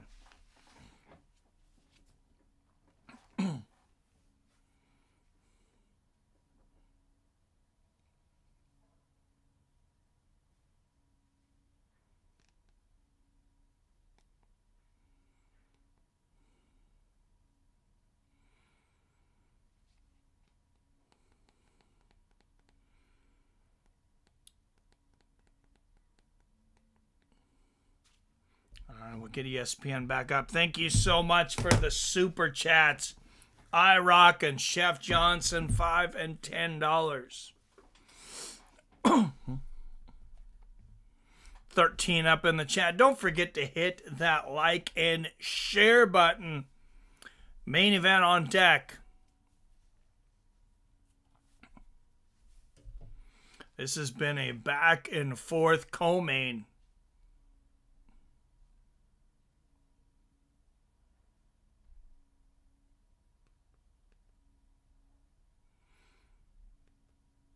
Of course, UFC 307 next week, a huge card headlined by Alex Pereira defending his light heavyweight championship against Khalil Roundtree. Let's go into the corner of Brendan Allen in between rounds.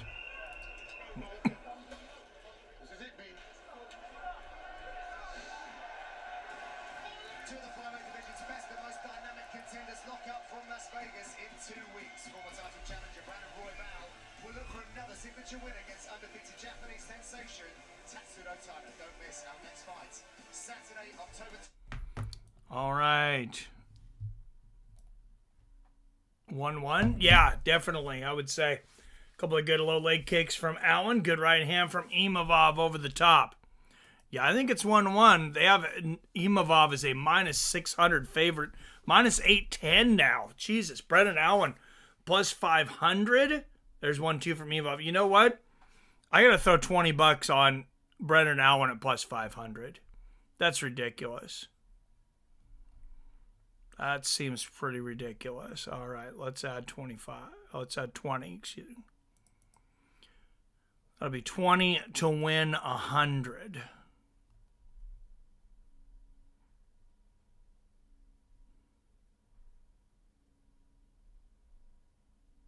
Come on, if I can get there.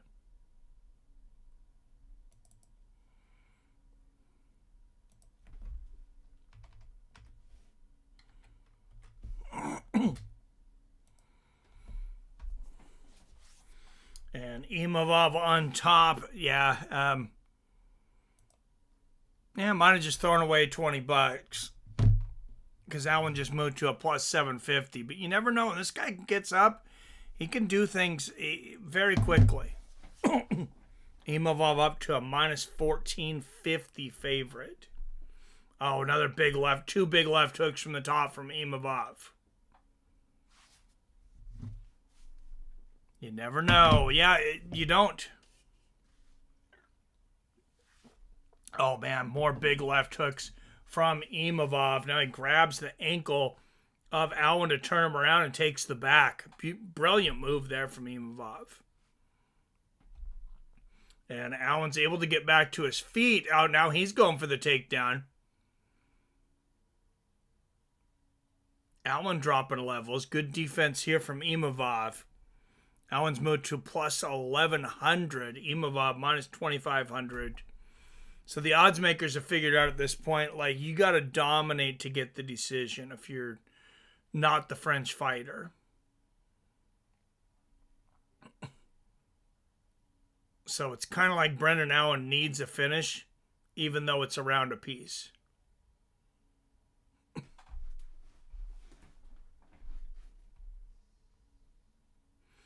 And Imavov riding Allen into the fence here.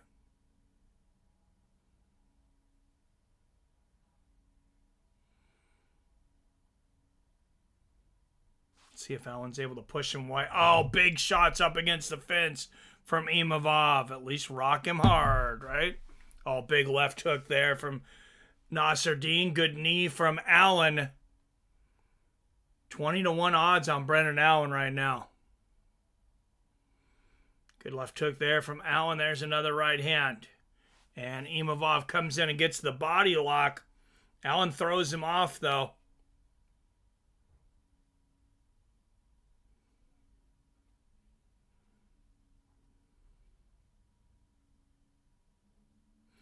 Yeah, Allen might be too tired here. I'm not even gonna put 5 down at 20-1 here. Both guys are exhausted, but I don't think anybody's getting a finish here.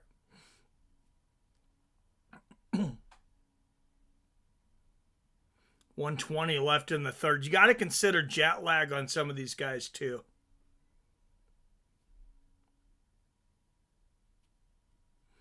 Look at that control time in the first round, Allen. 4 minutes, 45 seconds. Good knee to the body from Allen. Oh, and they... massive exchange. Both guys landing good shots there. But Allen continuing to go for the takedown in a fight that, I mean, he probably needs to finish here. It's kind of a weird strategy. Yeah, and Imavov just lands on top, and I'm going to assume this one's going to go to Nassourdine Imavov. Oh, beautiful right uppercut and a left hook from Imavov, and the body kick. There's a 3-punch combination. Right uppercut from Allen, though, and a left hook to the body, and they are going back and forth. Allen shoots for the takedown again, and Imavov able to push him off. I'm not sure why Allen's going for these takedowns. He lands a spinning elbow. He needs a knockout. He needs a finish. Oh, what a right hook from Imavov. And there's another one. Putting an exclamation on this. And listen to this crowd.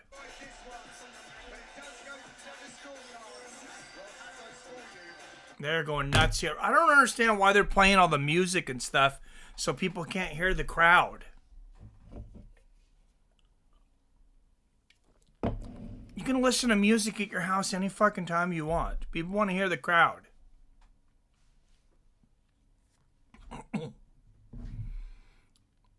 Agreed, Robert. I don't see any other way to score this but 29-28. Jeff Jones says agreed.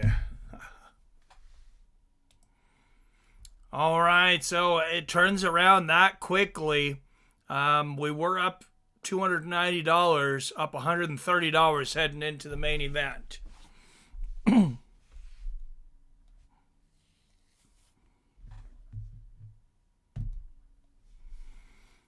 And let's put up our fighters and our poll for our main event. Oh, and we lost that one. Thanks to me. You guys made me the tiebreaker.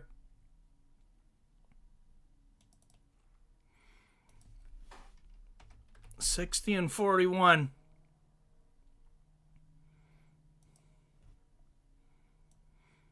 All right, Renato Moicano, Benoit St Denis. Well,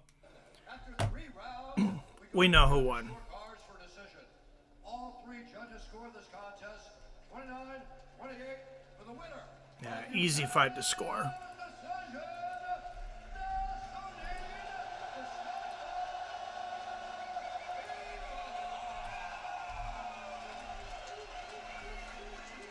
I'm here with the winner, Nassourdine Imavov. Having a little stretch. Congratulations, a great fight. Didn't get off to the best start in round 1 though. What was going through your mind? Nassourdine, félicitations. Pas le meilleur début au premier round, mais qu'est-ce qui s'est passé dans ta tête à ce moment-là? Tout d'abord, je voudrais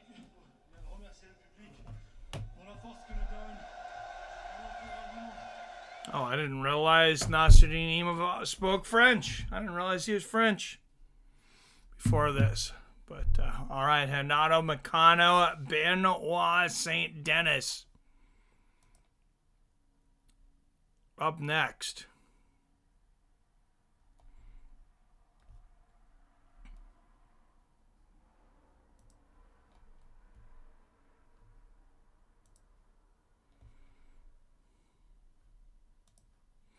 Brendan All in Allen moving to 24-6.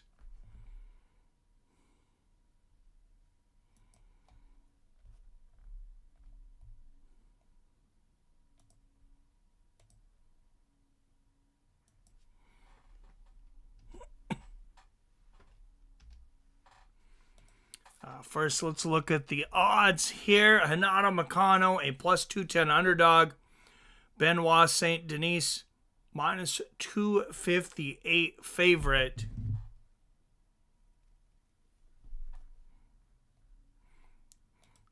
Let's look at our winning methods. Moicano by knockout plus 1200, submission plus 350. St Denis, almost even money by knockout, minus 110. Remember, this is a 5-rounder.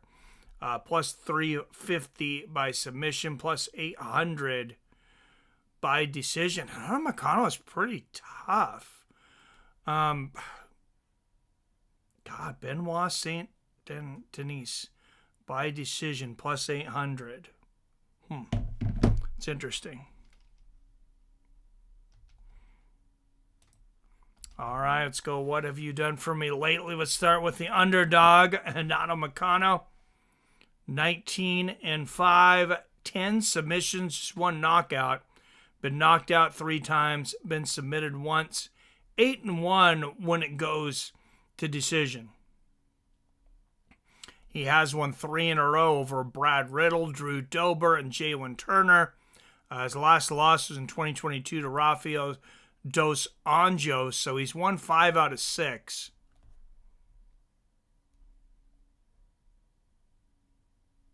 Five out of 6 with 4 finishes. Not bad. Let's go to Benoit St Denis. 13-2. All 13 wins coming by way of finish. 9 submissions, 4 knockouts. Been knocked out once. 1 decision. Of course, the 1 knockout, his last fight against Dustin Poirier. In a fight he was winning. Man, before that, 5 in a row over some tough guys. Thiago Moses, Ishmael Bonfim, Gabriel Miranda, Matt the Roll of Frevola. Lost to Elise Zaliske dos Santos in his UFC debut. But, yeah, been pretty damn good since.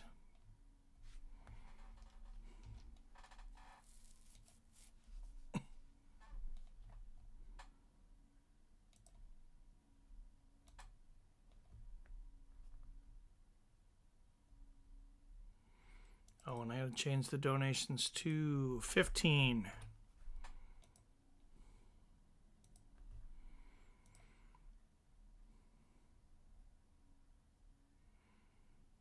I like Moicano, but I just don't see him winning this one.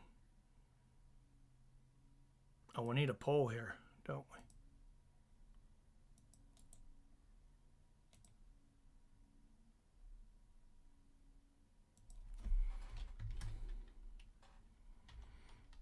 I think it's a tough one for him for sure. All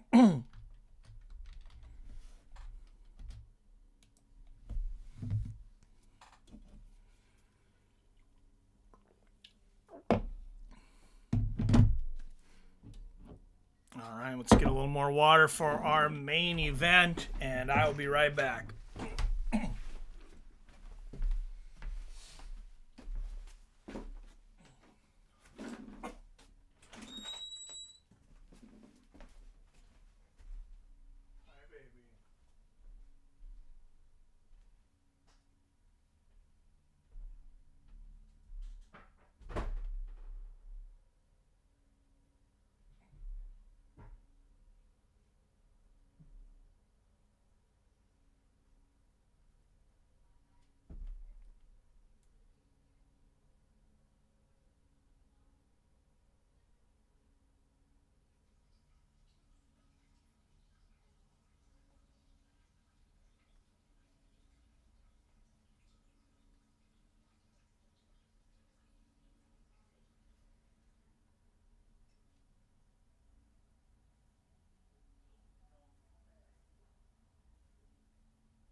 poll is up 50-50 so far.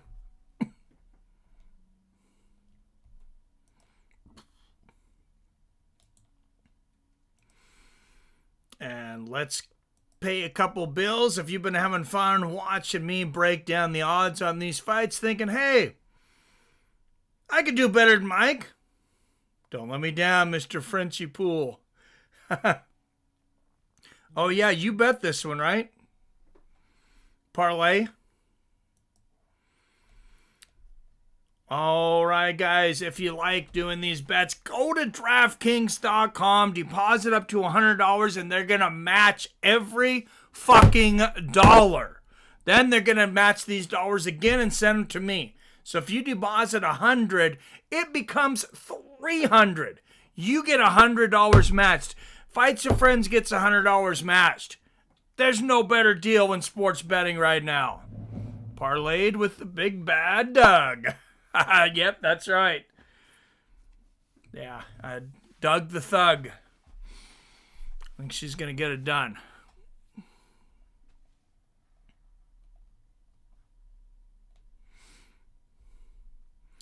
But yeah, make sure to take advantage of that. Turn 100 into 300.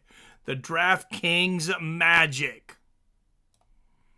And, oh, what about some more free stuff? I only take sponsors. I only have sponsors that give you free stuff. Why else would I let them sponsor us?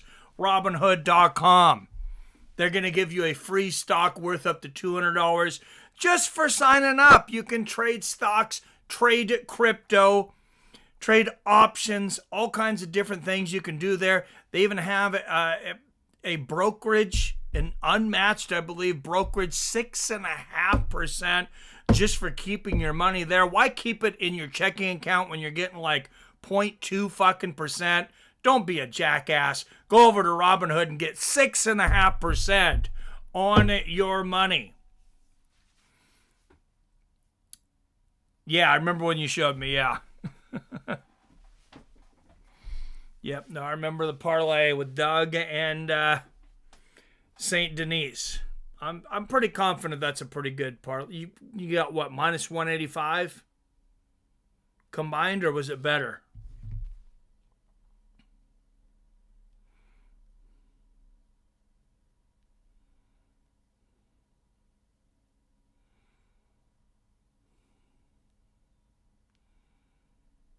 Minus 175, right? Okay, yeah.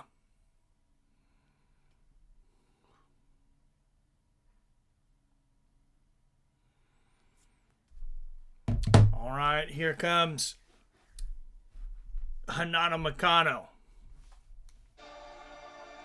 Oh no, this is St Denis. Moicano's already there. Yeah, listen to this crowd now. They are louder than the music now.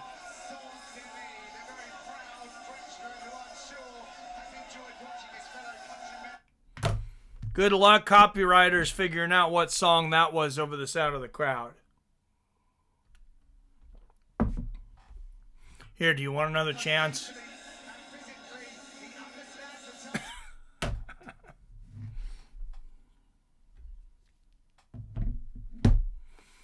All right, thank you for the donations today. iRock, Chef Johnson, thank you to our premium members, Phil D, PBR Street Gang, and Jim, to our Patreon, Phil D, also over there.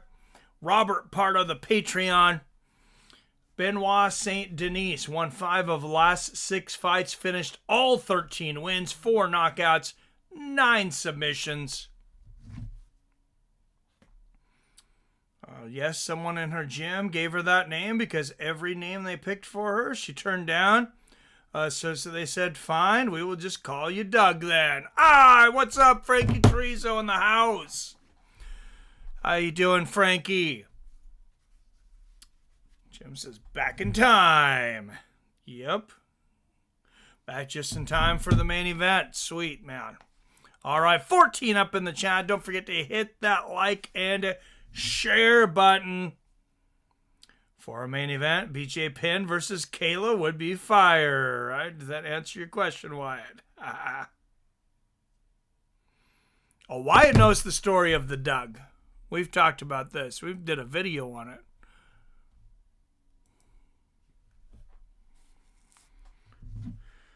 Oh my God. That's Hawk Tua there on Wyatt. Oh my God. Wow.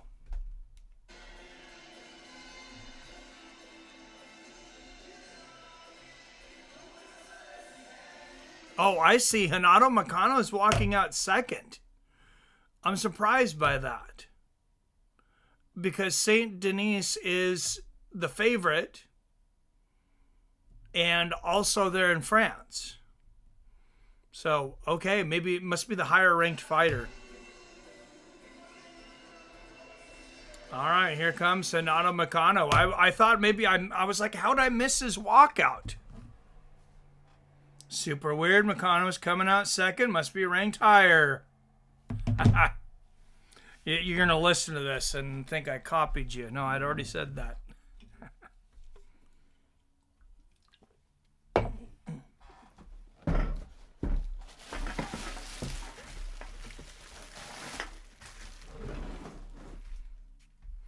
Just cleaning up some garbage in here while we're in between fights.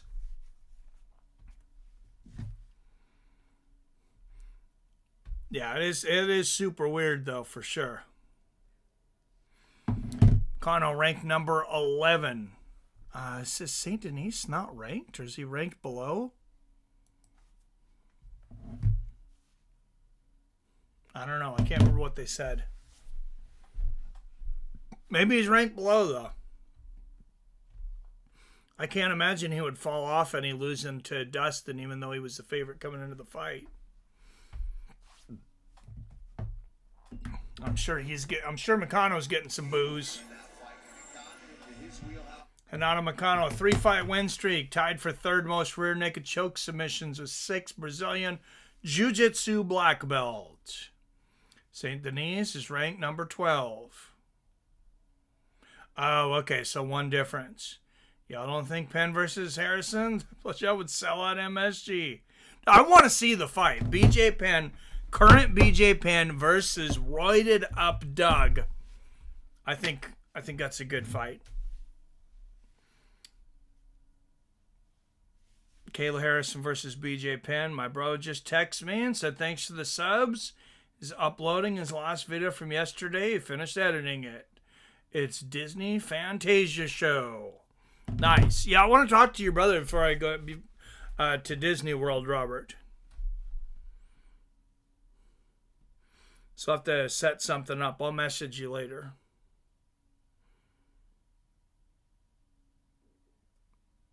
Any tips he might have. All right, Renato Moicano, 7 years older at 35. Both men 5'11". St. Denis has a 1-inch reach advantage at 73 inches. When you're going to Florida, 2 weeks. 2 weeks. You know me, I might not come back. I might end up in jail. All right, ladies and gentlemen, it is the main event of the evening. 5 rounds.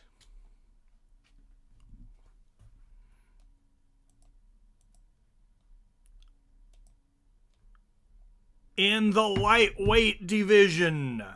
I live there in Florida, Mike. Nice. How close are you to Orlando? This main event sponsored by our donations, Jeff Johnson, Rock, our premium members, PBR Street Gang, Jim and Phil D. Rowe, also by our Patreons, Phil D. Rowe and Robert Drunk in Charge Kerrigan. 60 miles? Hey, I might come see you. Or you might come see me. Might meet for dinner or something if we have time. I don't know. I'm with some friends. With the wife and some friends. Should be uploaded in 2 more hours. They booked this arena mainly for Gang UFC. Must be pissed that he's not on the card. All right, out of the blue corner, a -265 favorite out of Paris, France. 13 wins against 2 losses. 4-1 as a UFC favorite. Presenting the number 12th ranked lightweight in the world, Benoit St Denis. Sounds like Saint Denis, Mike. Give you his phone number, his number, Mike. All right, my man going to Florida during hurricane season, just Orlando, far away from the ocean. All right, now to the red corner, a plus 215 underdog out of Brasilia, Brazil. 19 wins against 5 losses. 4-2 as a UFC underdog. Presenting the number 11th ranked lightweight in the world, Renato Moicano.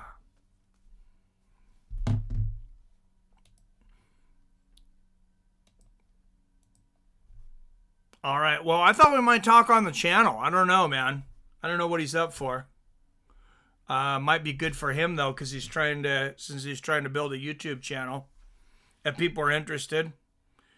Jim, Mike pronounces St. Denis like his Denise. That's how you pronounce it, Mike. Oh, like his niece, Denise. Oh. Am I mispronouncing his name? Oh, like Saint the Knee. I get you. Like the knee? Oh, Dunny. I get you. Okay. All right, here we go. Round 1. Good body kick there from St. Denis. Inside leg kick. All right, I'll say somebody's name correctly for once. St. Denis, minus 200 right now. Good inside leg kick for Moicano. Body kick from St. Denis. Moicano grabs the body lock and takes him down. All right, first round. I'm going to look for a spot to get in on Benoit St. Denis. What are we up for the night? We are up 130 bucks. Ooh, I don't know if I'm going to get minus 130. I'm going to say I wanted to win $100, but we might not be able to. Don't say the S, it's French. Well, that was a shit start. Frenchy poo, right?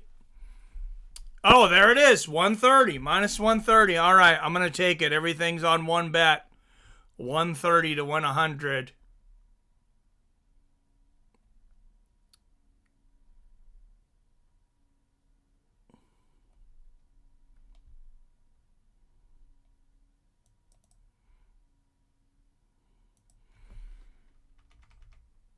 So bet 920.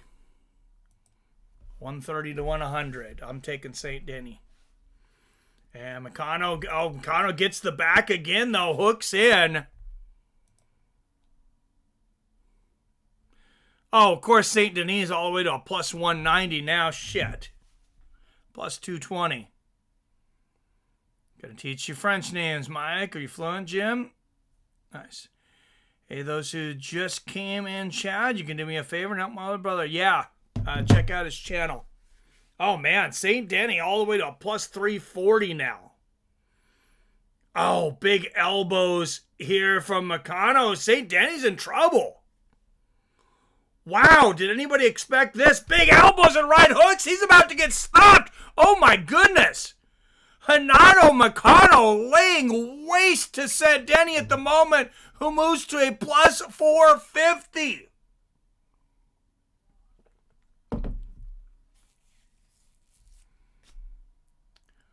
Oh, man, more big shots from Moicano. This could be stopped at any time. Oh, another big elbow. And St. Denis bleeding all over the canvas. Oh, my goodness. What is going on here? Renato Moicano turning Pérez upside down.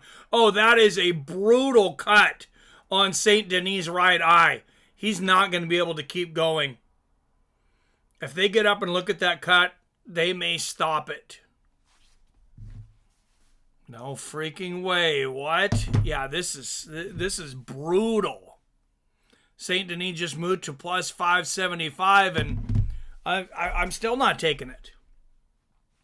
Because I think once they get him up, they may stop this fight. Chef John says, wow, Frenchy poo, right? Oh, man, now Moicano's got the back. And he pulls Benoit St Denis into hooks. I really want to see that eye close. Oh, man, he's elbowing and punching that eye. He's going to close it shut. Who would have predicted this? That Renato Moicano would dominate Benoit St Denis from the opening bell. Not me. And St Denis finally starting to block some of these shots.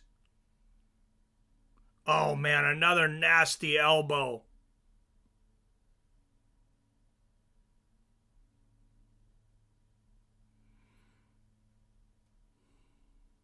Oh, man, there's another bad elbow. All right, is he going to finish this round, though? If he's going to finish this round, I'm about to jump on a bet. And he will. At +5, I'm going to take him at +4.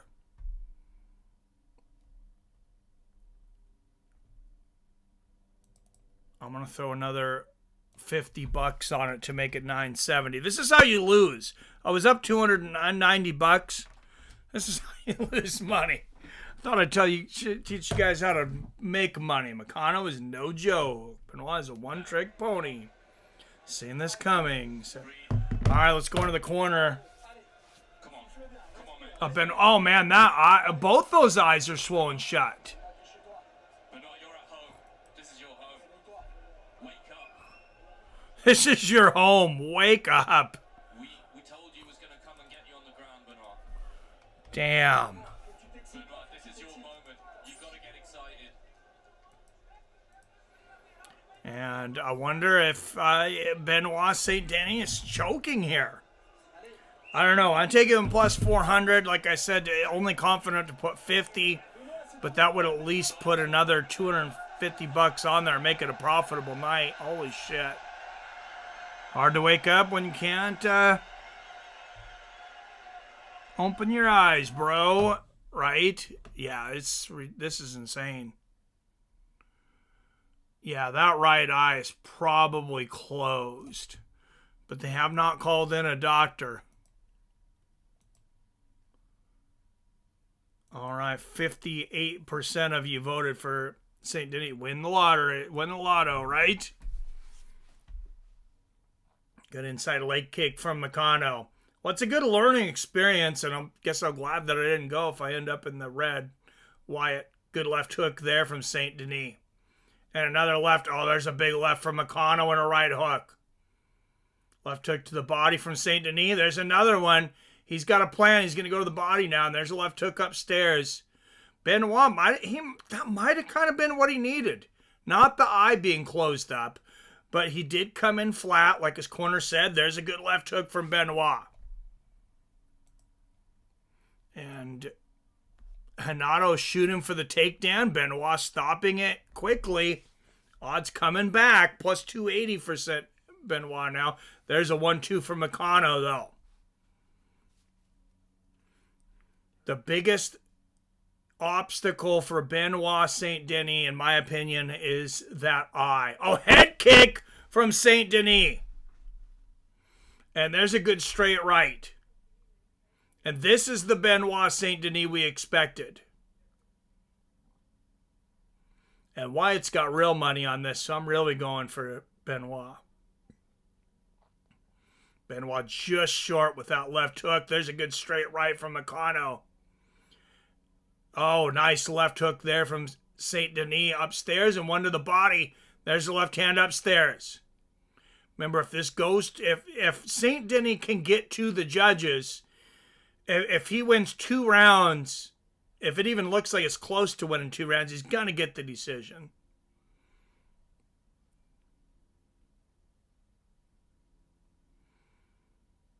Good left hand there from Moicano. Straight right from St. Denis upstairs and a left to the body.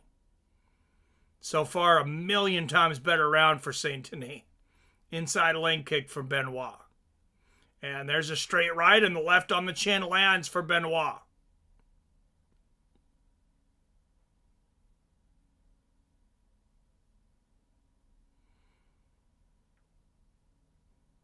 Just the way Benoit stands, I can tell he's open for that push kick up the middle. We'll see if Moicano throws that. Oh my God, Benoit's face is... It's just disgusting. Good left hand there from St Denis. He can see something, obviously, though. Seems like they don't want the Dodgers getting involved for the hometown and crowd favorites lately. Yep, remember Aldana at Noche. Like she got hit with a machete and doctor never even looked at it. Yeah, it's kind of shady. That's combat sports, so it's always been shady. Good straight right and a left hook there from St Denis. As long as I've watched combat sports, it's been corrupt. Oh, there's a good left hook from St Denis. And Moicano shoots for the takedown. He might get this one. Oh, no. I thought Denny was collapsing in for a moment, but he did a good job of stopping that. How can he see? I'm pretty sure he can only see out of one eye right now, St Denis. Good inside leg kick from Moicano. Two big left hands down the center for St Denis. And Denis still a plus 220 underdog. I'm sure that eye has a lot to do with it. And Moicano getting the body lock once again. Chef John says, very true. Benoit's a bloody mess. Oh, yeah, he's bleeding all over Moicano. He better be careful. These French doctors, if Moicano lets Benoit bleed on him enough, they might stop the fight and give it for St Denis and say Moicano can't possibly continue with this much of Benoit's blood on his eyes. Good left and a right uppercut there from St Denis, who's had a much, much better round. Apparently, he just needed to fight with one eye. 30 seconds left in the second.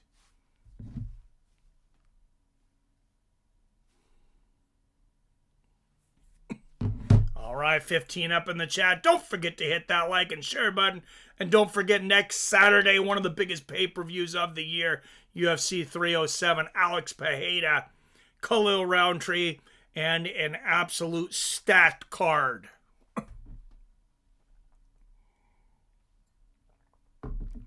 All right, I got it around a piece. I think your money's still definitely alive, Wyatt.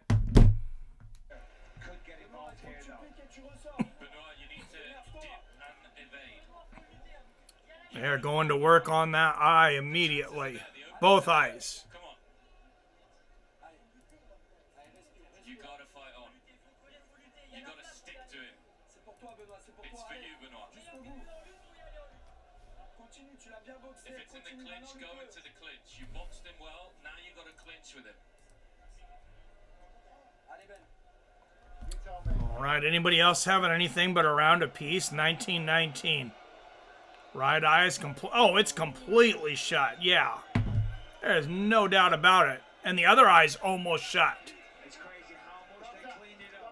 What do you mean crazy how much they cleaned it up? Oh, if this doctor looks at this fight, he's got to stop it. And Michael Bisbee just said he ain't going to stop it. That ain't a doctor. That's a veterinarian.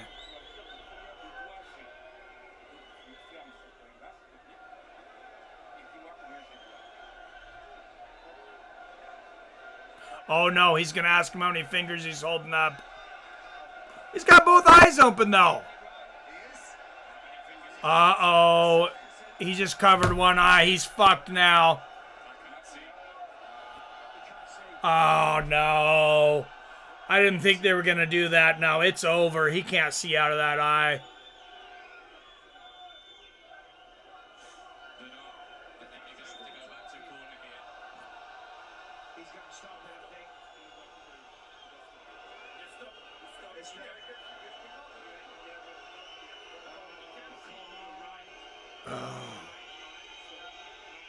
This doctor definitely wants to stop it, but I think it's up to Mark Goddard.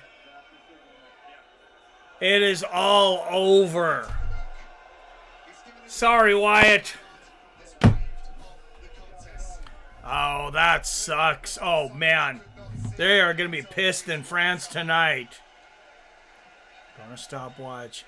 I didn't think they were going to do... As soon as he covered up one eye, I was like, oh, there's no way he's going to be able to read those fingers. We're going to take a quick break.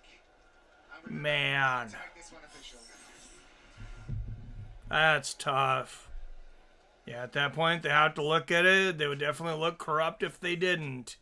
I mean, since when has combat sports cared about not looking corrupt, though? More or less on at least 2 players and lock in for the game. Enter a lineup for as little as $5. Man, sorry for your loss, Wyatt. Since they covered the good eye, he was done. Oh, absolutely.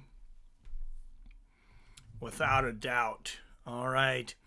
If anybody wants to call in, we're going to do some call-ins. We're going to preview UFC 307 for next week. I don't want to lose viewers on it, but I don't want to promise Dana White Contender Series right now because I don't know how my Monday's going to go for Tuesday. We lost this week. We were up $290. If I was at the casino, maybe I would have stopped. I don't know.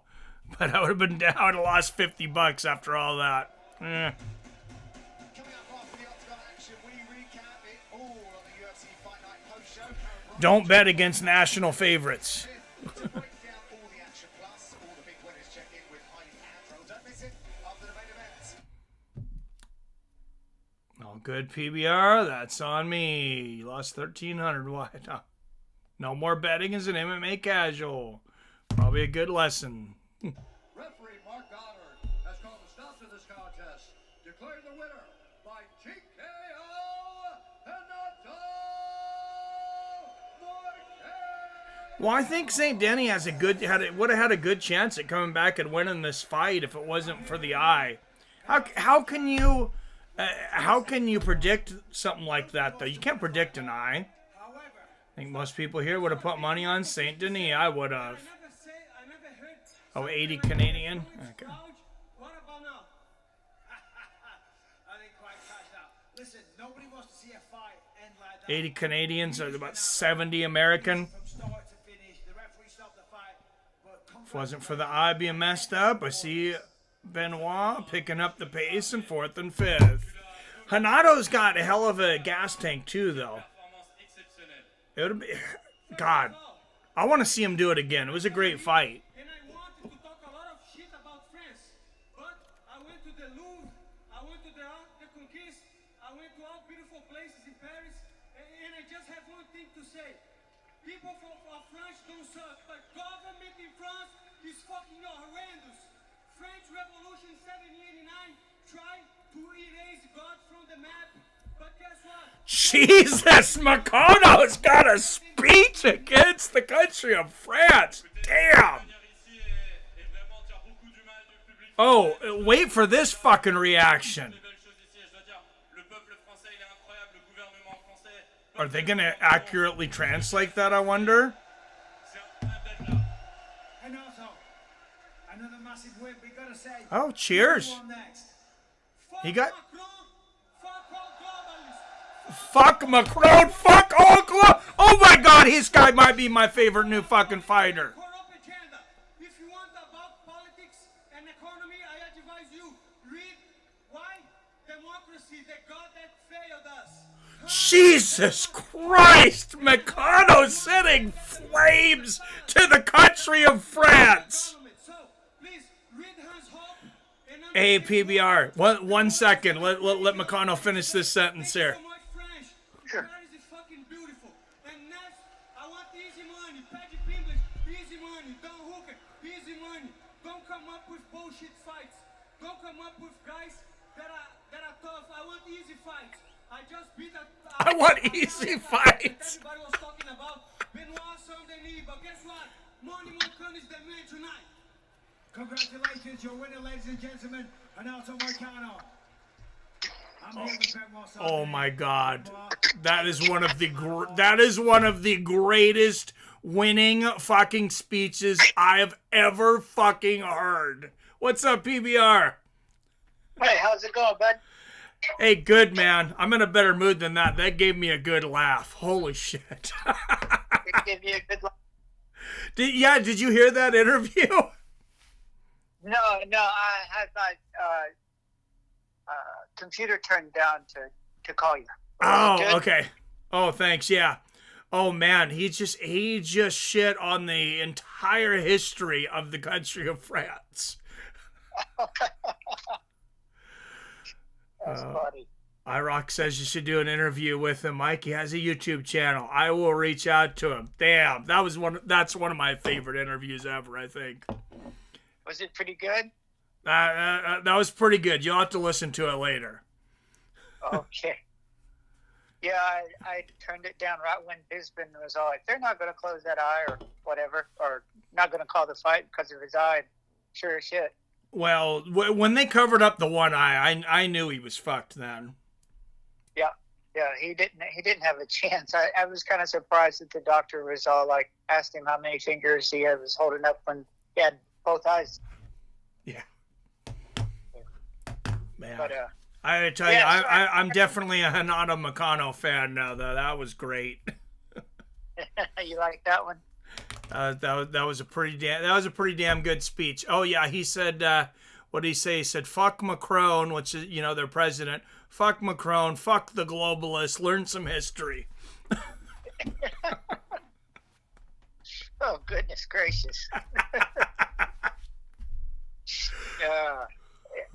Yeah, I was really happy that they had this fight today. It's always good seeing catching early daytime fights. Oh yeah, that's probably good timing for you because you're 2 hours ahead of me, 5:30 there. Yeah, that's what I thought. Okay, yeah, 5:30. Yeah, it's good because you probably got to wake up early. Oh no, probably not Sunday, huh? Oh no, I work on Sundays, so. Oh, that sucks. Yeah, I blame my parents for not being rich. Yeah, mine too. Damn them. I know, right? But I was just calling to say howdy and say hello to everybody in chat. And sorry, Wyatt, for your bet going sideways there. And hope everybody in chat is doing all right. And I'll catch you next week, maybe there, MMA Mike. All right. Well, hey, thanks for all your support and the premium membership and everything. Appreciate you. And I'm really glad that you got everything straightened out with your channel and getting everything back up and running on it. Hey, me too. Thank you. It's because of you guys. So we show up every week because it's a good quality product that you put out.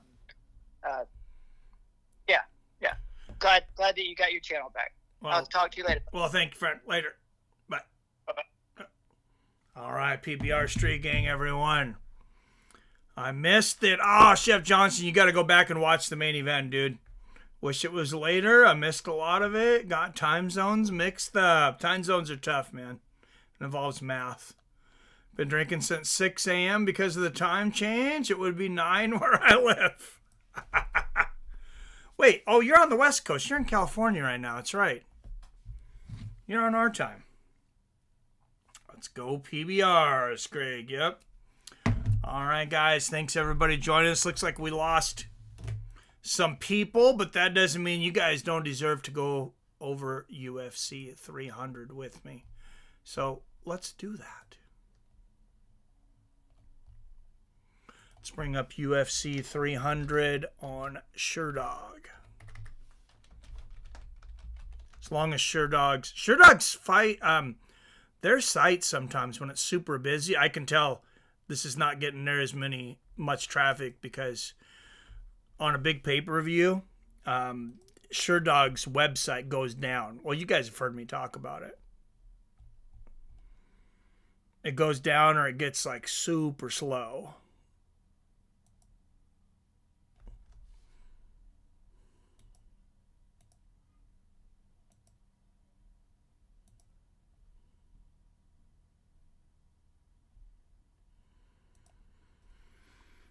All right, let's bring it up. This card is absolutely stacked. Oh. How did I accidentally hit in 300, though?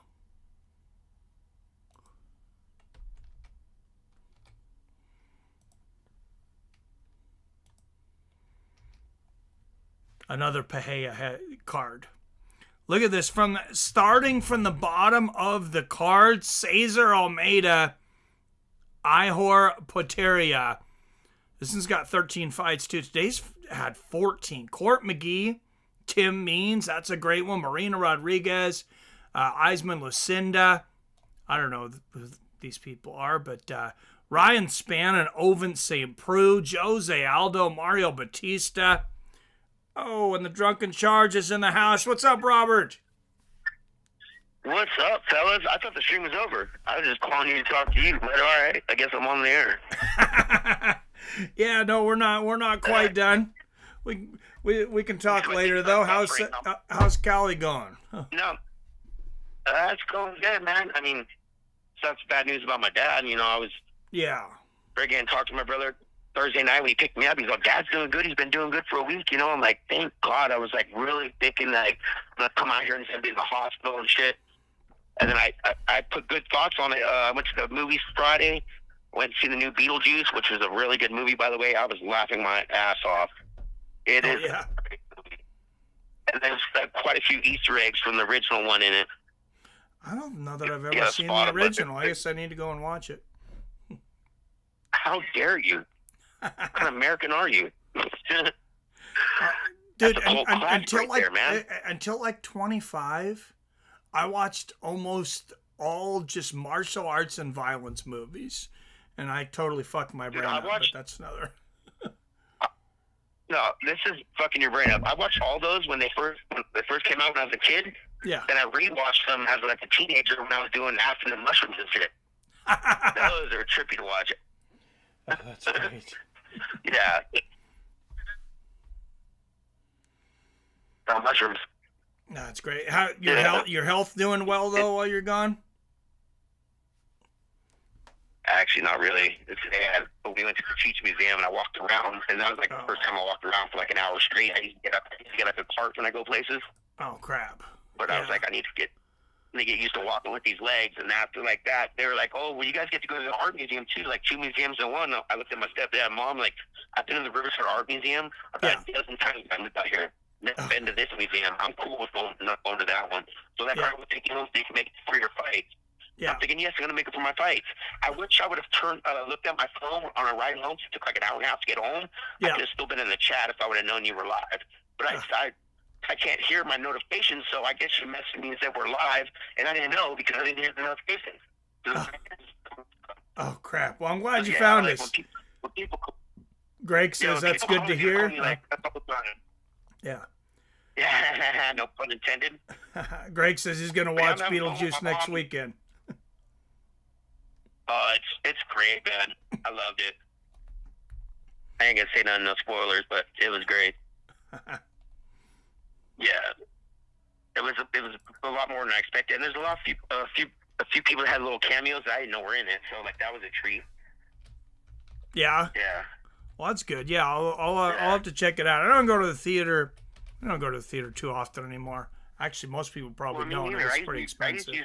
I usually have. There's this, if you have an Android, that's the reason why I stuck with Android for so long, is there's this app that's only for Android, and it's called T as the drinking tea, TAETAA, .TV, but it's in Google's Play Store. And if you have an Android device, download that app, and you can get new movies, shows, but sometimes it'll be like a cam version and a web version. You gotta kind of wait sometimes for good versions to come out. I'll have to check it out. We'll talk about that later, yeah. Yeah, it's pretty cool. But yeah, since I called in and we're on the live chat, we'll talk about the fights. Dude, what a dog! What a dog that Benoit. Like, if I wasn't busted, he was leaking blood. I bet he would have kept going. Oh yeah, yeah. And he wanted to fight. You know? And Moicano, I always knew he was a good puncher, but man, I thought. So I started seeing. I'm like, oh yeah, I forgot this boy can crack. Oh, absolutely, yeah. Because I remember watching. I don't know which fight it was, but a few fights of his ago, he had another war like that, dude. He's just showed he's got heart and fighting in him. Yeah. Yeah. Yeah. That was he was making wasn't he making a run for the title a while ago and he fell short? Yeah. Well, yeah, it was the match with him and Dustin Poirier. The winner of that one got a title shot. Remember, Dustin went. Yeah. That's the match I'm talking about. And yeah, that was when I seen no heart inside Moicano. Do they have the post fight? Like, that dude. Post fight show. Oh, that's funny. It says starts at 3, but of course it didn't start at 3. What's the one where they have the interviews though? Is it just on YouTube? Post-fight press conference on YouTube. Okay, yeah, I'll go to YouTube. I want to see who got the bonuses. Yeah, I always watch those. Yeah. Yeah, he always says who gets the bonuses and stuff. You want? Dana's there today, right? You didn't. Because there's no Jake Paul fight or no Tyson or no other fights around. Because did you hear? I heard recently, one of the fights that was recently, it was like a fight night. He left to go watch the Jake Paul fight. Dana did. Jake Paul fight, yeah. Yeah, Dana left his fight early, so that's so disrespectful. I was wondering why I didn't do the post-fight press. Yeah, I was wondering why I didn't do the post-fight press conference that night, and that's why I just seen someone busting his balls last week saying, yeah, the reason why Dana wasn't at that thing a month or two, it was like a few months ago. Can't remember which fight it was. That's very disrespectful. Yeah, man, I don't like. Yeah, that. when Jake Paul fought Tommy Fury. Oh, because he wanted to see Jake lose. Yeah. But still. And also, it was in Vegas, so he just goes right down the road to see it. But still, you leave your event early to go watch a boxing match? That's fucked up. Oh, yeah. I'll tell you about Vegas, though, man. I think I could live there. Oh, I'd get in real trouble there. Well, yeah, I might get in trouble, too, but don't anybody hate on me for this, though, but I think I could live in Vegas, and people are going to take this the right way, but I'm going to tell you why. I'm white. That's why I can live in Vegas. I want to retire there. They're not going to fuck with me. You can walk around the streets and drink alcohol. You know, come on. What other fucking state can do that? Yeah. No. I'm not being too serious on that. But what's up, Torm Brown? Moicano beating BSD is proof. It's not good to count out fighters. Yep, we could see the same with Roundtree next week beating Alex because we're counting him out. It could happen. I mean, Pereira's not invincible, as we know. I mean, Izzy knocked him out. Dude, I went down a rabbit hole and started watching Roundtree's old kickbox, Muay Thai fights. Yeah. He's got a couple Muay Thai fights that he could find that he took in, he moved to Thailand, you know? Yeah. The dude knocked out Gokhan Saki. You can't count him out against any striker. Yeah. He's a hard puncher too, so like I think he can actually flatline here if he gets a clean shot off. But see, the thing that he has trouble with, I think, is Pierre's going to have some feints. He's going to draw him in, and he might get caught. That's the only thing I'm worried about. Roundtree being smart about the way he comes in. Yeah. And be prepared to put your hand up after you punch to block the counter, because if not, Pierre's going to snipe you. Yeah. But yeah, that's going to be a good fight. But if you want, I'll let you guys go. Someone else can call in. All right. A little later, Mike, so I want to talk to you. All right. Thanks, Robert. Robert Kerrigan, everyone. About your Florida trip. Okay, yeah. All right, we'll talk later. All right, bye. It's funny, Moicano did a better job than Dustin against BSD. Early, of course, I mean, yeah. Yeah, Dustin was in trouble early. It's MMA. You can never count out anyone. All you can do is make an educated guess. Oh, yeah. I mean, at this level, guys are so fucking good now. All right. It says UFC Pérez post-fight press conference started. 632 waiting. So we're still waiting on Dana. What's the name of the app for Android? Feel free to put it in there, just as long as it's not a link, Robert. I think Moicano is just way better than most fans have given him credit for, self included. Yeah, I still think St Denis has a good chance to come back and win that fight, if it's not for the eye, but I agree. Anybody catch the name of that app? People definitely riding off Roundtree. Robert, if you're still on there, if you can put the name of that app in the comments that you were talking about. All right, let's go to the press conference. I want to hear fucking Moicano. Je vous remercie d'être présents pour le 3e événement en direct de l'UFC à Paris. J'aimerais tout d'abord remercier. Yeah, what's the odds on Roundtree versus Pereira? I mean, they should be huge. I'll be honest. I mean, I think Pereira's probably going to smash him. But,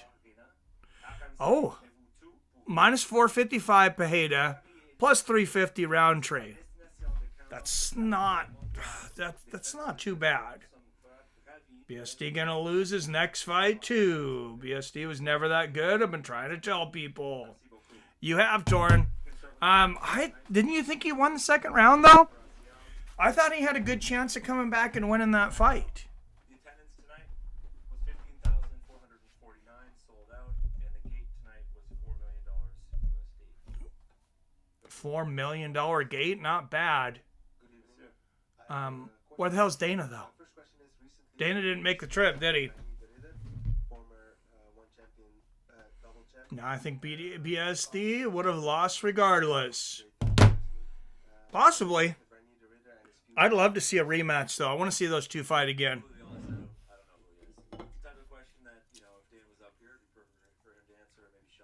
Have it in the States, though. Who is this guy on the mic? Does anybody even know who the hell this guy is? No Sean Shelby, no Dana White.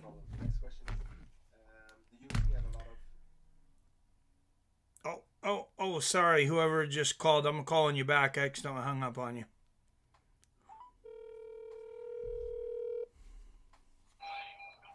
Hey, what's going on?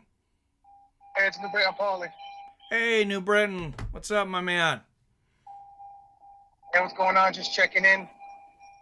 I'm trying to figure out what's the name of that, the app, the guy just before me that was just on, that you had on. You need the app that was just for Android. I think he said like... See if he could put in the chat. I think he said like APP or something.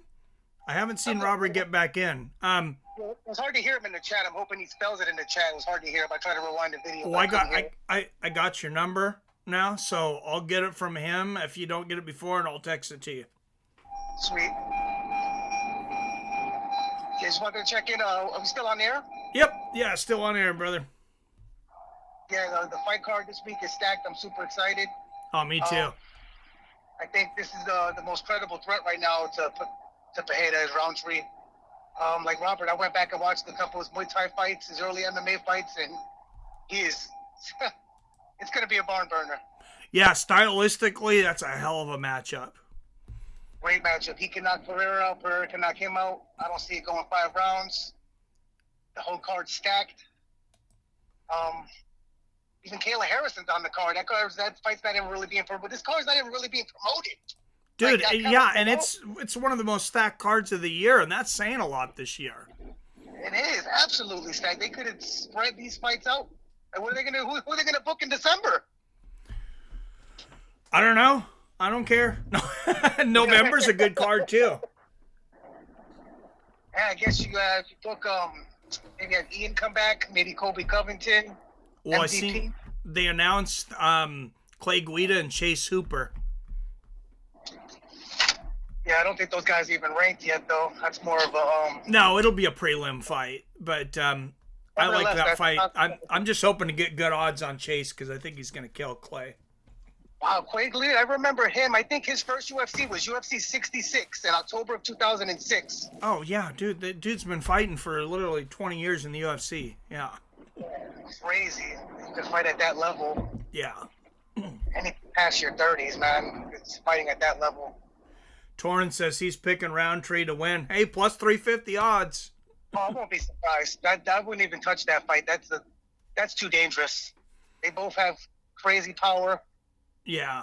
They should be promoting Roundtree much more, man. I mean, this guy, he has got the look. He has a decent promo. And he's a highlight reel, man. Promote this guy. He's been in a couple movies, too. Yeah, this guy's perfect for promoting, man. Get behind him. promote him like you're promoting Pereira. Yeah, well, if he wins a championship, I think they will. Oh, you'll have no choice then, because this guy, when he wins the belt or not this week, this guy's a star. Yeah, he's definitely exciting. Like, him losing to Pereira, even by knockout, shouldn't discourage anybody. Yeah. These guys fight 10 times. He could very well win 5. Yeah, for sure. Yeah, I just wanted to check in with you. Thanks for streaming today, and a lot of the people get on the show. Thanks for having me, Seattle. Hey, yeah. Hey, thanks for calling in. New Britain Paul, everyone. See you next week, guys. Next week. All right, let's see. Did anybody here? Did they announce the? With the knockout from Faraz and the knockout from Morgan, that sort of set the tone for the main card, and then you entered into really, 4 other. Let's get the bonuses here. I think the hype coming in with Moicano and BSD. It's too bad that the fans didn't get more than just a round, and well, I guess 2 rounds. 2 rounds, 2 full rounds. Yeah. So somebody just asked. Who is this guy? Does he even know what he just watched? Robert could do this better on 35 beers. Robert, you could do a better press conference than this on 35 beers. I know you could. Yes, but there are pay-per-views that are done on the European time. So why, just like last time? Yeah, thanks for calling in, Paul. I appreciate it. Chase Hooper is so bad. Chase Hooper isn't that good either, in my opinion. Old Clay has a chance against him. Did you watch this fight against Slavic Laws, though, man? Chase Hooper became a man that night. His balls dropped. They got all covered in hair that night. Probably do better on 35 beers than 0 beers. Well, that's true. I would love to go to Scandinavia. Yes, we would love to. Nothing to report now, but it's. Chase stand-up is horrible. He knocked out Slavic. Well, no, he didn't knock him out. He ended up submitting him, but he outstruck Slavic in his last fight. He's coming up, man. He's young. He's super young. You gotta give him a chance. He's like what, like 23? Came into the UFC at like 19. I don't know. I'm not sure. He might be 25 now. Thank you. Thanks everybody for your support this week. We hope you enjoyed the show. Talk to you soon. Thanks.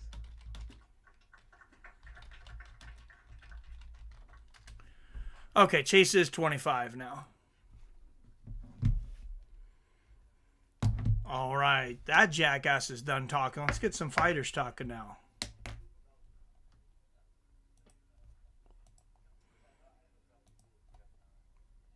I didn't hear if they said the bonuses. Did anybody catch the bonuses?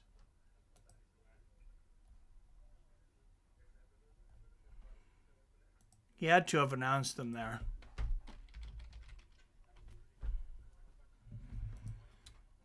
Jordan, you better stop hating on Benson. Ass Cube's pudgy ass is going to come wrestle with you. And do 0 damage. Be careful. I love that Hanato called for easy money fights next, too. That's fucking awesome. I've been waiting for a fighter to just be like, hey, I get paid the same no matter what. Just give me easy fights. The issue announce bonuses. Very first thing. You might have to rewind.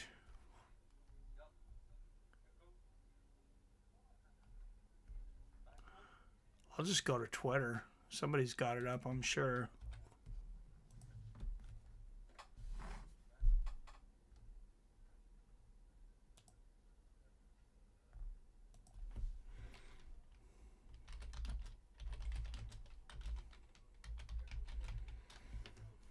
But it did lead to the greatest KO in MMA history, so I guess you can still count it as a W. Pretty damn close. All 195 pounds of his sloppy ass. Oh, that's great.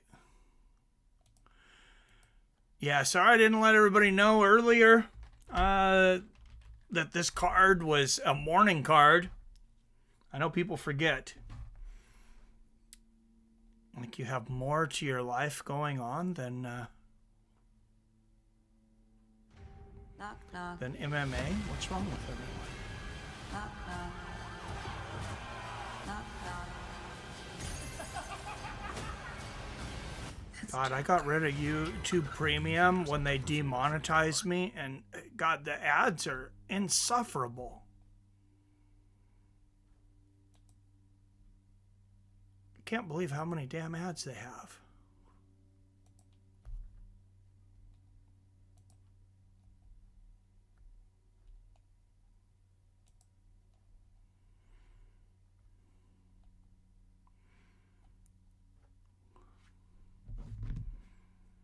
Well, I would actually bet DJ in that one, he'd climb on that guy like a spider monkey.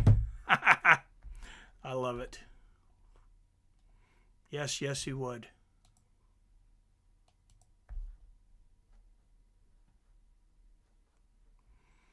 All right, are they going to call in 425-791-8730? I think we're going to start looking at UFC 307 while we're waiting because they're taking a minute to get other people up here. I'm not sure why.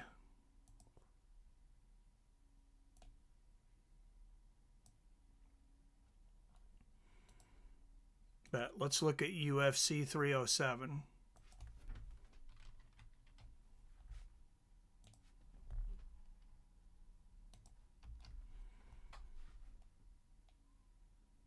Anybody still feel free to call in anything you want to talk about? I mean, at the point of the trade, Ben is a borderline cripple now. Right? We talked about Cesar Almeida, Ihor, Poteria, Court McGee, Tim Means, Rain Rodriguez, Eisman, Lucindo, Ryan Spann, Oven St. Preux, Jose Aldo returns against Mario Batista, Alexander Hernandez, Austin Hubbard, Carla Esparza, Tisha Torres. I can see it now. Roundtree beats Alex. The built-in excuses is going to be made. It was a fluke. Alex had an off night. They won't give Roundtree his props. Immediate rematch, I would imagine. Stephen Thompson versus Joaquin Buckley. That's a fun fight. Roman Dolidze, Kevin Holland. Doug versus Caitlin Vieira. Caitlin Harrison, Caitlin Vieira. Co-main is a title fight. Raquel Pennington, Juliana Pena. So I think we no longer have Raquel Pennington as the bantamweight champion. And then Khalil Roundtree getting his first shot at UFC title against the dominant Alex Pereira. Hell of a card. Doug. The cult of Dougs. What?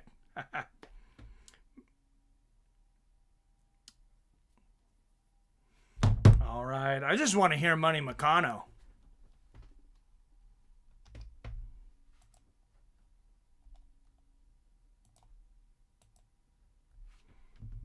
All right. It looks like it's going to be a while. I know the wife wants me to do some things with her today. I promise I told her I should be wrapped up by 4, so I'm going to wrap it up. Thank you, everyone, for showing up. Thank you for the donations, iRock and Chef Johnson. Thank you to our premium members and our Patreon, as always. Everybody that's here every week.